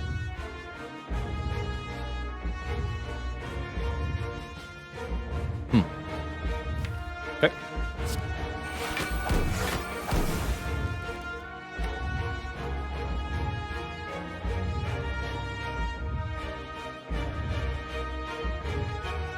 We're at 113, so I can play at least one more card.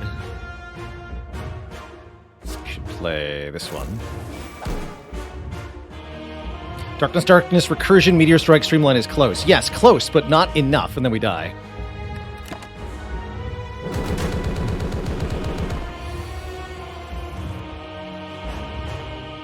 Here we go.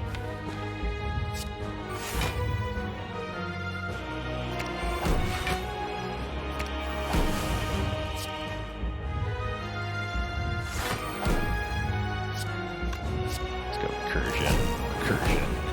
Yeah, plenty of life to spare, no problem. Never had an issue in my life. Thanks for Streamline. Only need the one. After all, GG. Very GG. Look at all those masteries accomplished. Excellent work. Not even close. Good night to you, Plasma Wolf. GG.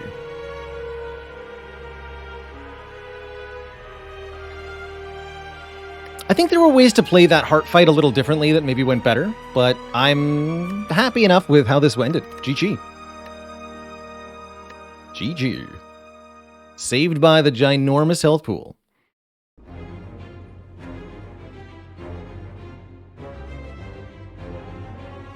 Uncle Istvan, congrats yourself on your first heart kill with Defect. Meow, what has it been done? The Spire sleepeth, and so shall I. Honestly, Colby, the reinforced body ended up a lot less useful than I thought it would. Singing Bowl was 42 max HP. Triple Mango. As for masteries, well, we got double Darkness, double Recursion, double Self-Repair, double Skim, and double Genetic Algorithm. So 4 different uncommons got mastered here. That's awesome news. Awesome, awesome news. Beautiful. Well, Twitch chat, I'm very, very happy with our Spire runs today.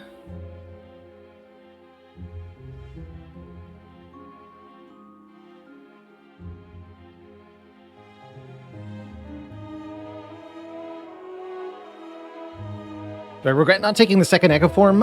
A little bit, yeah. We took the heat sinks, though? Well, no, the heat sinks were so important. I don't regret taking the heat sinks at all. Double Echo Forms, doubling, like, double Meteor, double Energy. We definitely could have broken the game a bit with it. But I don't regret what we did. What's my opinion on Just Lucky for Watcher? Have a run going where you picked up an early Shuriken. Great with various relics. I'd say any 2 relics that work with it, it's awesome, suddenly. The whole point of the card is to essentially stack minor bonuses on it to make it better. So the more relics you have that interact with it, the more impactful it is. Great with Kunai, Shuriken, Ornamental Fan, any strength or dexterity that you can get. It's great with the third eye, the golden eye, excuse me, the golden eye that gives you extra scry. And there's a few other things that make it quite nice. I'm hoping to get a Silent Wristblade Prismatic Shard Just Lucky run. That's what I want.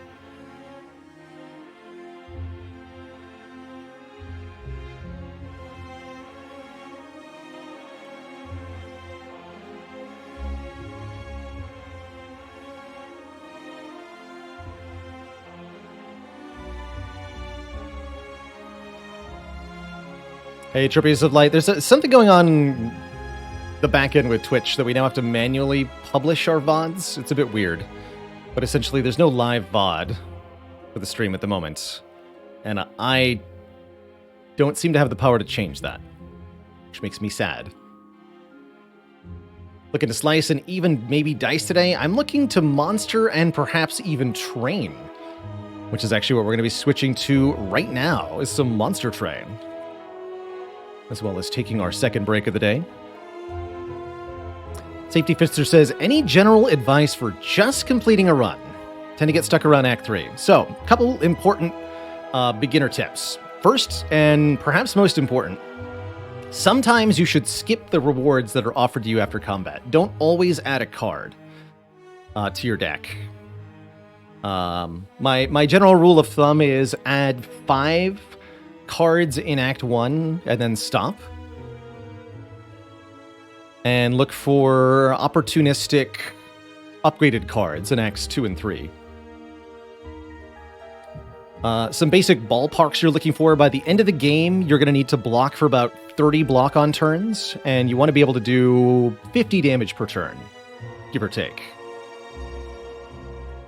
The easiest way to do this is to start out with cards that have decent base values, attack cards that you can upgrade, block cards that are pretty decent, and then stack bonuses from relics or power cards in order to what we call scale your deck up, in order to make it have a higher numeric impact than just the base values of the cards that you're playing. Other general advice, don't take too many events, although the question mark rooms are very tempting. In order to get your run actually started and functioning, you need card rewards that are going to give you cards to start winning fights. So you're at the minimum, your first 3 rooms in Act 1 should probably be combats to get some early card rewards. Let's see, what other bits of advice? Another pretty good general rule, take and upgrade the first area damage card you see. Anything that you see that says deal damage to all enemies, if it's the first one of the run, take it, slap an upgrade on it so that you have a way to deal with multi-enemy fights, as that can be a real problem otherwise.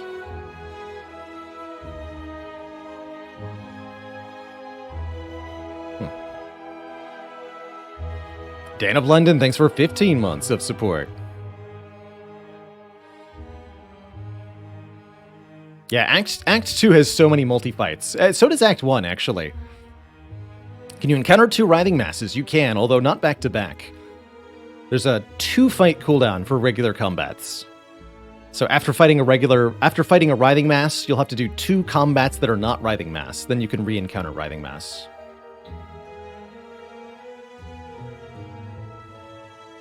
Are sentries the worst elites? Actually depends on the character. I consider Gremlin Knob to be the worst for Defect, Lagavulin, and Gremlin Knob to be the worst for Silent. Sentries are the worst for the Watcher. And then I think Gremlin Knob is the worst for Ironclad, too, probably. Well, actually, no. That's a bit of a toss-up. Lagavulin's pretty bad for Clad, sometimes. Sentries is pretty easy for Clad.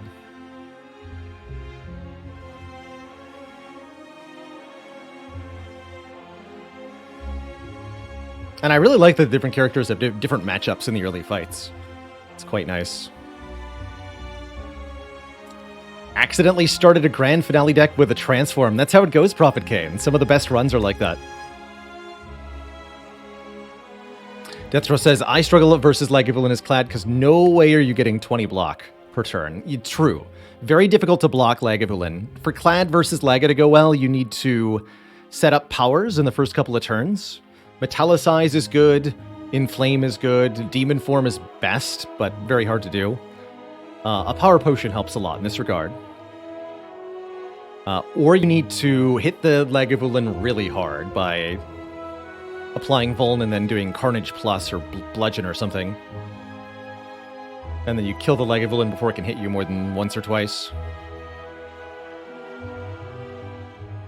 Habermas says, when I get the same fights 2 times, I always assume the game tells you that you're missing an important piece in your deck.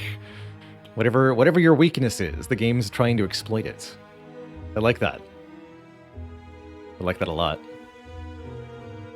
Struggle pulling off exhaust synergies on Ironclad, often have a lot of dead weight early. Yes, it can be difficult to get online. I find Feel No Pain is a pretty good entry point.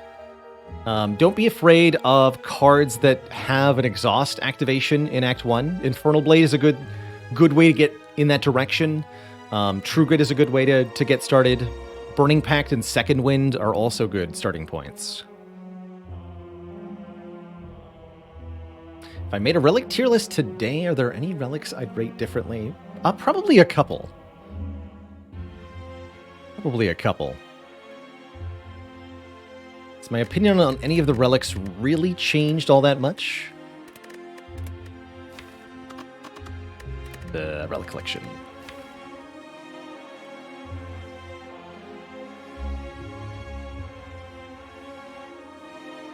I might lower some of the ones that I've rated really highly. But I don't think I've had a huge shift of opinion on any of them. Maybe Frozen Eye. If I didn't say Frozen Eye was amazing already, I would say it's amazing now. But I think I already said it was amazing last time. What about Duality? I still think Duality is better than Kunai for Watcher. It's like front-loaded Kunai.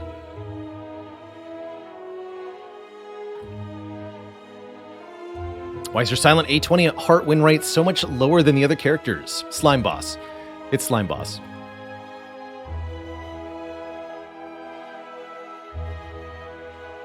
Specific relic that I like a lot, but others don't value very highly. I'm very much on the emotion chip train. We didn't use it deliberately that much last run, but it is stupidly powerful when well utilized. And then other personal favorite relic that everybody thinks is bad, definitely Frozen Core. You end your turn with orb slots, get a free Frost Orb. I've only had a couple really cool Frozen Core runs, but when they happen, they're very fun. One of my favorite decks is to Defect with Frozen Core, just like capacitors and consumes and defrags, but no actual orb generation. And you let the deck do let the Frozen Core make all the Frost Orbs for you. My opinion of Ectoplasm: the better I get at the game, the more effectively I can use gold, and the more Ectoplasm becomes a penalty.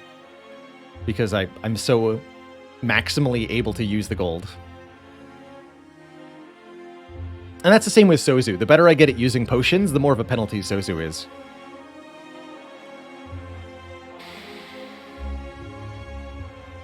Favorite relic besides boss relics. So not Riddick Pyramid. Pocket Watch.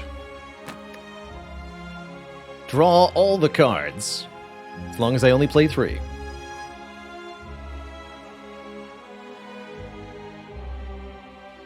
Or maybe Tough Bandages on Silent, which we have yet to see during our year.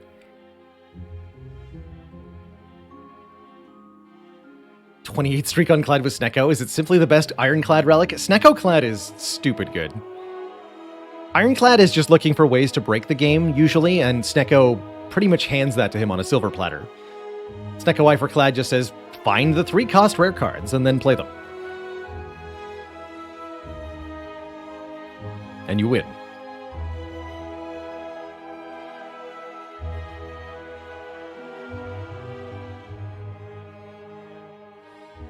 Is Vault Bomb a thing? Yeah, Walful, it is. It works.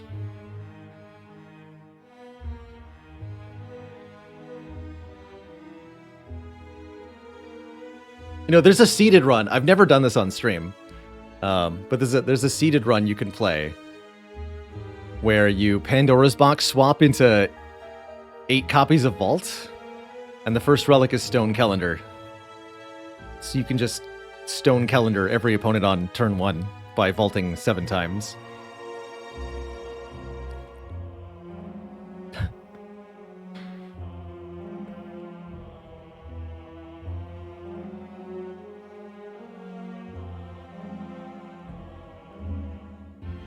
One known seed that's 100% unwinnable. Yeah, there's the unwinnable seed command. Oobla's blog explains it far better than I can as to how it's mathematically determined to be impossible. Hey there, Merle. Life's good. We're just about to switch over to some Monster Train here. Let me update the title.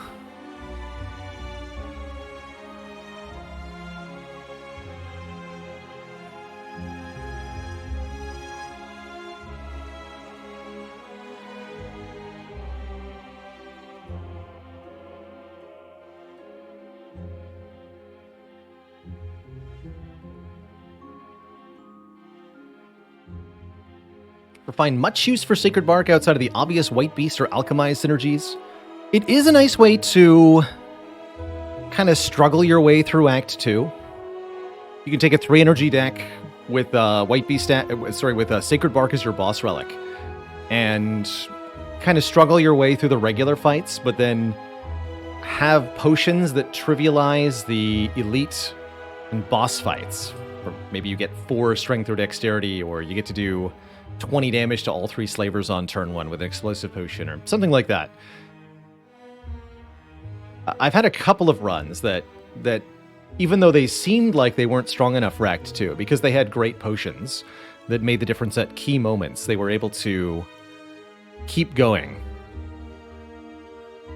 And it can be enough to just buy potions at a shop so that you have more potions to use with Sacred Bark. Sometimes that's enough. About Burning Blood on Ironclad, a little underrated, Kringle. Heal 12 is really nice. Also, just like the Sacred Bark, you can limp your way through with Black Blood, rather. I assume you're talking about Black Blood, not Burning Blood. The 12 heal upgrade boss relic. Just tank a bunch of damage in every fight, but heal it all back. Has also led to some pretty cool 3 energy Act 2s for me on Ironclad. Where it really starts to fall flat is when you get to Act 4 and you're just down a boss relic, essentially. That doesn't feel great. But oftentimes, Ironclad, getting to the very end of the game, you're so powerful at that point that it's fine. Ironclad's modus operandi in a lot of runs is just stay alive until you find something really powerful to exploit. Black Blood keeping you alive longer helps that. So Cody, thanks for 8 months of support. Heck yeah. All right, Twitch chat, we are here at the halfway point of the broadcast, or, well, more than halfway, I'd say. We are going to switch games here, play ourselves some Monster Train, and continue our quest to master all of the cards in that game.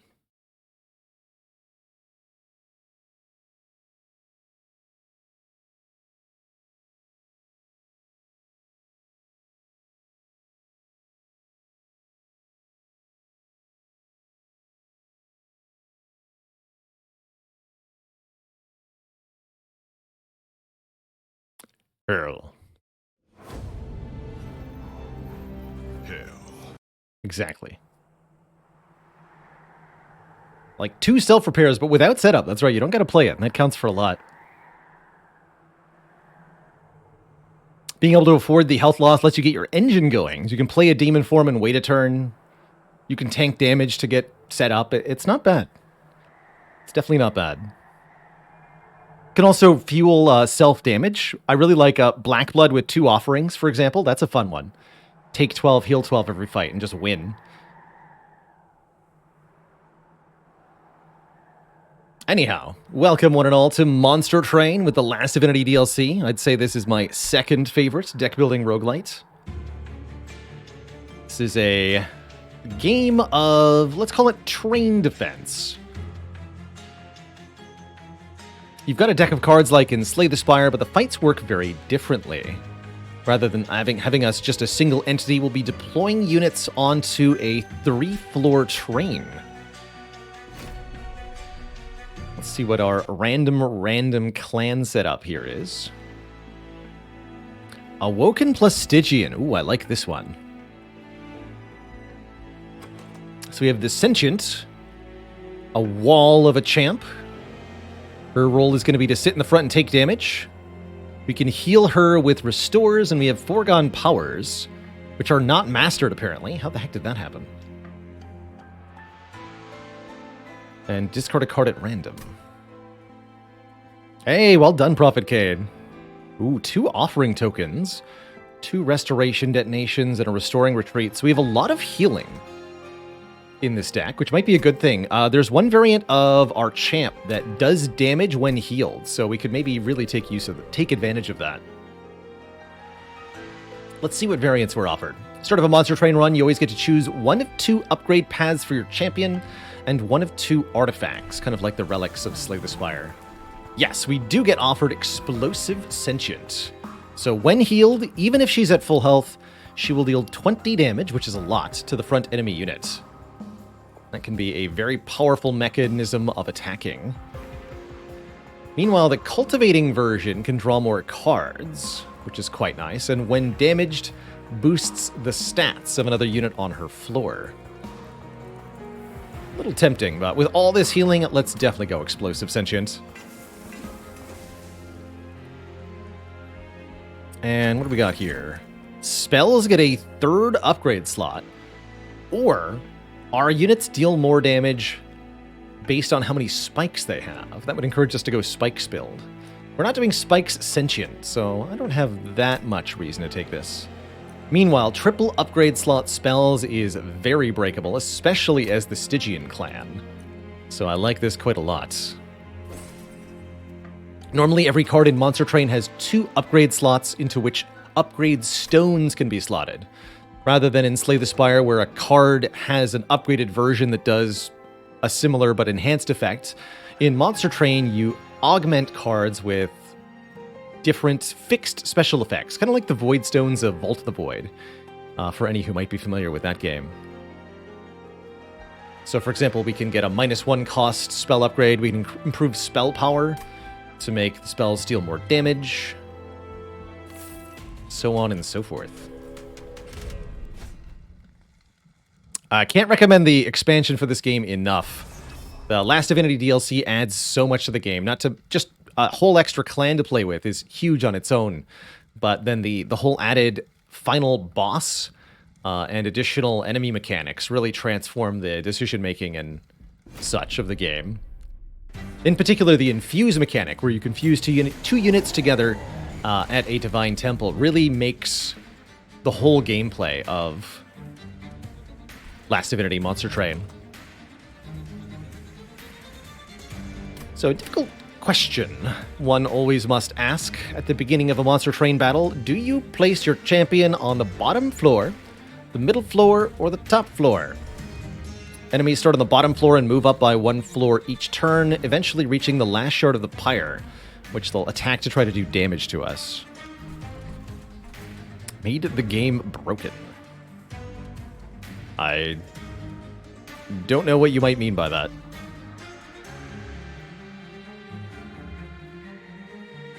If you mean unbalanced, then I laugh at the notion that it was balanced before.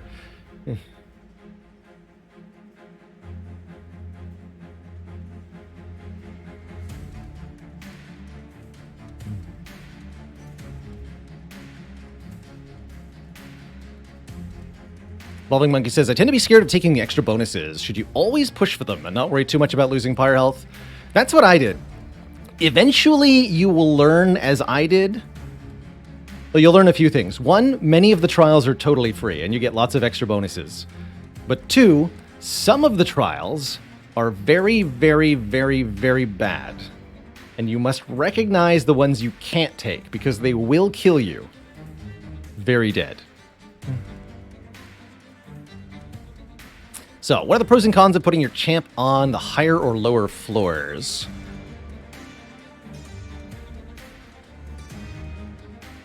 The main benefit is prep time. The higher up you go, the longer it takes enemies to reach your champ, so the more turns you have to draw cards and set up before combat occurs.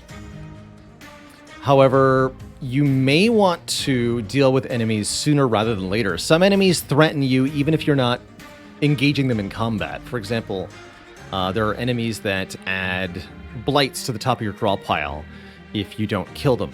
These enemies kind of demand a response on floor 1, or they'll cause big problems to you. So in fights where those are present, setting up on the bottom floor might be more helpful. You may also want to place units that have damaging abilities on the bottom or middle floors in order to be able to hit enemies before they're almost at the top of the pyre. And that's what I would do here with Sentient. If I had some healing spells in my hand, I'd place Sentient on the bottom floor and heal her to kill the Apprentice of Light. But We don't have that, so I'm going to put her on the middle floor so that I can try to do that next turn. I think I'll put this train steward on the bottom.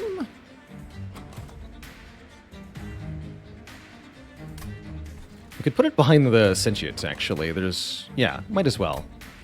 Put them both in the middle here. I have some frostbite. Frostbite kind of like poison. Enemy takes damage equal to frostbite, and then frostbite decreases by 1.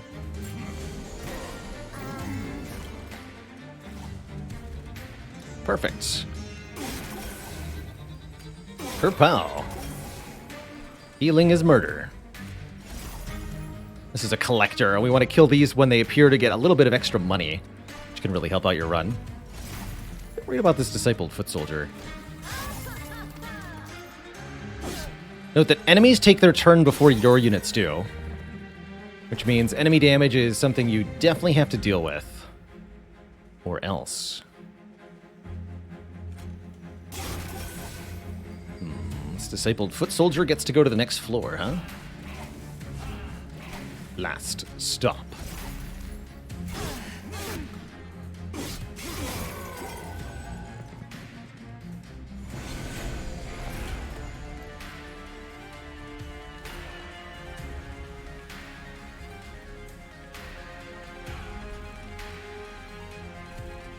So this discipled foot soldier will deal 10 damage to the pyre if they get there. Let's see what offering token draws. Restore.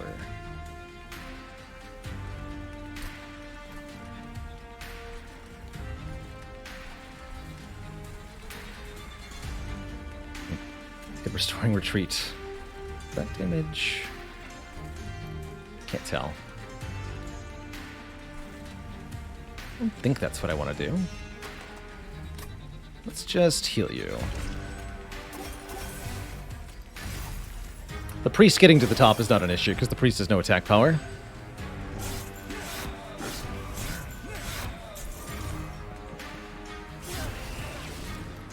This 9 damage guy behind the boss is actually a huge problem for us.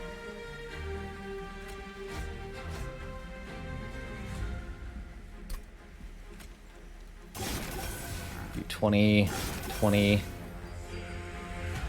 Ouch. So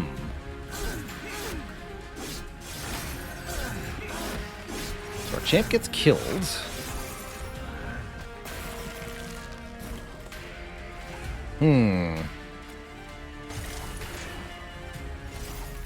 Kind of fell flat here. We're going to take a ton of damage to the pyre. I'm not sure how much, actually. Looks like we barely live. Ouch. Ouch. So that was a consequence of taking the added challenge here, but getting a unit draft is well worth it, in my opinion. Ooh, Glimmer's great here. Do damage to enemy units and heal our own units. Perfect for this version of Sentient.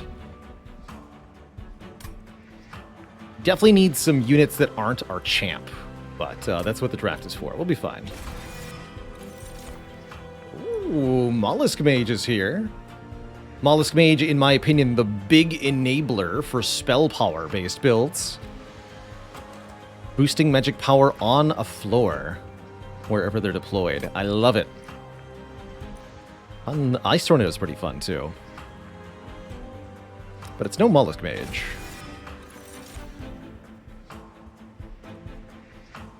We get some interesting options. Nameless Siren gets angry when a spell is cast on her floor.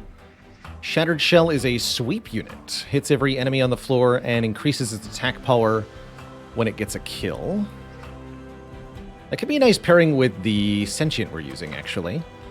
Wouldn't mind Shattered Shell here. Or the Awoken Hollow. Has a lot of max health and boosts stats when healed. Awoken Hollow plus Mollusk Mage is kind of cool.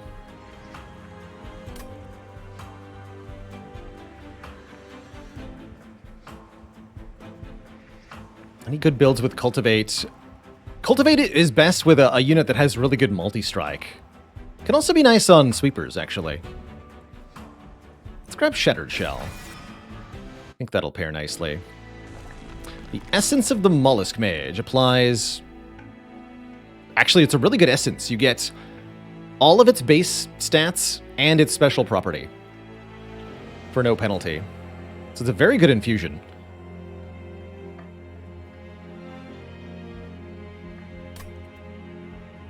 We want to upgrade a unit.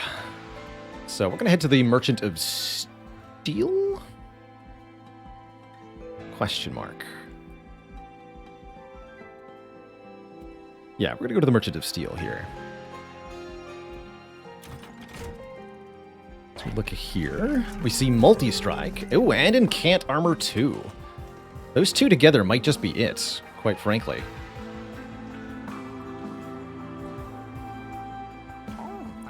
Multi-Strike Sweep with a Slay bonus seems like a pretty solid basis for a unit. Let's see if there's any good infusion for that unit as well. Could add Incant Rage. Incant Rage Multi-Strike Sweep does seem pretty ridiculous.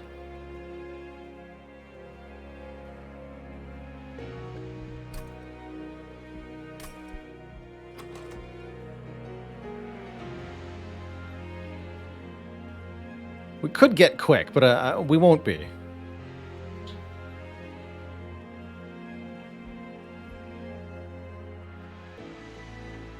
I want to double stack on the incant bonuses. Okay, let's try this.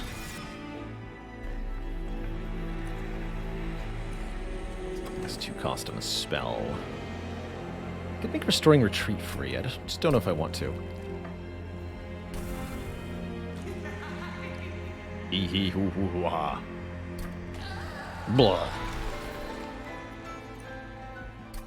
So now our Shattered Shell says whenever we play a spell on this floor, gain 1 rage and 2 armor. Stone Mollusk Mage is also kind of decent.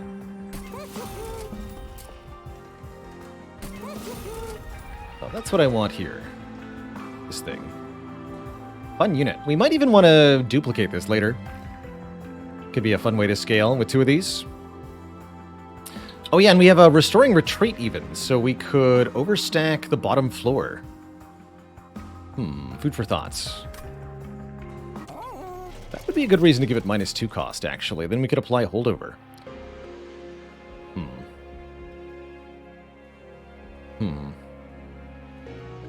We'll think about that. We want 10 attack power on anyone. Could put it on Mollusk Mage or a Train Steward. I don't think it's going to make a difference. Rather have the $25 later.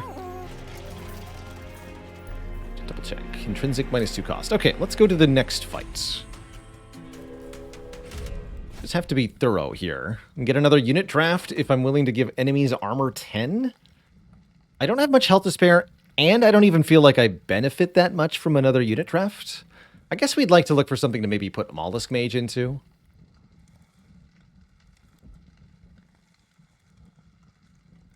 We'll be fine. We got an 8x2 sweeper.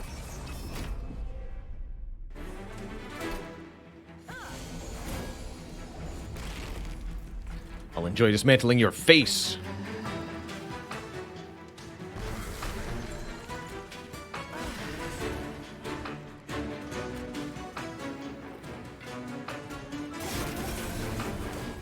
And just like that, they're dead.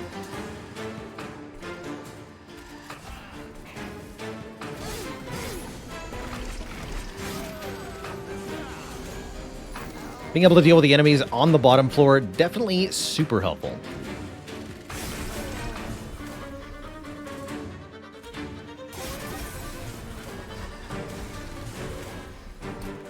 So we want to play as many spells as possible on the bottom floor, noting that the Shattered Shell gets buffed each time we do.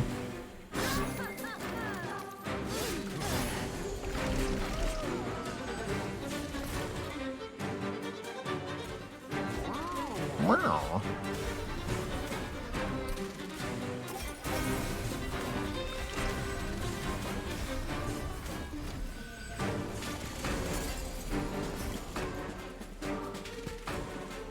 Easy. Easy.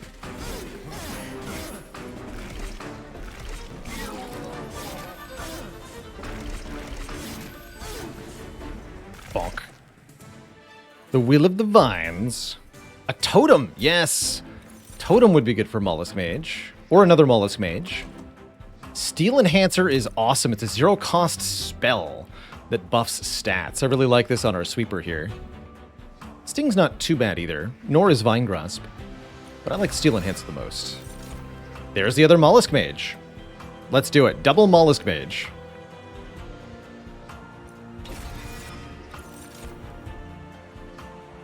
You can't gain armor.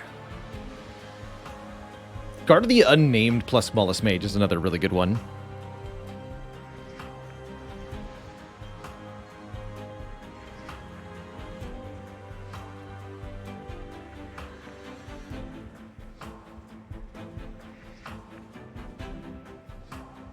I don't think so.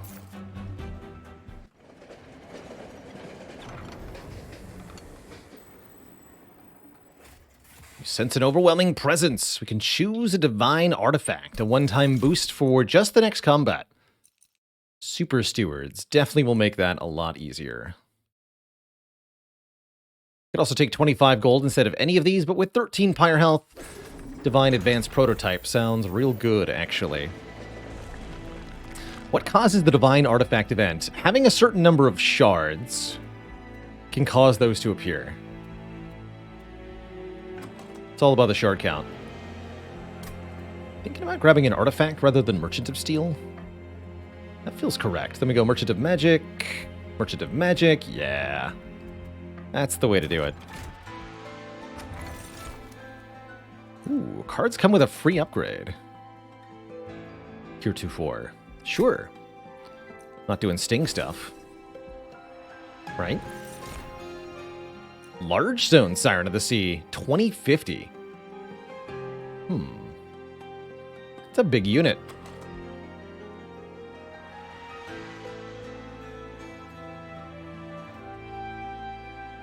And we have Restoring Retreat. You know what?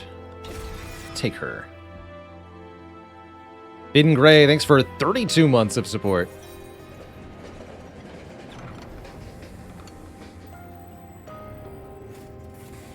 My time in hell has granted me access to the records of so many fascinating clans. Would you like a book? Book that can add multi-strike, a book that can silence units, or a book that can return consumed spells? I don't have any consumed spells. I guess silence is nice, sure. Take one of those. Zero cost spells are good in any deck that wants to activate and cant a whole bunch.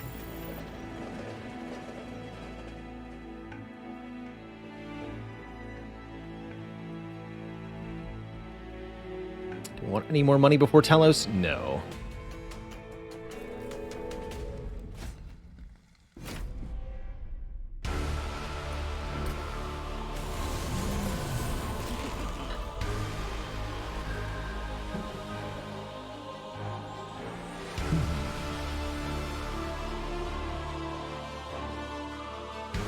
Get him, Super Steward.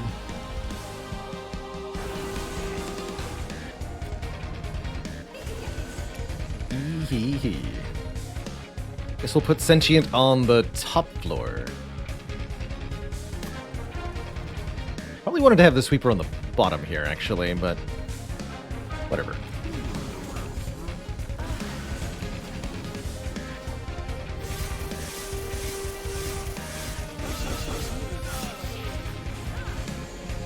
Again, with the Super Stewards, it's not likely to matter much.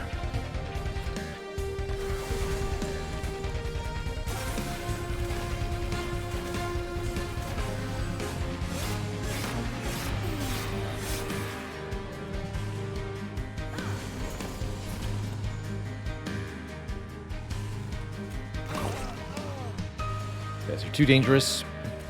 They cannot be allowed to live.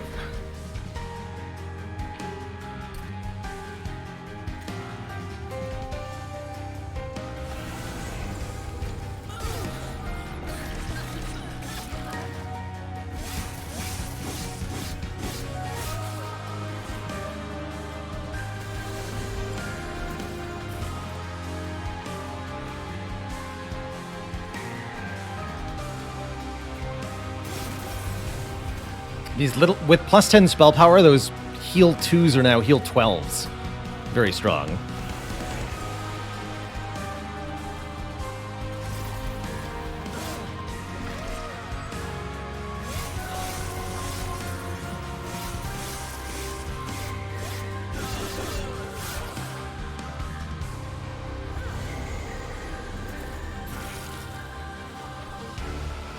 Deactivate.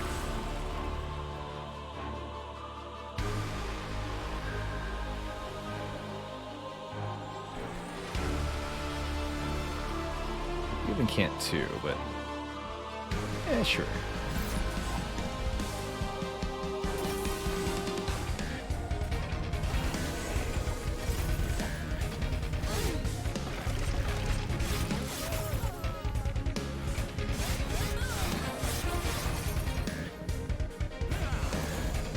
Wait a minute. Soundless doesn't stop haste. Oh yeah, it's not a purple thing. That's right. Not purple.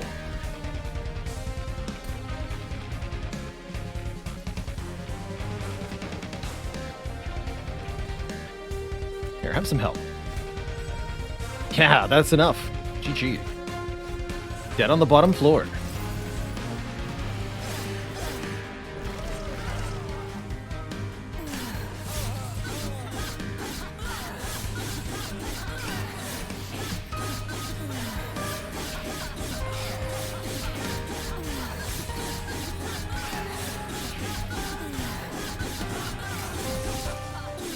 Last stop. GG. That's a pretty good deep offering. Zero cost Unleash the Wildwood's also nice. Zero cost Restore all of our units to full health. Not that they have all that much health in the first place. But deep offering is card draw. Very hard to come by in Monster Terrain and very, very valuable. Oh, Steel Singer. We haven't seen Steel Singer before. This is a quick Steel Singer. Upon being healed, note the 3 cost and 4 capacity. Upon being healed, it permanently gains damage.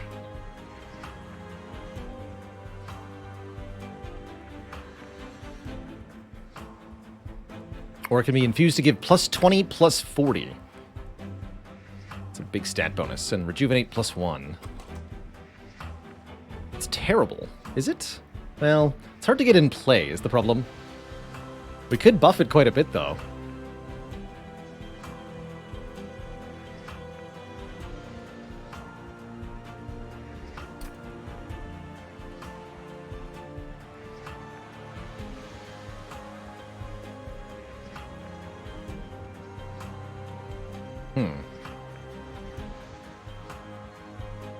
Permanently is in across battles. Yes.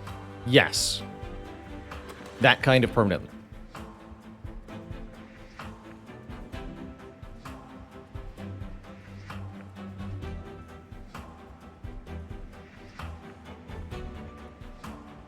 So it becomes something we start investing in for the long term.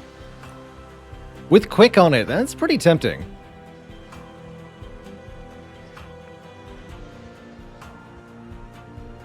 It's also one of those hard to find cards, which makes me want to take it now. Let's try it. And then we choose either energy, draw, or capacity. I'm feeling like we probably want card draw to get us started, but there's definitely some other options here. Energy is somewhat tempting. Capacity also very tempting. Got a lot of big stuff. But I think we want draw first. Another? Oh, it's Malika. Hello. Remember me, Hellporn? You probably don't thanks to the loop, but it's Malika, your bestie. Last time you wanted to play cards, but that was boring, so let's try something else. I have 3 trinkets, all of which will make your life much worse than it already is. Take some. If they kill you, I win. If they don't, you win. There's actually some serious power to be had here. So she offers us 3 different trinkets, all of which do different really annoying things.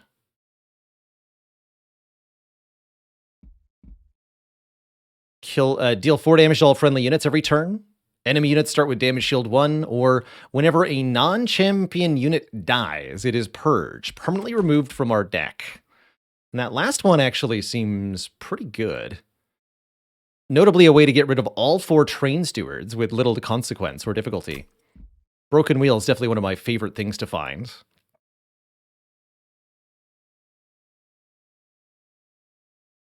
Doesn't the top one turn into healing every turn? I think it does. Although Corrupted Cloud plus Broken Wheel is spooky.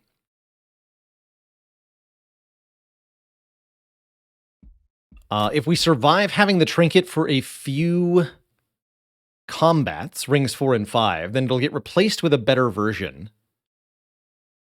later. I think I will take the Broken Wheel. Probably not also Corrupted Cloud, but let's do Broken Wheel. We are allowed to take any number of them, by the way.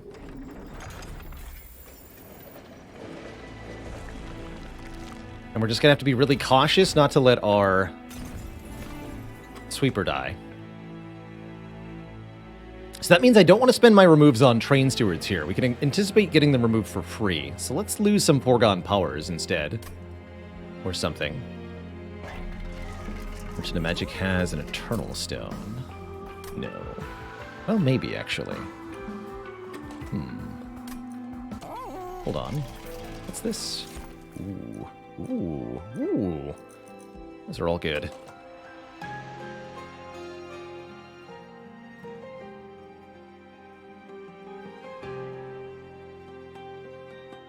Oh, actually, Hell's Banners makes it a lot easier to play the Steel Singers sometimes.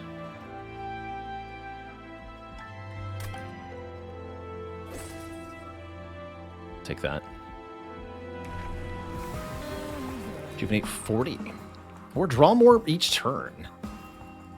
For Revenge Cultivate. Cross-passing into Cultivating might be the play here. I want to use my heals on Steel Singer now. So let's do that. Let's get more card draw.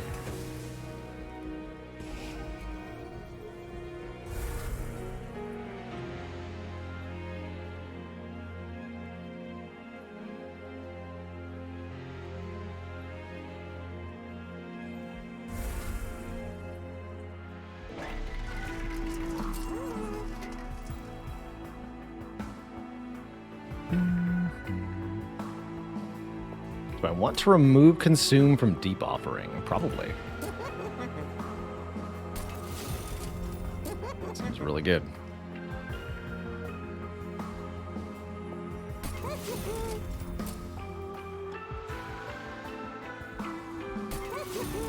Let's see what else is here.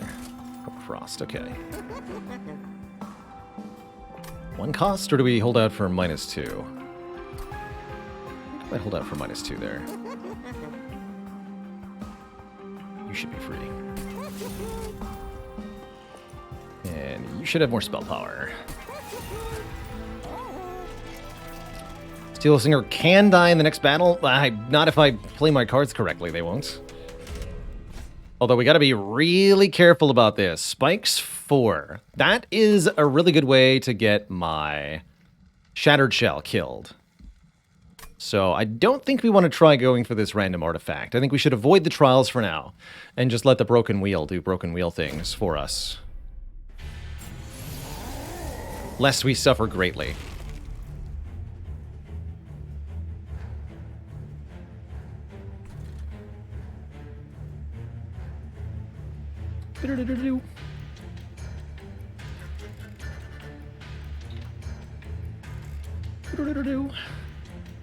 Can't do Sentient Steel Singer on the bottom. But I think Sentient Shattered Shell on the bottom, Steel Singer in the middle looks pretty good.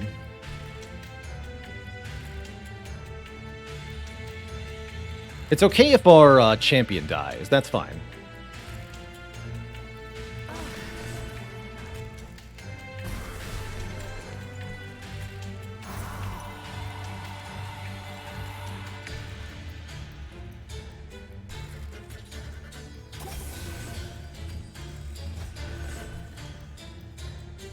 10 armor but 6 frostbite. That seems like a win.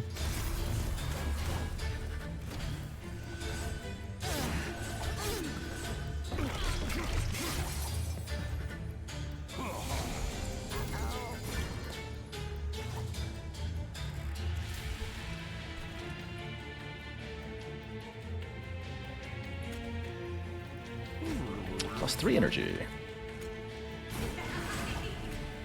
Oh, I maybe didn't want to deploy that because it could die? If there's spikes? Well, I'm okay losing one of them, actually. Hopefully that won't happen. Healing? Yeah, we gotta heal her one time at least. This goes here, though.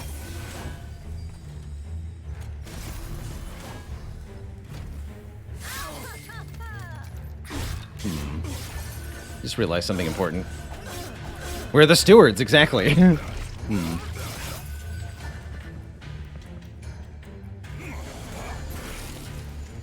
Actually, maybe I do want my champ to die so that I can play some stewards in her place. There's some other things we can do as well. You are getting to the pyre. I don't like that.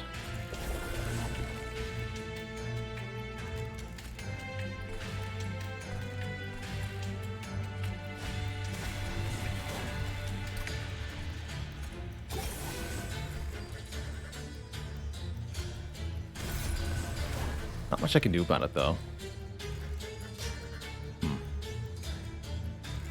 Ow?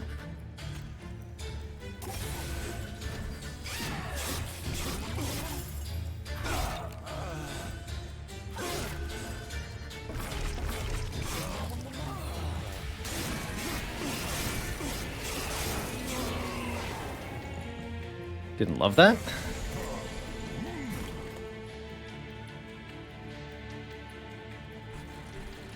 Alright, here we go.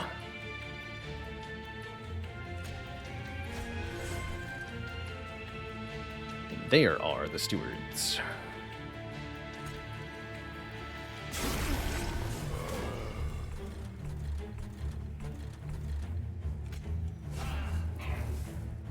We could at least try to get that one killed somehow.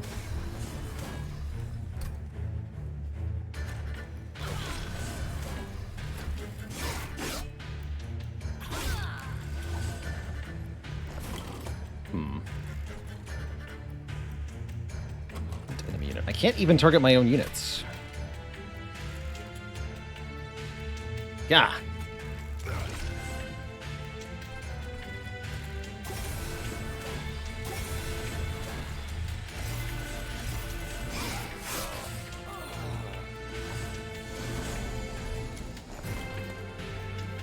And we win. Well, I guess that works.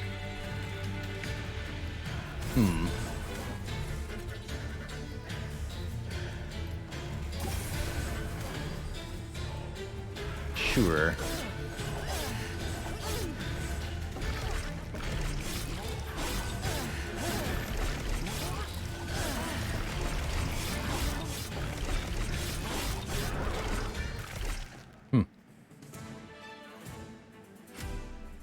The stewards live.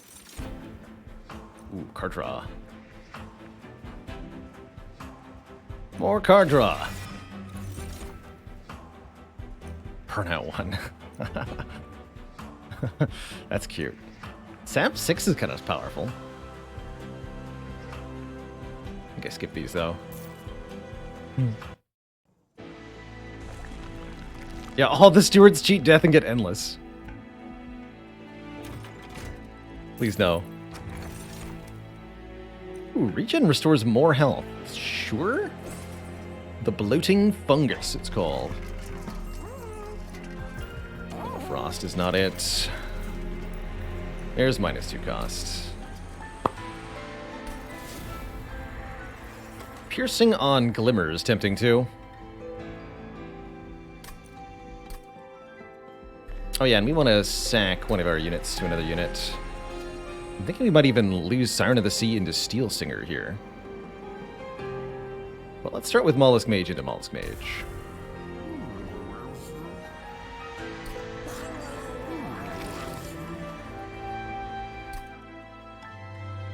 Let me confuse again next floor. Okay.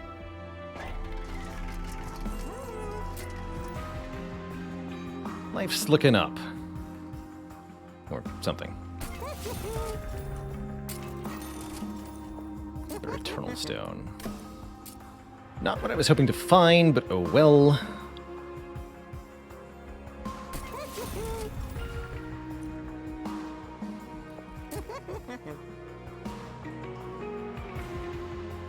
I really feel like I need bonus magic power. Mollusk on the Steel Singer? Yeah, that's not too bad either. Realistically, they're going to be on the same floor anyway. So I don't see it mattering too much. You know what? I am going to take Piercing on Glimmer. That puts us to 100 shards already. But I think the deck is ready now to perform. I just have to remember to... Oh yeah, Stealth Boss. Okay, this is actually problematic because...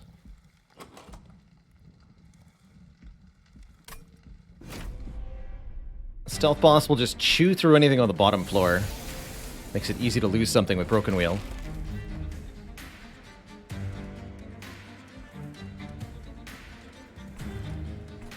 So we want to do this. Sentient Shattered Shell. Steel Singer on top. Okay. Don't even bother playing the Siren of the Sea, or we could even deliberately lose Siren of the Sea. It's a fun line. I don't think I'm going to bother.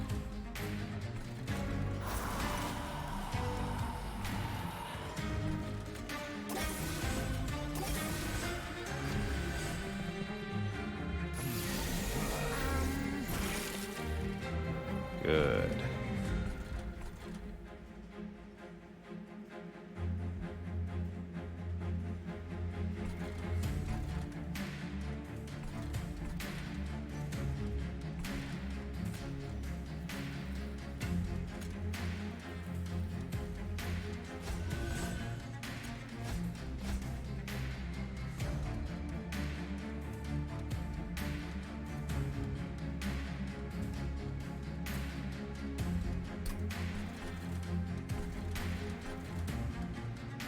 Guy's going to the next floor. Definitely play both of these here.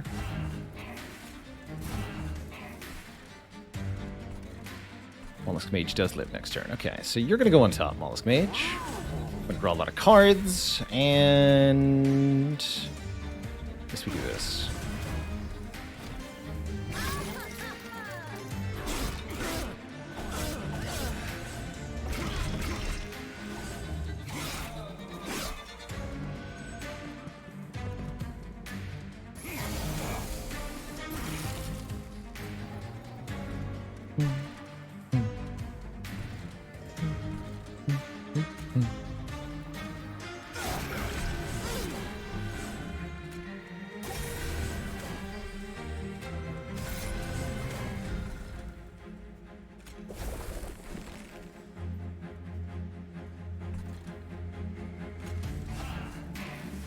Deep Offering draws the other Steward. Do I even want to do that?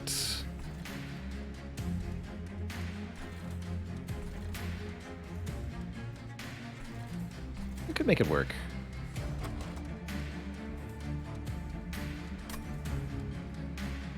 Sure.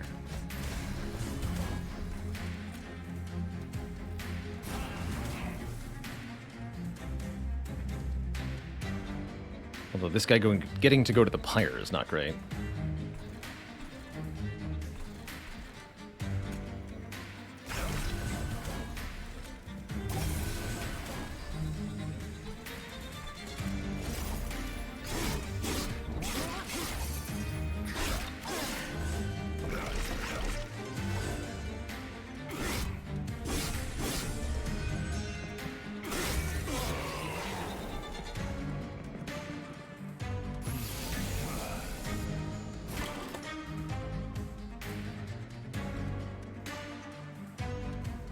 Take 11 to get you purged.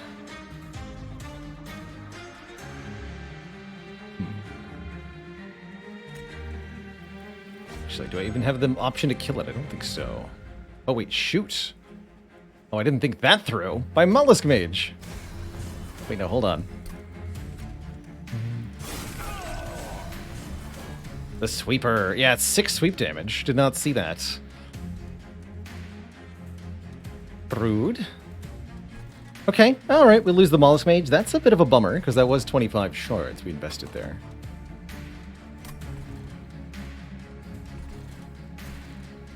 So it goes. The price of success.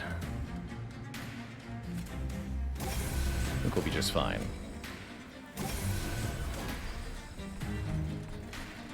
9 health. Yeah, that's fine. Okay. Urge.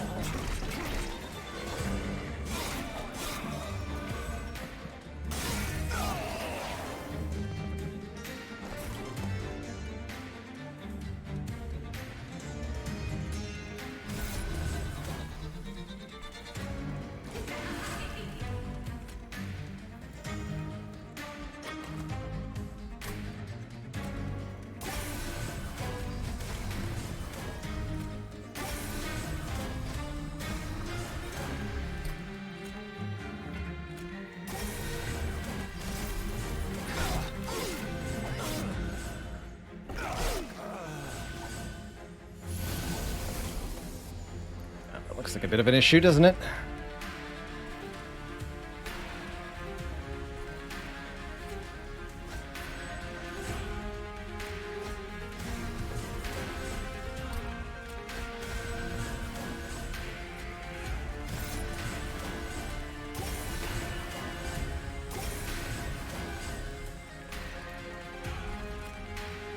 You have 2 spell shield and 10 stealth. You're going to do 15 by 10? Oof.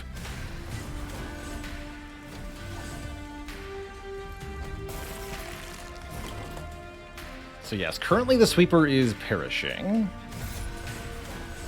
We might be able to change that.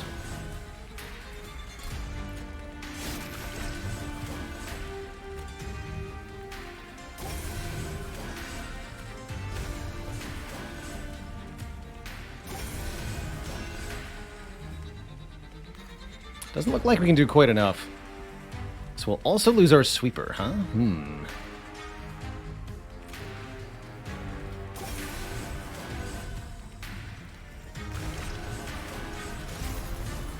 Alright, be purged.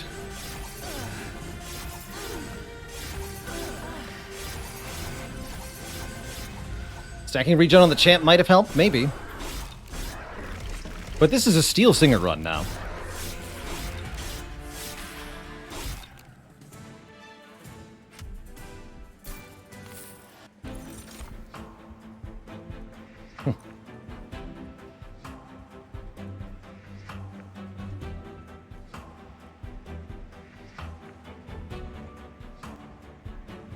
This is also not bad.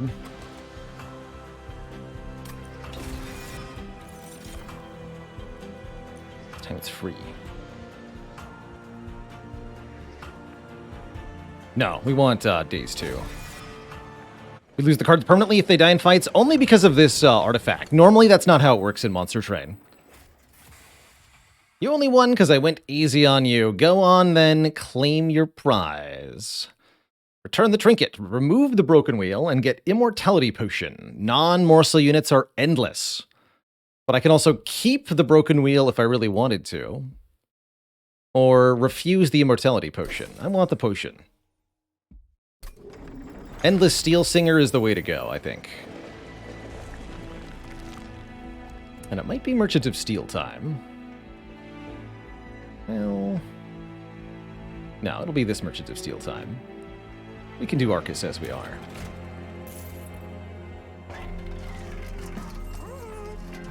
Ooh, Thorn Fruit. 1 sting per turn. Somewhat tempting.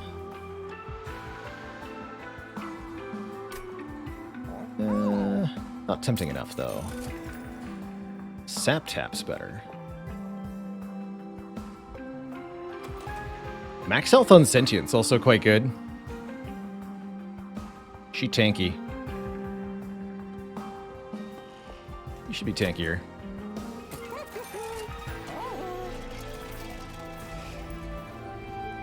If only we'd taken the other sting artifacts. How about... No, thank you. I'm good.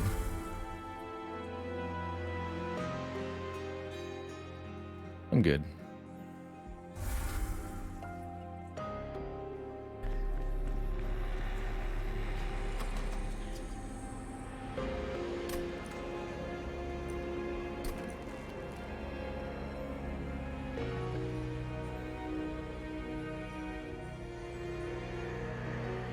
Just want to have these both separately on the same floor, huh? I think so.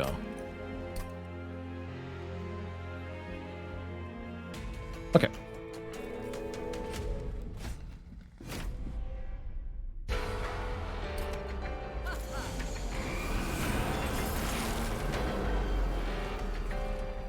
It's the Arcus that summons nonsense. Against this Arcus, we definitely want to go bottom floor setup. At least with Sentient. What's this? Yeah, Daisy, that's fine.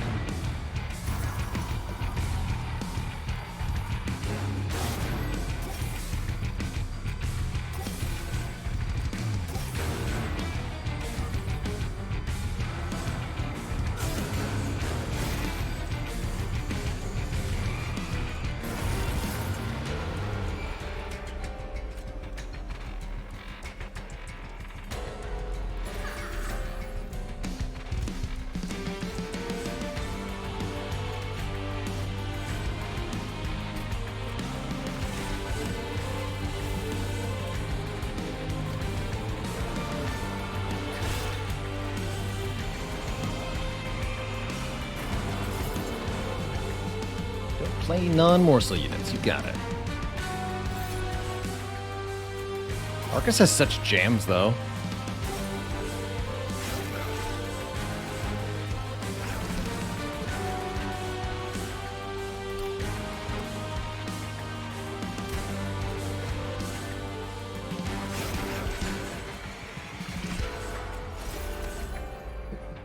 The cards also get erased if they have Endless. No, Endless will counteract the Purge on Death effects. But we've now replaced our Purge on Death, so we will no longer permanently lose units for any reason. Thankfully. Wait a minute. I see.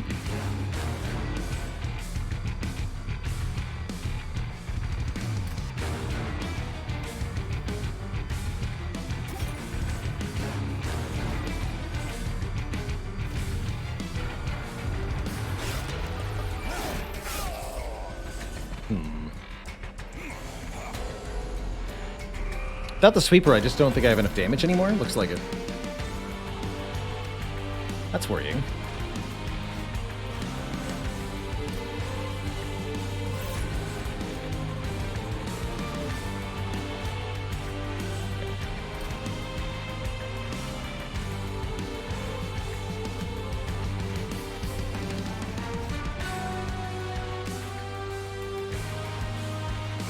Maybe if we healed Transient, the Sentient a little bit, instead of whatever nonsense we're currently doing.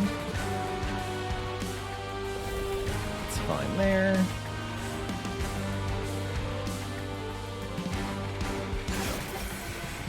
Good, okay, 2 of them dead is better.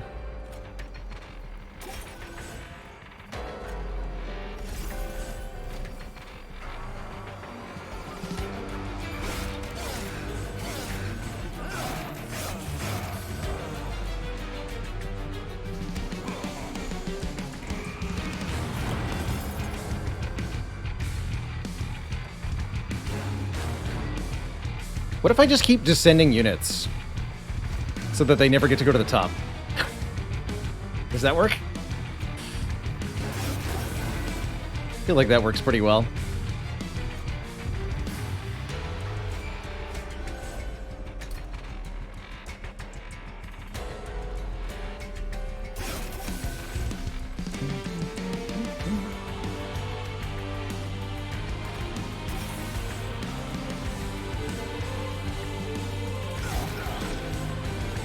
There we go. See, there's nothing to be afraid of.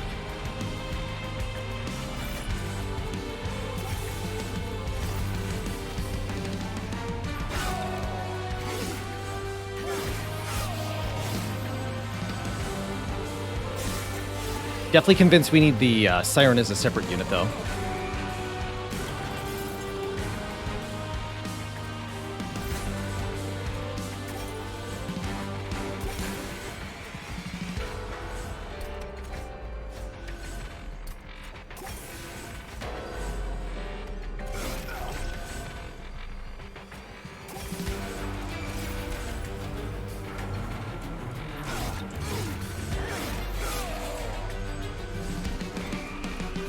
Final word.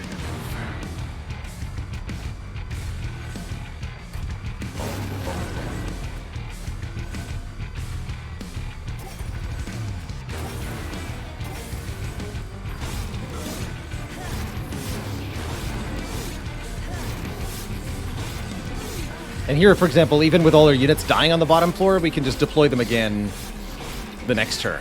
If Arcus had, for example, 1,000 more health here, we'd still be fine.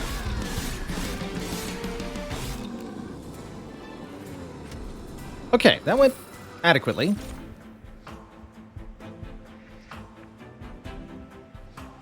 Draw 3 spells and apply consume 20 magic power, 0 cost. I don't think so. Spreading spores is kind of interesting. Not what we're looking for, I don't think, although the spikes are kind of nice.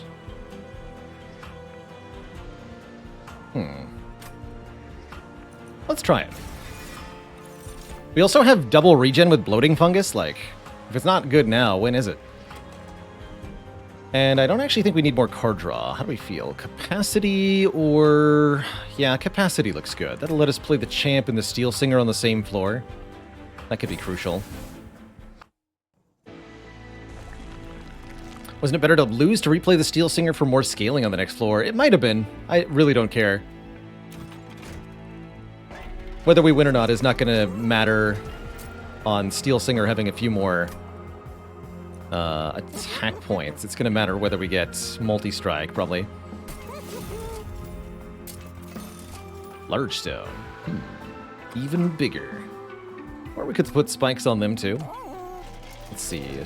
Is there another Merchant of Steel? Yes, but if I want to duplicate, and I probably do, because then we could just dupe the Steel Singer. That would also be effective.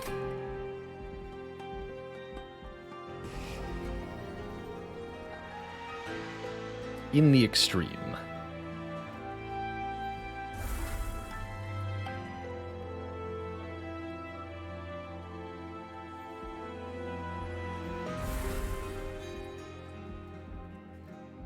Yeah, and I want a Merchant of Magic anyway? Okay.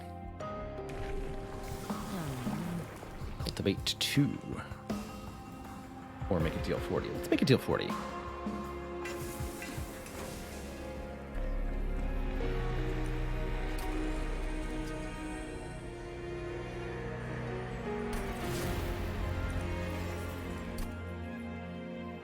Crush the industry. Nope. I'm not. My name is Bebop. I don't go seeking out new games that much on my own. Best way to get me to play a new video game is to get somebody else that I follow on Twitch to play it. I don't like checking out games on release days very much.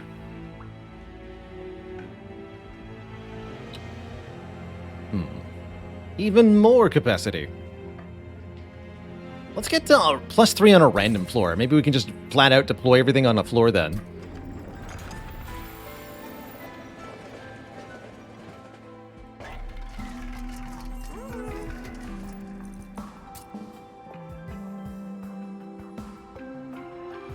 Well, in that case, actually, yeah, make him big. Make him really big.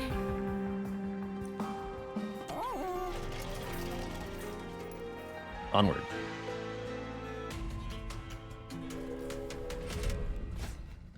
About checking out games 8 years later. Now that we can talk about. That's what I did with Battle Brothers. Maybe not quite 8, but close enough.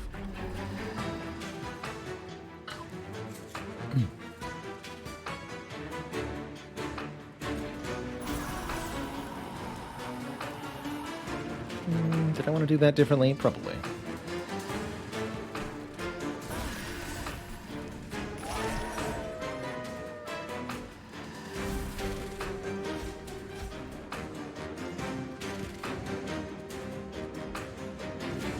Whatever.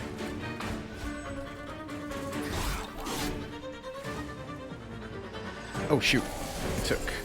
Wait, I took Heaven's Seal without thinking about it, and then I just did that? I might have just killed myself.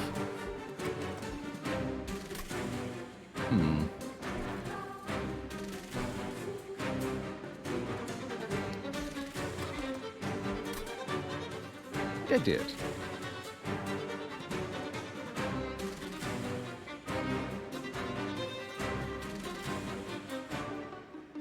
For sponsorships, yes, I look at the games that I'm being sponsored to play, and I make a decision about whether I'll accept the sponsorship based on whether I think it's likely to be decent or not.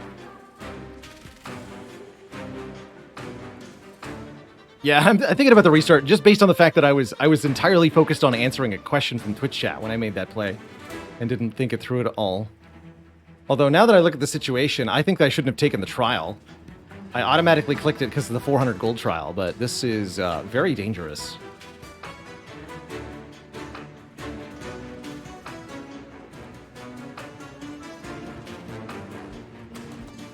Yeah, I am going to restart this combat. Let's see.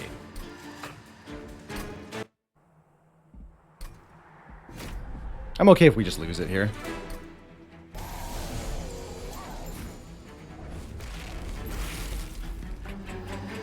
Okay, so we need to... Oh yeah, we got the bonus capacity here. Okay, so what I need to do is just deploy here. I don't know what I was thinking. There we go. Do we use Restoring Retreat? No. So this guy heals to full. We want to try to kill him on this floor. Okay, this looks a lot more viable.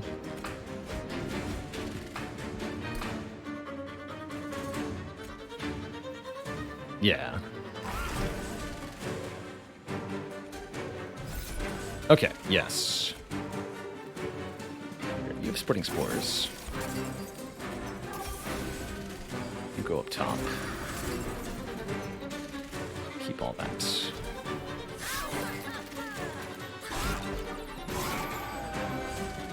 Yeah, Heaven's Seal can be a real run killer, definitely. Spooky.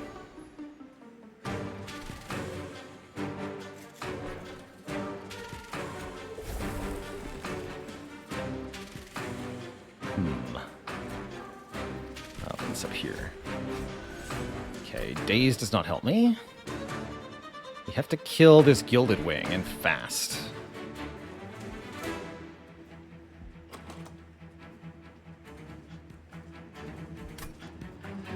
Let's go Focus Growth here. Deep Offering.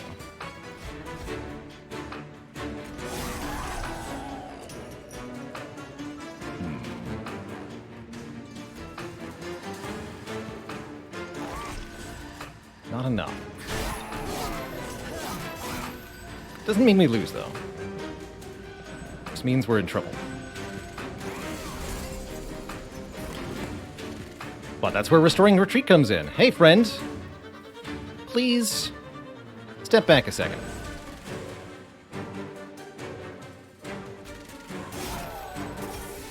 $180, okay.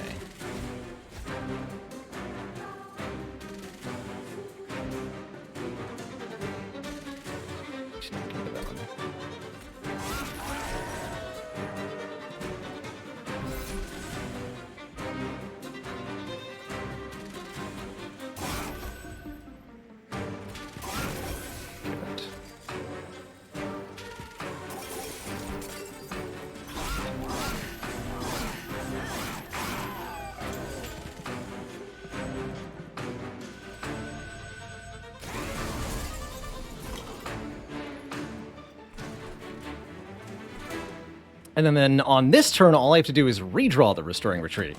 Easy. There, like that. And then you go down again. And then we hit everybody.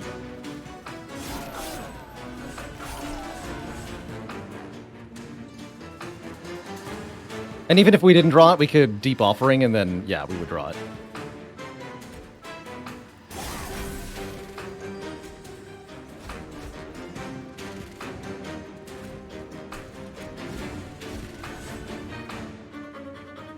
Spreading spores are actually a problem, I'm noticing. I don't like that.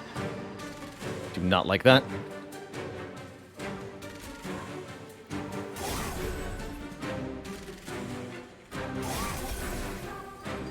This is not enough, huh?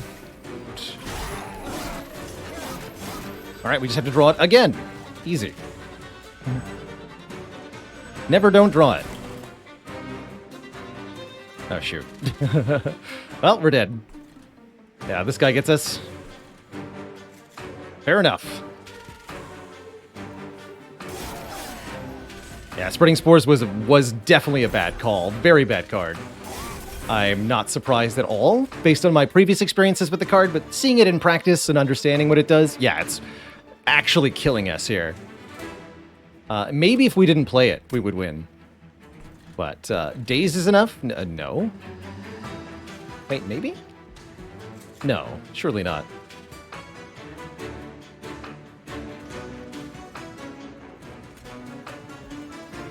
No, there's no way Daze is enough.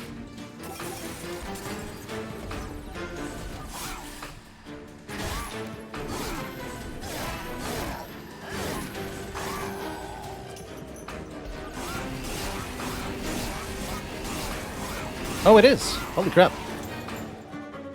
Wait a minute. Now, wait just a minute. It was enough. We are not yet dead. For now.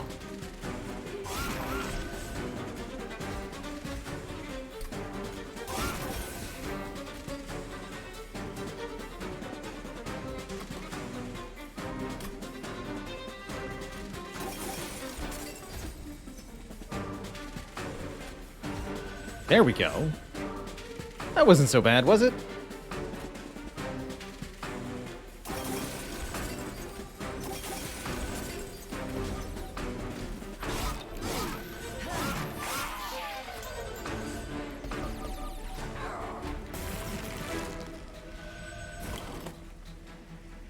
Well, we're actually alive. That's kind of cool.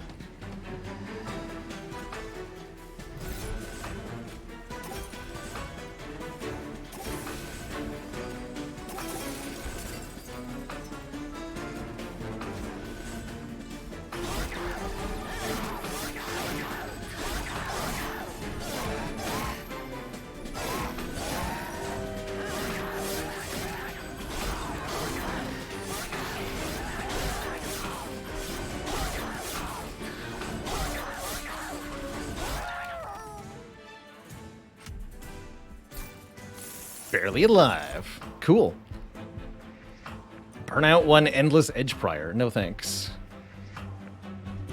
No thanks. This is cute.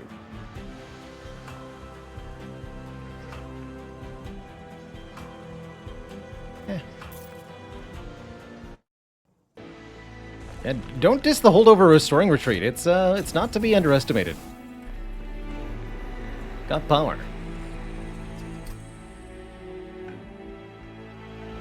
Don't think we have enough for Seraph, they say.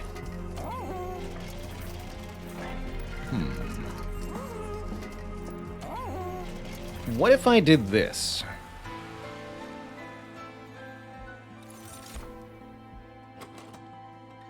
Now do we have enough for Seraph?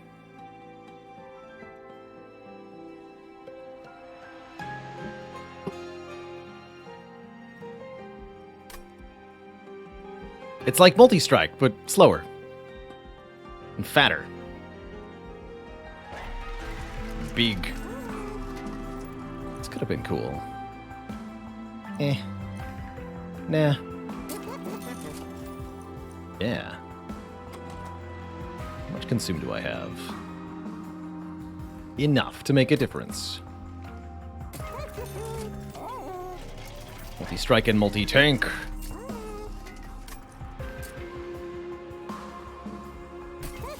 Oh, I should make that Spreading Spore 0 cost. Before I forget.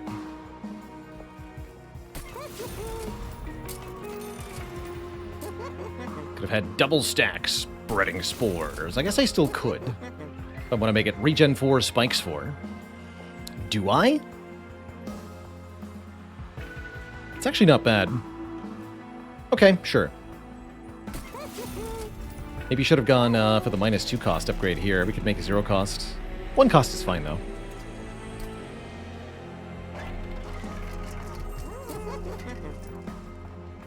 Yeah, 1 cost is fine. I'll purge 1. This restore. Good luck. To us. I do not know if this will suffice.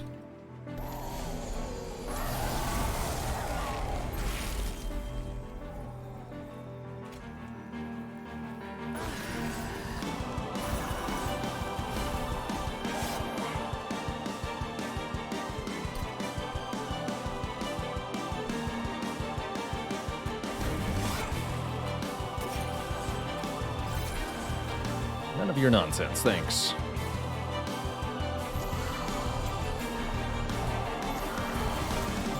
That's right, our first card played each turn was going to get consumed. So yeah, we could have spreading spores just be normal, essentially. That's kind of cute. Let's start with an offering token here.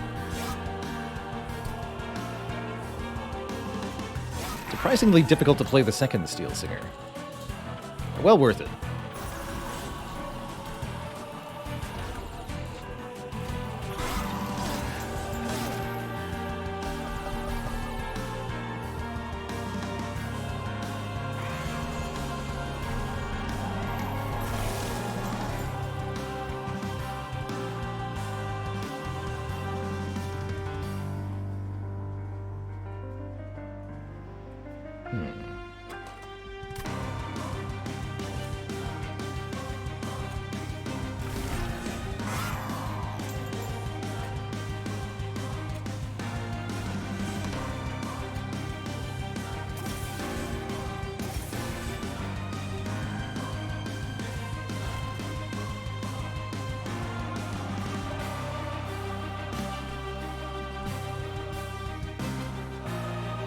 You.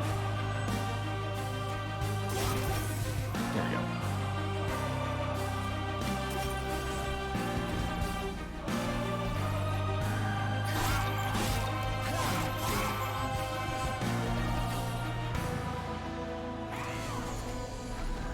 Cool.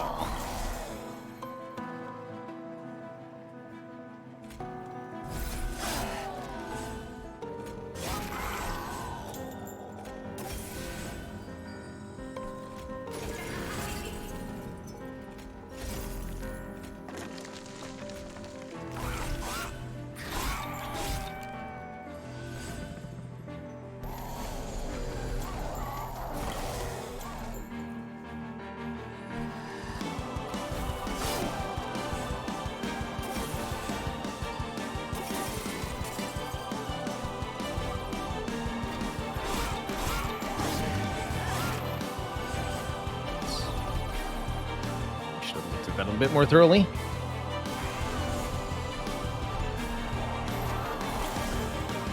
Alright, just get descended.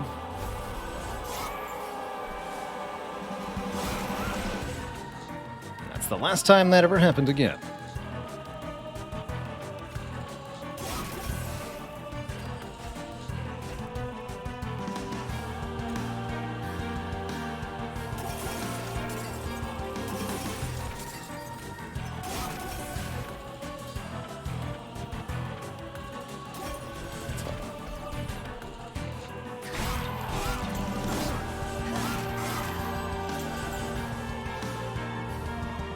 Guy now. This one's a problem too, actually. Have to be careful here.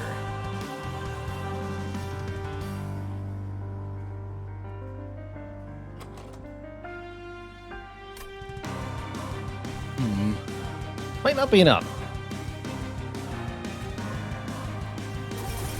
That's what I'm seeing. Not be enough.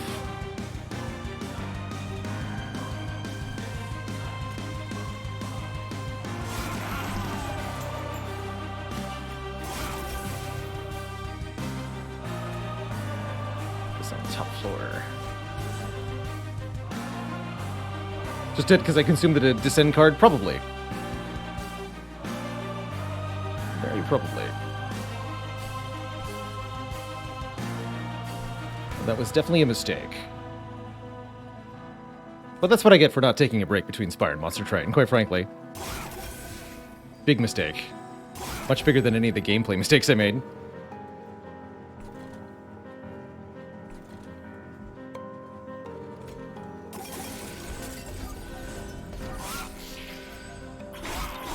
And since we've already save and quit this run, I'm happier losing it than winning it. GG. Let's go on a break.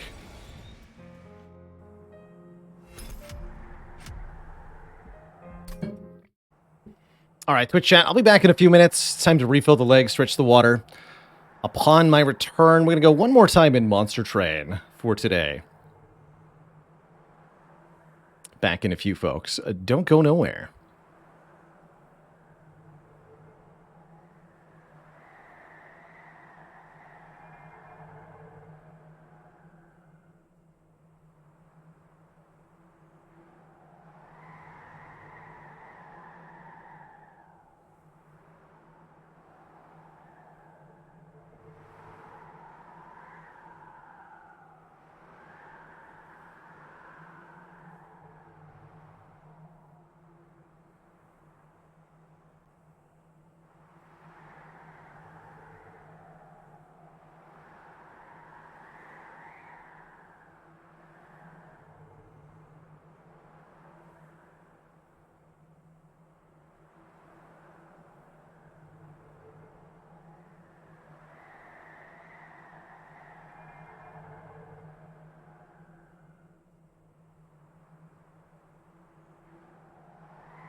Alrighty, folks, we are back.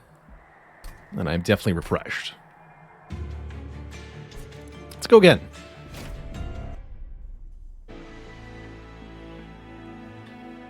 Awoken plus Remnant with Weldonton as our champion. This is a fun combination. We have Dregs. We have a champ who can, quite frankly, solo the game if he gets the right cards. And we've got Burnout Extension, too. I like it.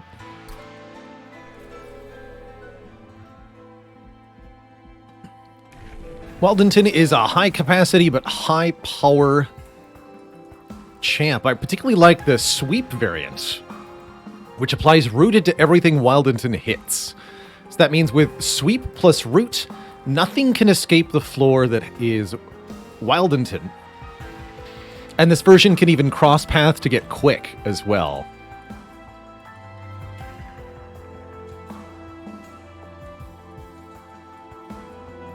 The only issue is you need to be able to survive the enemy attacks, but that, again, that's where quick comes in. The Incant version's kind of interesting. Not very good with our starting Dregs here. Better with Stygian, potentially. We'll go Strangler. And our starting artifact, more attack on Weldonton? Hell yeah. Don't even question the Memorial Fund there. And more max health? Oh, cool. Awesome. That's really cool. Omega Champ.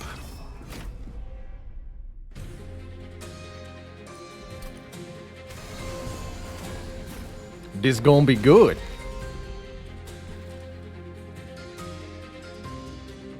Probably don't want to deploy down there. We'll go up top. So we'll just go Train Steward Champ. 1545.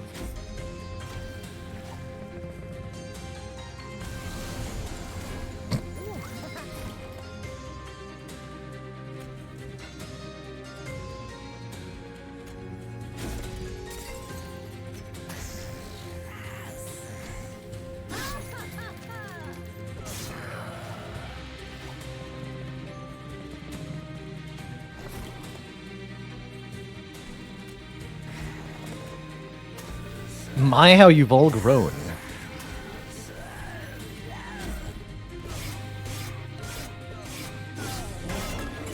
Oh, I love that sound.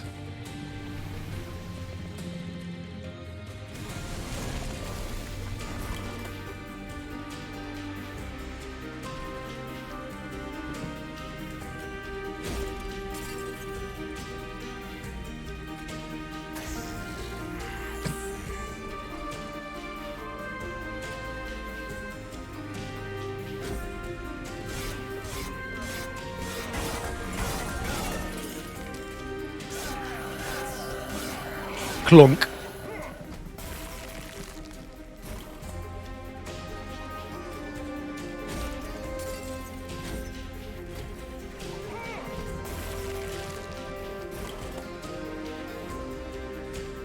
Spiky.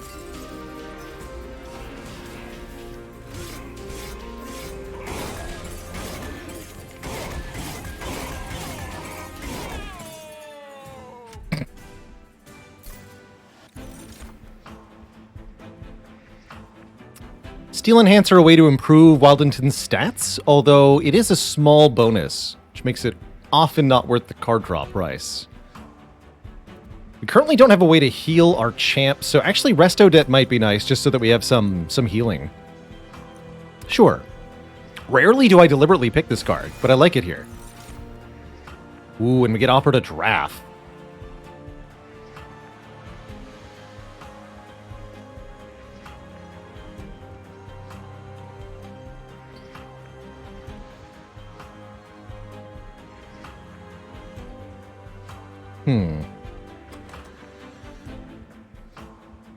Yeah, I'll take a draft. Big Sludge. Harvest Gain Rage.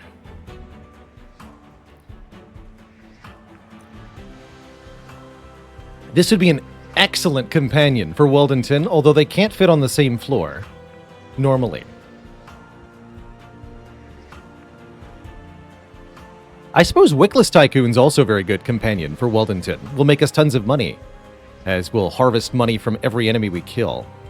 That'll add up pretty fast. Easier to use than the Big Sludge. Sure. Take a Tycoon.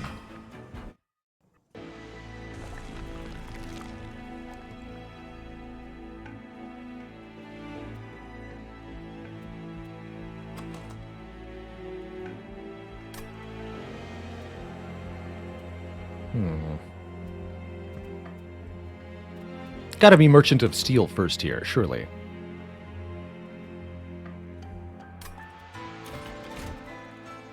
Let's see what we got.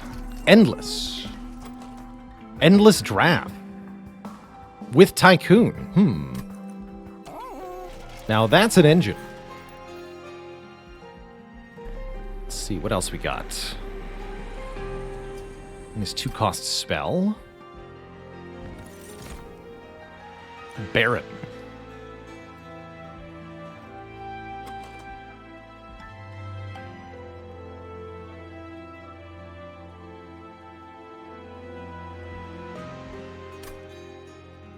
Could do a Baron Tycoon.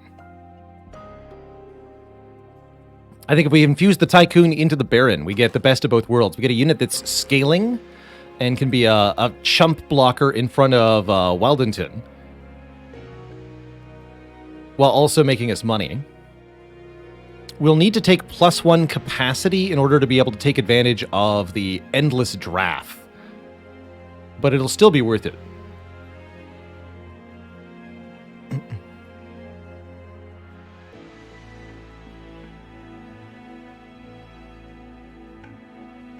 Tycoon Baron. What about Bakun? Crispy Bakun.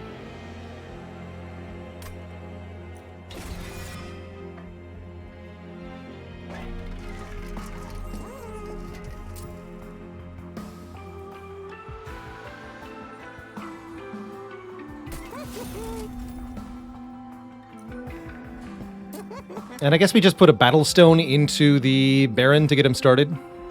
He's going to be a bit vulnerable to dying early otherwise.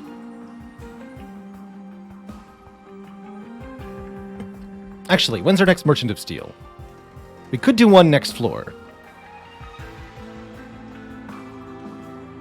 Okay, let's put Strength Stone on the draft then.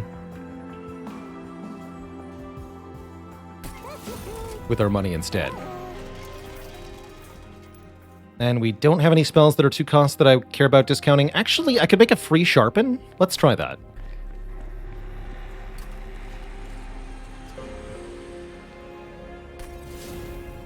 I don't think Sharpen's very good for the price, but for free, that is pretty good.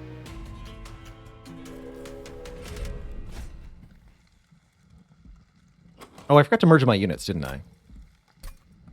We can do that next floor. That's fine. In fact, we'll get more options now with this unit draft. So maybe it works out in my favor that I didn't do that.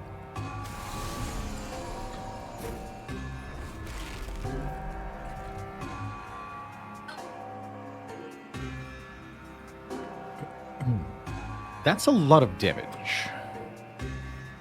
But we do it like this.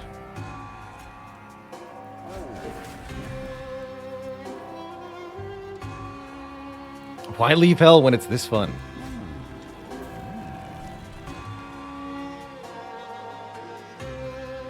Just die.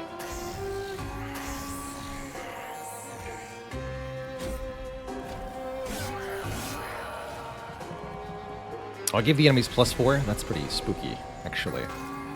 Considering.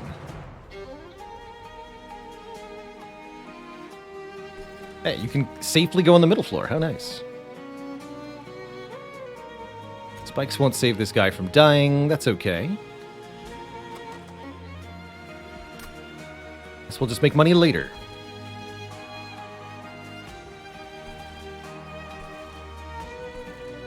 Don't want want to do anything with the Baron. The boss is going to skip the middle floor, too.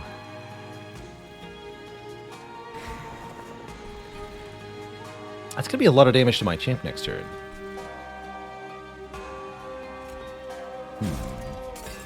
Playing like I've got quick before I've got quick. Guess we better put the Baron on the bottom floor, then. There we go. That's actually doing something.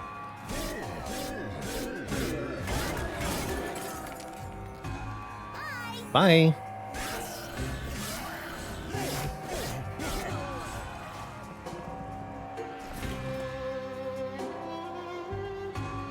We do also have the Endless Draft, which I think will help a lot upon review. All right, maybe I panicked a little bit.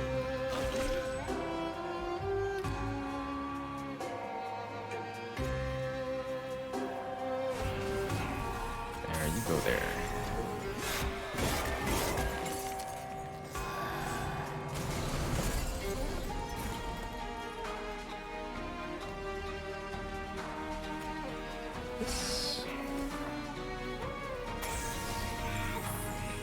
Good.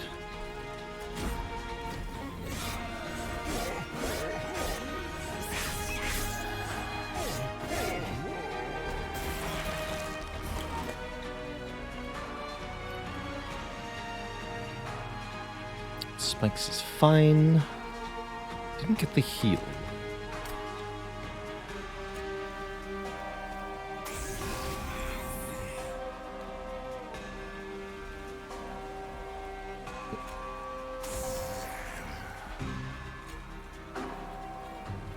So we'll do 20 more.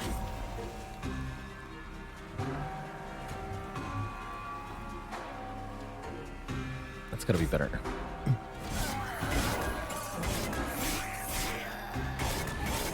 Take 7? Take 7 on the pyre here. That's not bad.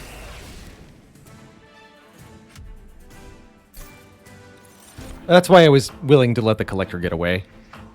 Could have been a lot of health we lose if I chose to kill it. I don't think I want any of these. Ooh, reform.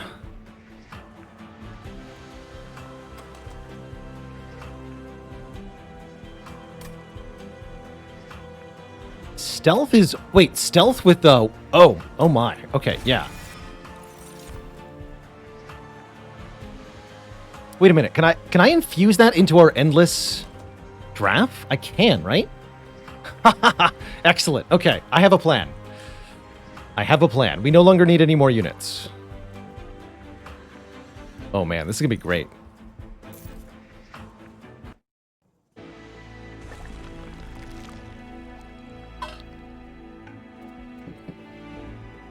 And the plan is even fully assembled here. Even better.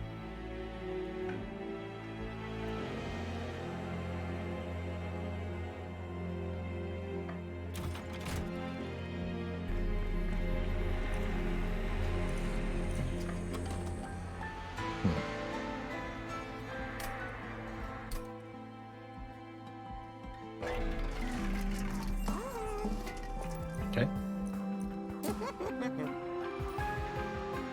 Do we put spikes on him? I think we do.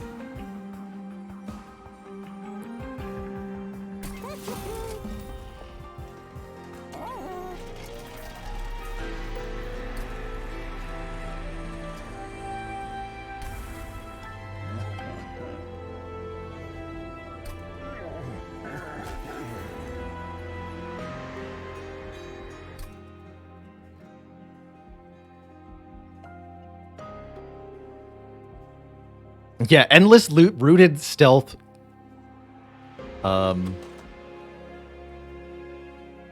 Tycoon. It's gonna be kind of crazy. Kind of crazy.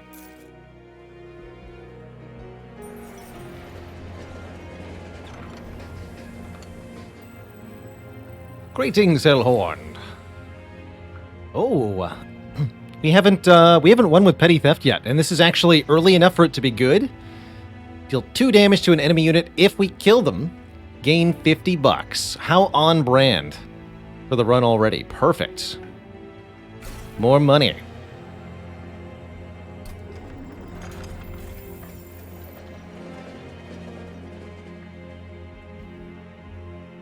gonna need some way to make the champ really strong. The champ's already really strong, is the thing. Champ will be strong enough on their own.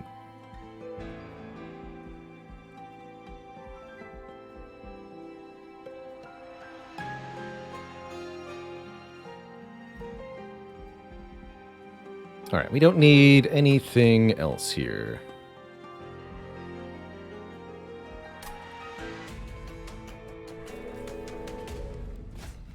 Protective Sin.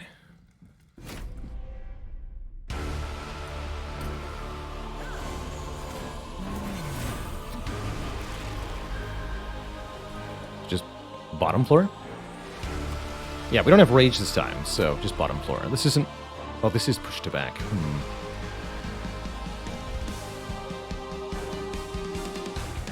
So we start with Wildington in front then, I suppose?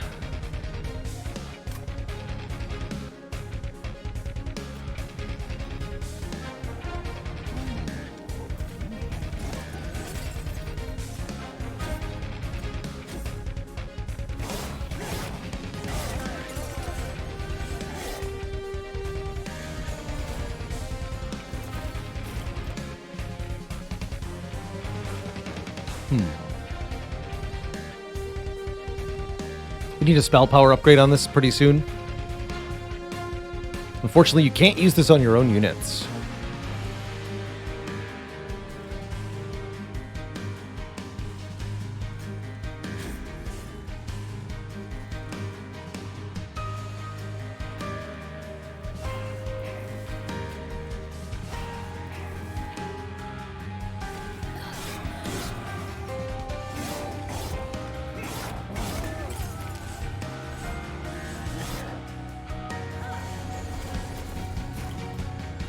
Okay.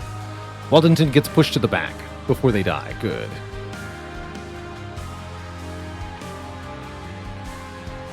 I should probably want to boost this unit.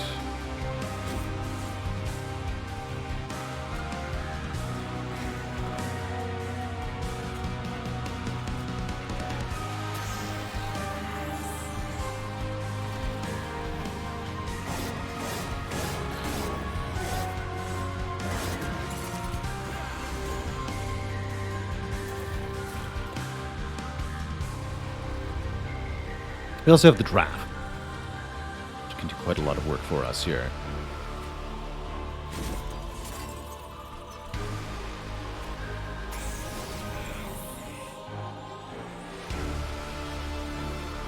Right.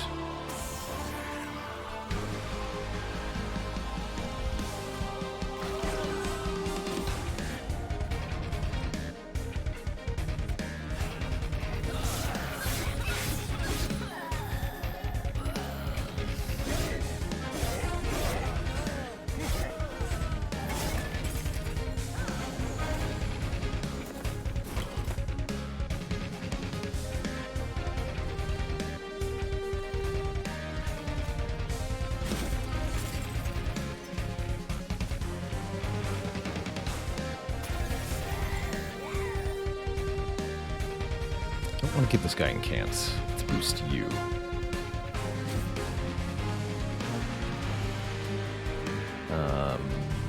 Don't play that.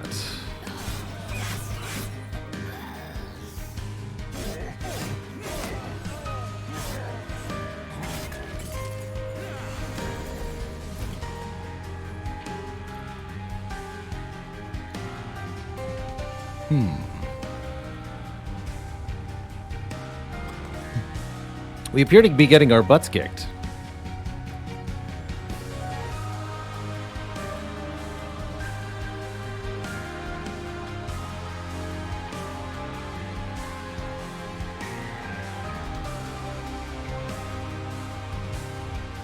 Wonder if maybe we were meant to do Wildington and the Baron on separate floors this fight. It seems like that's probably the case.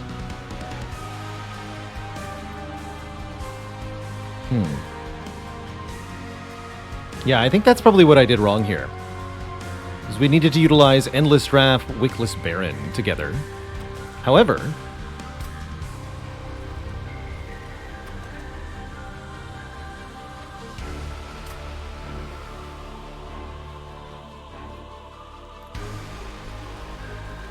This is not over.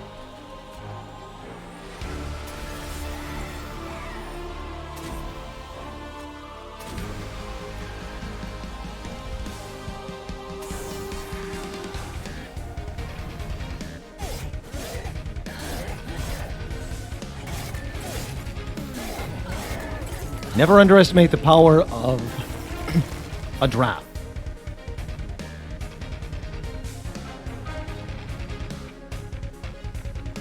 Oh, I see. You're positioned wrong.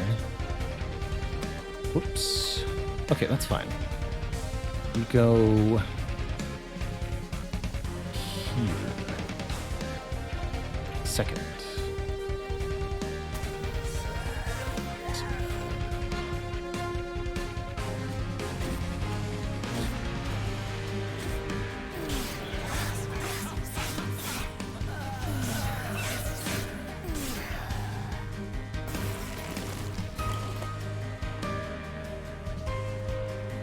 Ah, dang. That's not enough. Oh, well.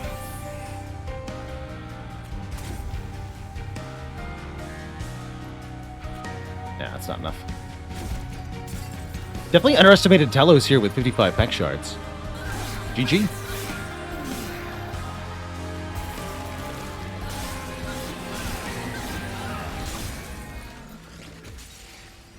Angra, thanks for the 4 months and the Prime sub. Appreciate you keeping it cozy.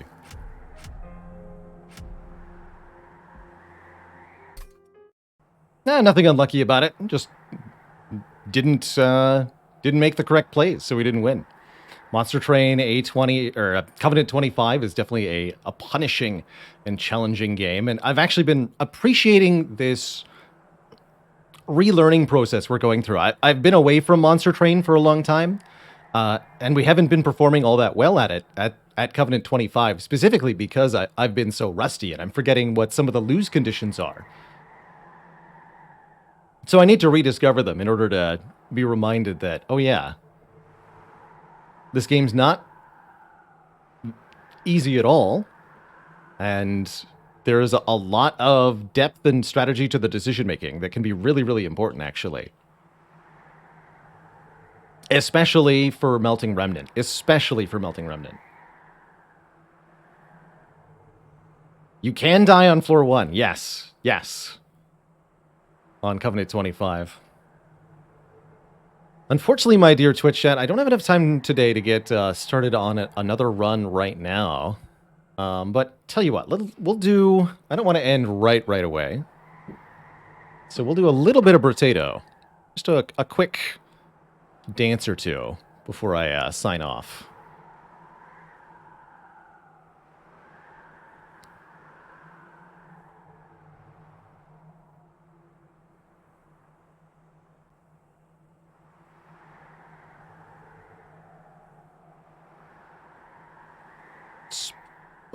Town.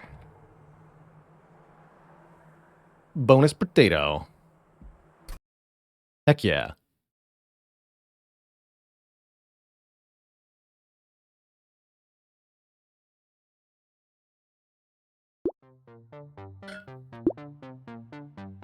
The rare and fabled 3-game day. It does happen.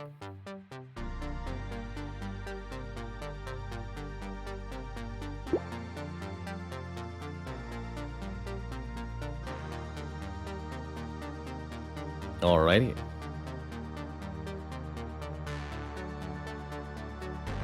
We have 104 Endless. I saw Tactical Fried Rice on like wave 500 of Endless. Definitely seems breakable. But, you know, that's kind of the point with Endless modes.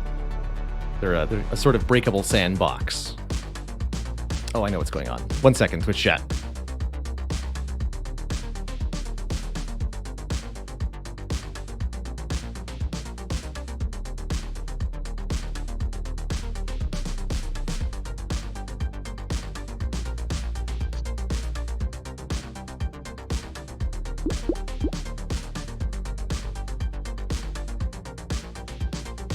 There we are. In order for the controller to work, it must have an actual connection to the computer.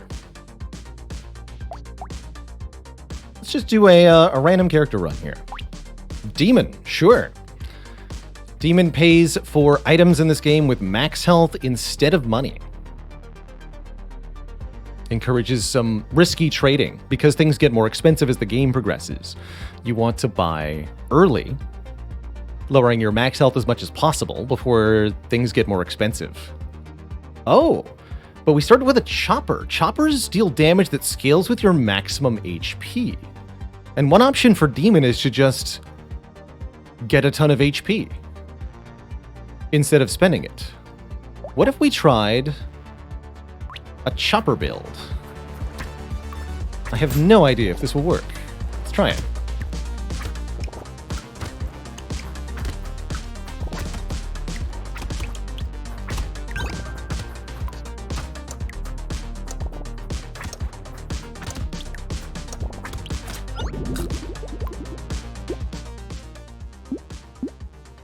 All right, that's good reason to...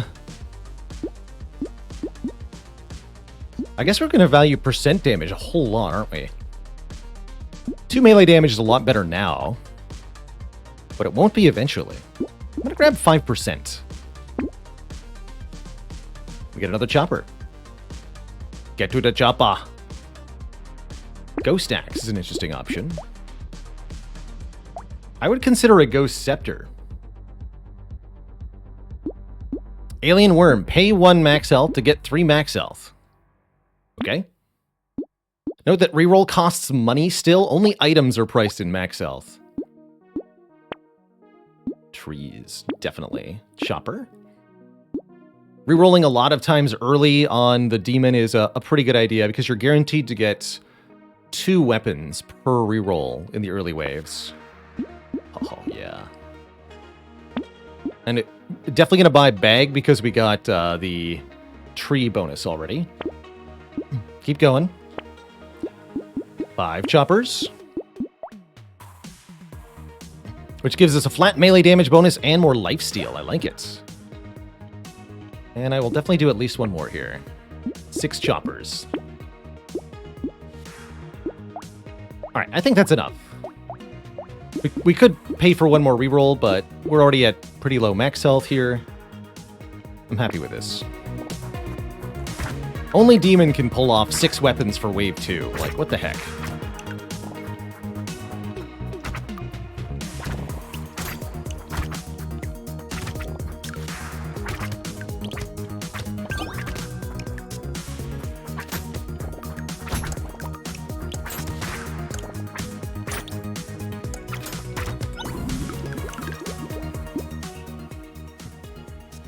I'll grab a bit of speed here. Always value move speed. I'll take Lumberjack shirt. Let's see. How do choppers scale up? Damage scaling doesn't improve. The cooldown does, and the base damage does. I might not actually care about upgrading these choppers. Oh, there's a Ghost Scepter. Alright. Ghost Scepter gives us max health for every 20 enemies it kills, which could be difficult to accumulate, but don't worry about that. Luck is good. Especially if we got trees coming. Cyber Ball is tempting. We have 5 max health. Let's just reroll one more time and lock anything that's good. Yeah, I'm not sure I actually want to pay more max health for better choppers at the moment. I guess this is fine. Alright, that's fine. Just don't get hit this wave. Only got 4 max health.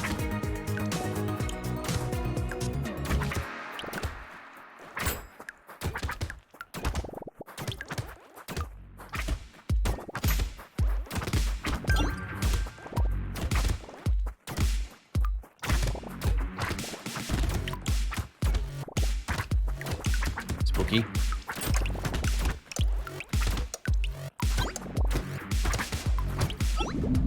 Whew, okay. We good, we good. Oh, harvesting. That's another good stat. I'm going to grab 8 harvesting here.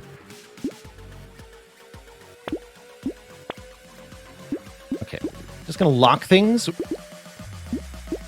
When you lock an item, its price won't increase. All right, if I'm getting another propeller hat, Cyberball seems good too. I'm gonna lock items I want. Does range increase affect melee weapons? Yes, but only at 50% effectiveness. Note that the range stat applies a flat amount of additional range to every weapon, regardless of how far it goes. So 10 range will add exactly 10 units, 10 game distance units of range to every weapon, whether it be a spear or a dagger or a gun. Although actually, in this case, guns would get 10 and spear and dagger would each get 5 because they're, again, getting half for being melee weapons. Okay, I think some armor is a good investment here. And I'm definitely going to double down on the harvesting. Harvesting gives us more materials. Materials gives us more max health because we convert materials into max health at the end of the wave. I'm going to not bother with anything here. Note that we are getting max health from the scepter. We've been getting one so far, just one. But one is better than none, I think. Problem is it doesn't do very much damage, so it's very hard for it to get kills.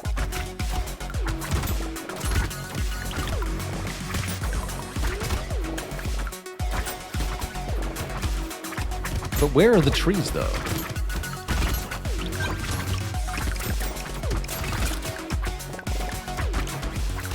I got the more trees item. I don't see any trees. It's a rot. Hello? Hell yeah, more harvesting. Okay, we probably have to stop taking harvesting now, but to get 3 tier 2 harvesting level ups in a row like that, that's awesome. Alright, give me the luck now. Sure, I just want to start seeing new stuff. Sad tomato is interesting.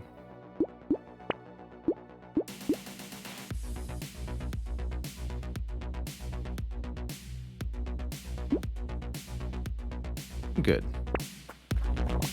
If we're going to have a lot of max health eventually, then starting at max health is going to be a big penalty. Like, that could mean later on take 200 damage at the start of the wave. No, thank you.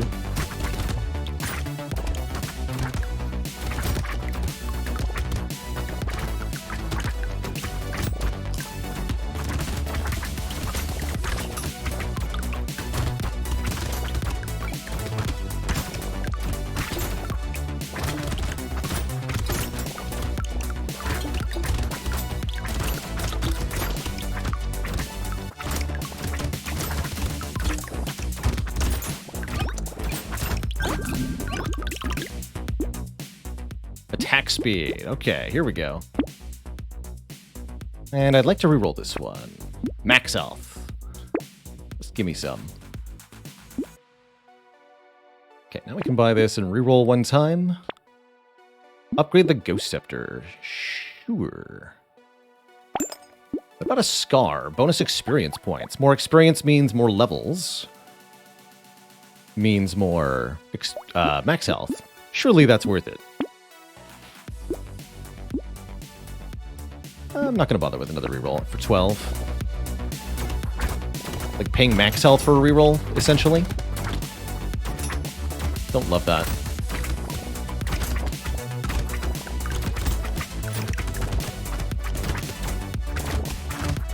Definitely not good at killing the aliens. We have to make sure we get the eggs. There's our first crate.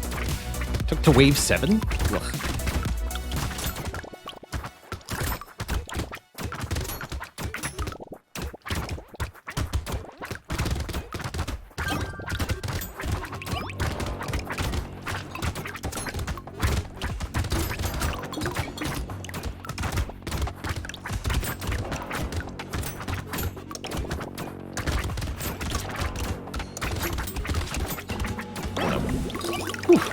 Close. 5 max health, yes. Range is a little tempting because cleavers are pretty short. Choppers are pretty short range. Yeah, 131 range by default. So adding another 15 to that would be a substantial improvement. 8% damage is not bad either. I am going to take the range. We would like some more reach. Another Ghost Scepter upgrade. Yeah, actually.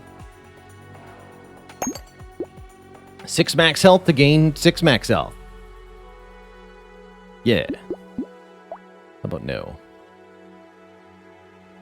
Okay, Ghost Scepter's going to be a lot better now.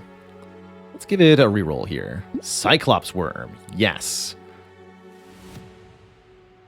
Trade some of that range we just picked up for good damage. And is wave 8 a good wave for bait? No. Let's take that next wave.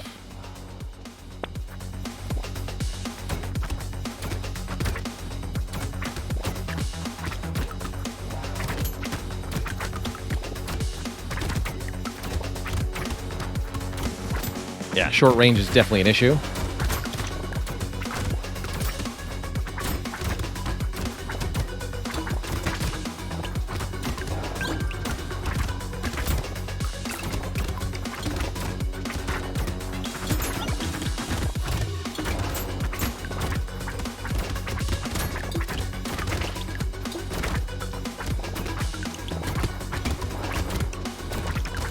It's okay, as long as we just flail about, we should be fine.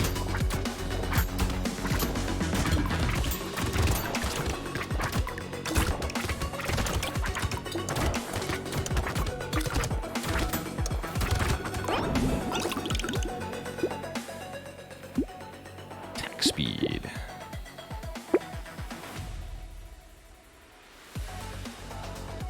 Oh, I like bait. Almost always instant buy and regret it about 20% of the time. Yeah, they're not free. They're mostly free. I've really liked it so far. Let's see, 33. Okay, the base damage of the chopper does substantially improve here. Let's invest.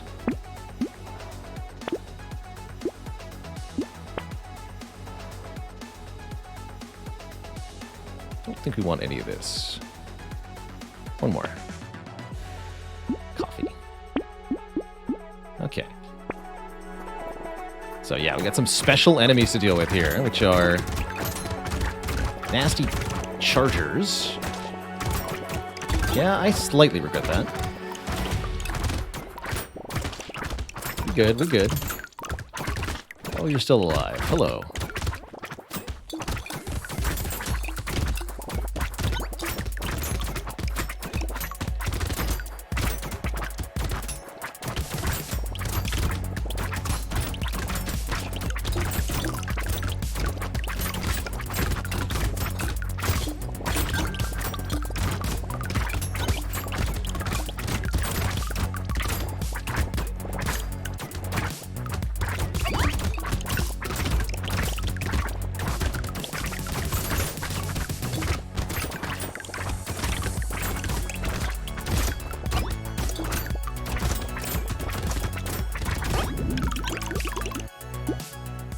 Oh, Wave 9 Vigilante Ring for free. Here we go.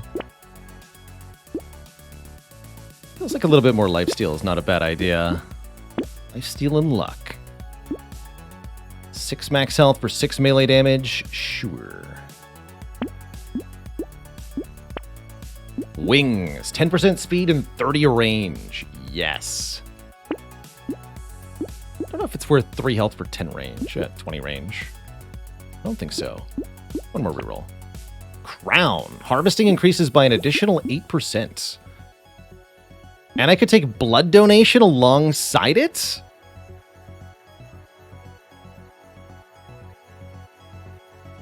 Let's try it. So we have 74 harvesting right now. All for the low price of 1 damage per second. Should be easy, yes?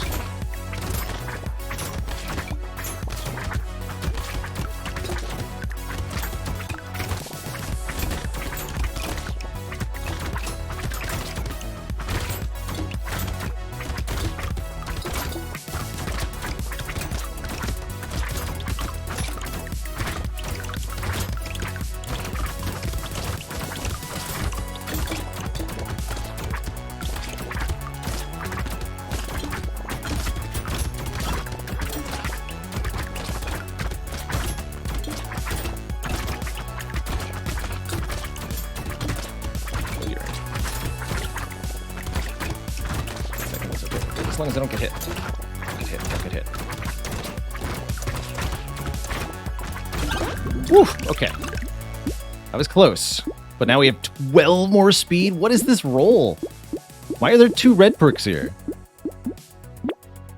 And 9 more max health, please. Actually, 45 range? No, I want to be in the comfort zone.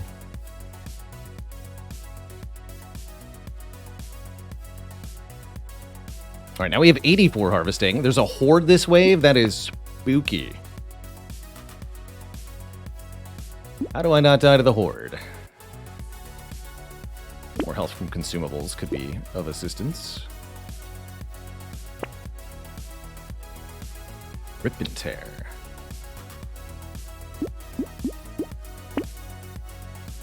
Rip and tear versus the horde seems pretty good, actually.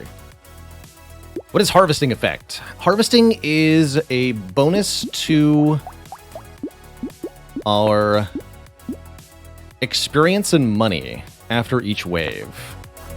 So it's like a constant money flow of value. So what I did when I took the crown and the blood donation was I traded short-term risk for long-term payoff. As long as I can survive the next few waves, we're going to start to get stronger and stronger, kind of exponentially.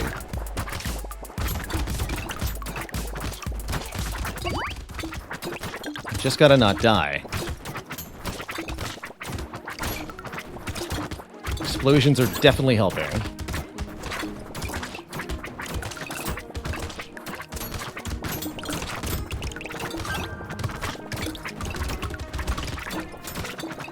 So is the move speed.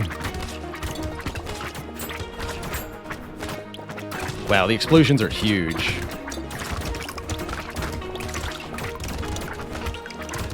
That was awesome. 15 luck and 18 more harvesting. Yes. Now I want 45 range. I want these cleavers to go a little bit further. I want 30 more luck, definitely. Harvesting, luck. These 2 stats are the long-term payoff stats. And leather vest for not dying. Sounds good to me.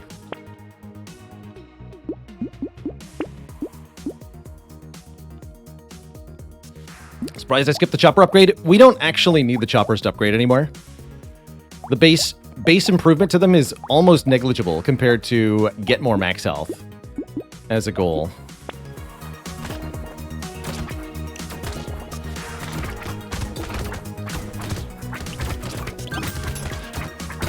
Alright, I think if last wave didn't kill us, nothing will.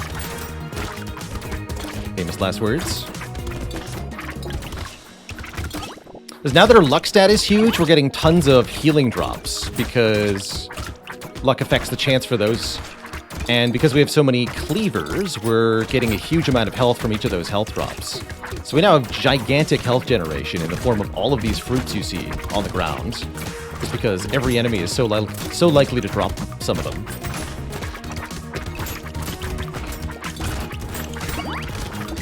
And our huge luck stat also means we're more likely to see crates as well. Oh, don't die though.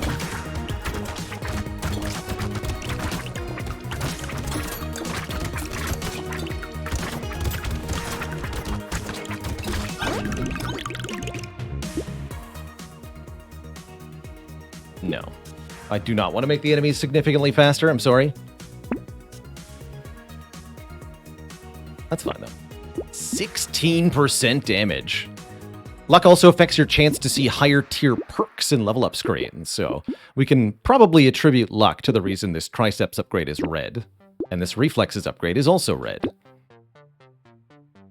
Seems nice. Ghost Flint 4, interesting.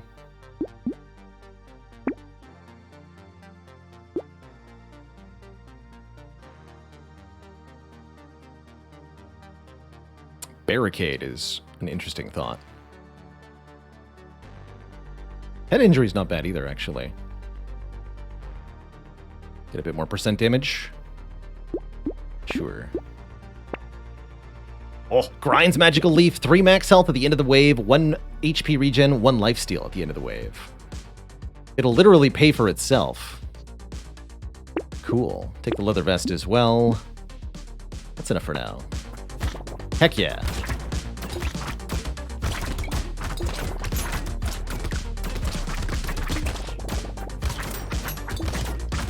And yeah, we're not going to upgrade the choppers at this point. You can watch us instantly kill the final boss with blue choppers. That's where we're headed.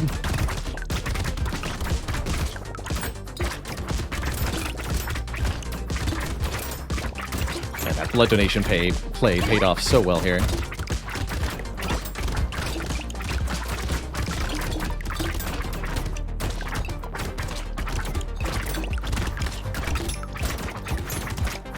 More armor would be nice.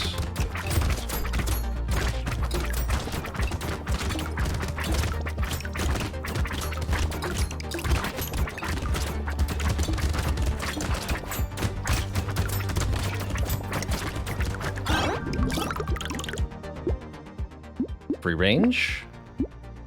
More luck? I'm a luck believer. We have so much harvesting, feels reasonable to trade away some of it for Blood Leech. We've got so much max health, it'd be nice to get more sustain.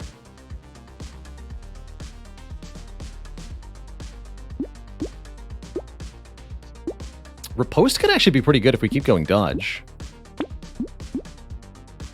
It's another Horde wave. Horde bait? Sure. Take another wheelbarrow? Yeah. Ooh, and we get to max out the Ghost Scepter. That's cool. So, 41 damage. 1 max health for every 12 enemies we kill with it. Second copy of Rip and Tear. Let's go. Here we are. We'll lock that, but not buy it. I like my current max health. It's actually lower than I'd like it to be. Instantly get a crate. It's a good sign. Okay, bonus enemies not too bad.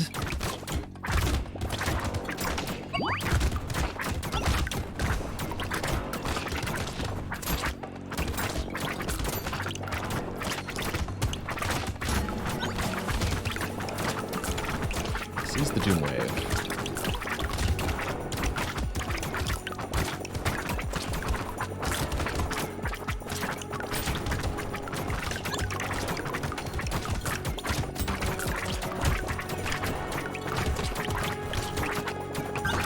Remember when those choppers weren't doing enough damage? And then I didn't upgrade them?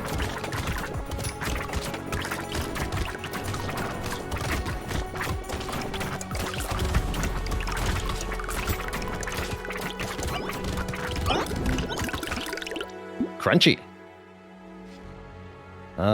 Sure. Chance to heal when picking up material sounds fine. 9 crit chance. How fun. None of these are that useful to me. Let's... Oh, dude. Try again. Armor. There we go. More bait. More bait. More bait, more banner, more reroll. Coupons gotta be worth it for only 3 health. Take a mastery? Yes, because we have Rip and Tear, and that'll scale Rip and Tear.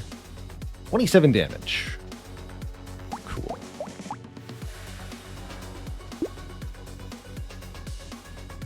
One more. Eh. No thanks.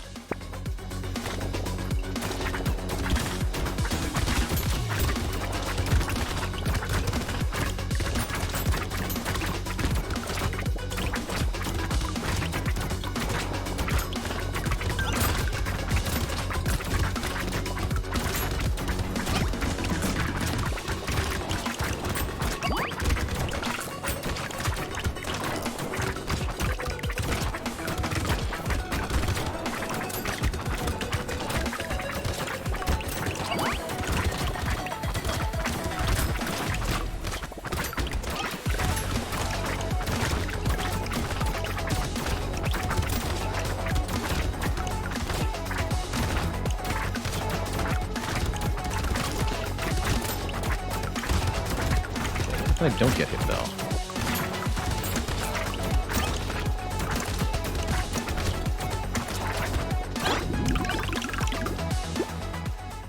More luck. Sure, more melee damage. Do we take dodge or more percent damage? I feel like some dodge is not a bad idea here.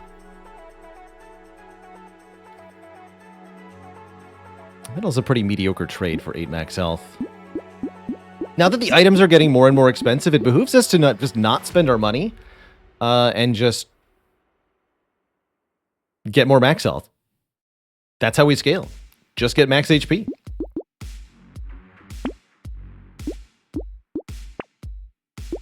Ooh, power generator. Don't mind if I do. Good reason to get some more move speed then.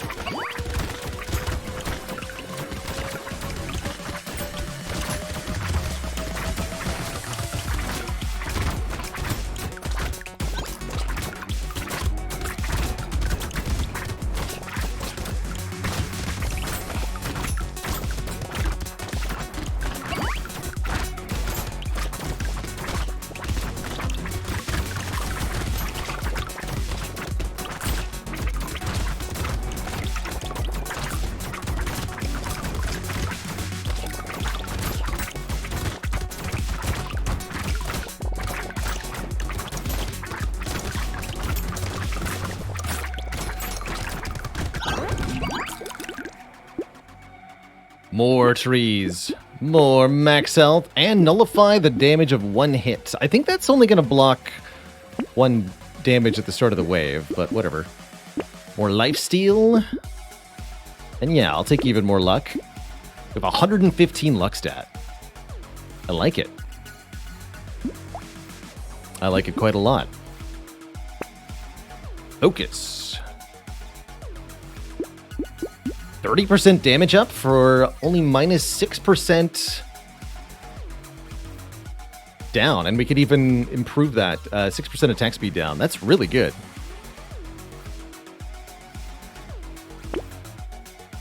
That's really, really good.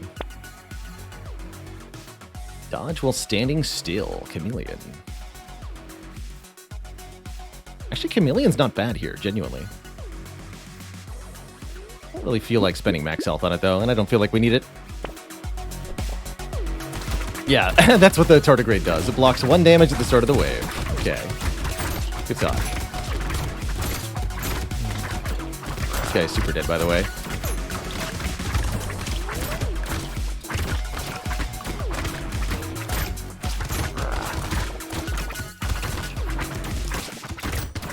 Whoa. Or am I super dead?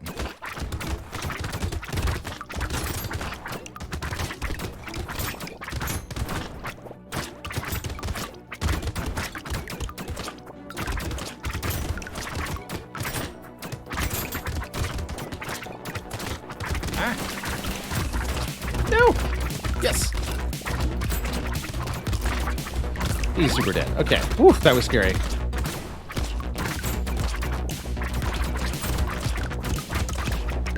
Got in over my head there, but we're fine. We're fine. Easy. Retro's hoodie. 2 attack speed for every 1% dodge we have. Something we've been investing in. Looks like they no longer give... They nerfed this again. It no longer gives dodge. I'll take it.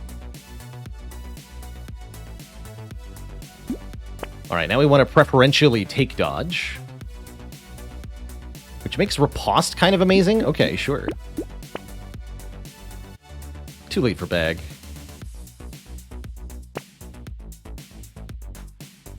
It's an expensive reroll, man. Just let more of it get turned into max health.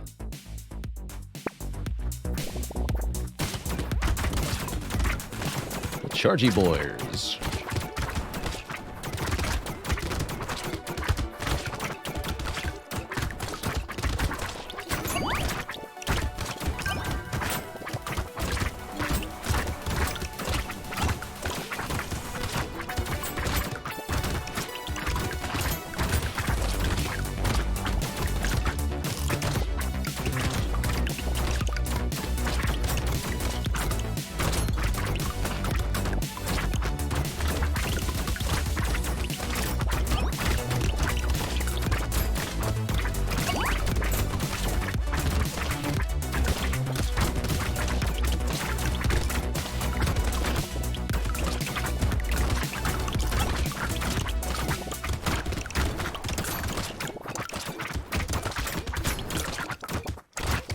How far we've come. Recycle it. Recycle that too. Give me lifesteal, I guess. And actually, I'd really like dodge. I guess move speed's okay. Some more move speed. There's dodge. Gambling token. This is also dodge. Like some more range, though. One more. Okay.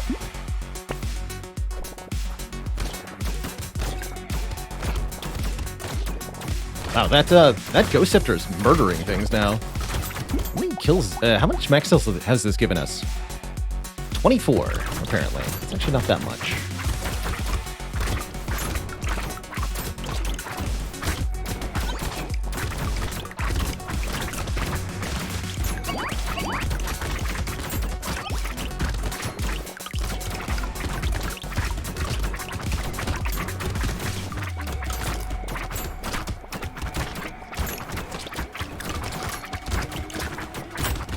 I'd like to reiterate that our broken status now is entirely a consequence of getting the crown and the blood donation machine together on wave 8 or whatever it was. Now we're just so strong, nothing can stop us. I don't even need to dodge the enemies anymore. I just wade into their faces and grind them into paste. 5% dodge and chance to heal when dodging. Excellent. Perfect. Just perfect. Get out of here, sad tomato. I want dodge. Hell yeah. So our dodge stat is 51, meaning our attack speed is now 186. Perfect time to find Silver Bullet. Let's see, so the choppers do 168 damage because they scale with 20% of our enormous max health. We can spend all of our money rerolling now, it no longer matters. We'll take another riposte. Slight gain to max health. That's not worth it.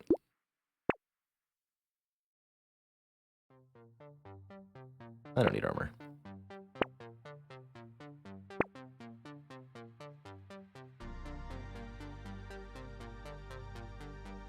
Banner's not bad. Tree spawning is no longer relevant. Here's a chopper 4, 207 damage. Yeah, that's really not much of an improvement, huh? In fact, buying the chopper would reduce the damage of all my other choppers, so no. I will deliberately not further improve. But I will get more dodge chance. Alright, we didn't see anything worth it. And that's completely fine, because it's chopping time. Just like, sit on your faces. In a bad way.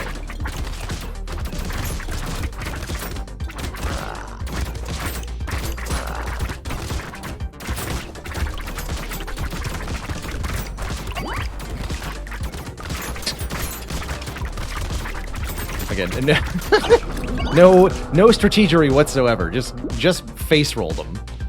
Get wrecked by blue choppers. GG.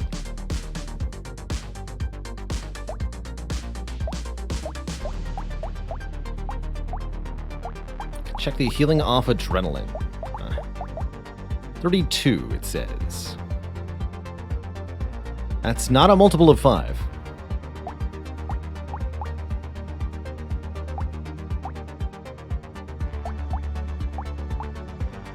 Got 150. We had 370 harvesting by the end. That's pretty insane. GG. All right, Twitch chat, that is unfortunately all the time I've got tonight, but it was a lovely show. Some great Spire, some good learning in Monster Train, and a delightful demon run here in Brotato to end out the night. Not too bad. We will be back at it tomorrow, not later than noon Eastern time. Be slaying some spires. Slicing some dices, perhaps? Should be a good time. GG Dirty Durkin, good night. Carissa, Tom, Deplery, Rinviri, Zatox, Spicy Noodle Bucket, Von Lu, the Dirty Durkin, everybody else. Thank you so much for watching. Have a wonderful, wonderful evening. Till next time, as Baylor's saying, toodaloo and good night. Bye-bye.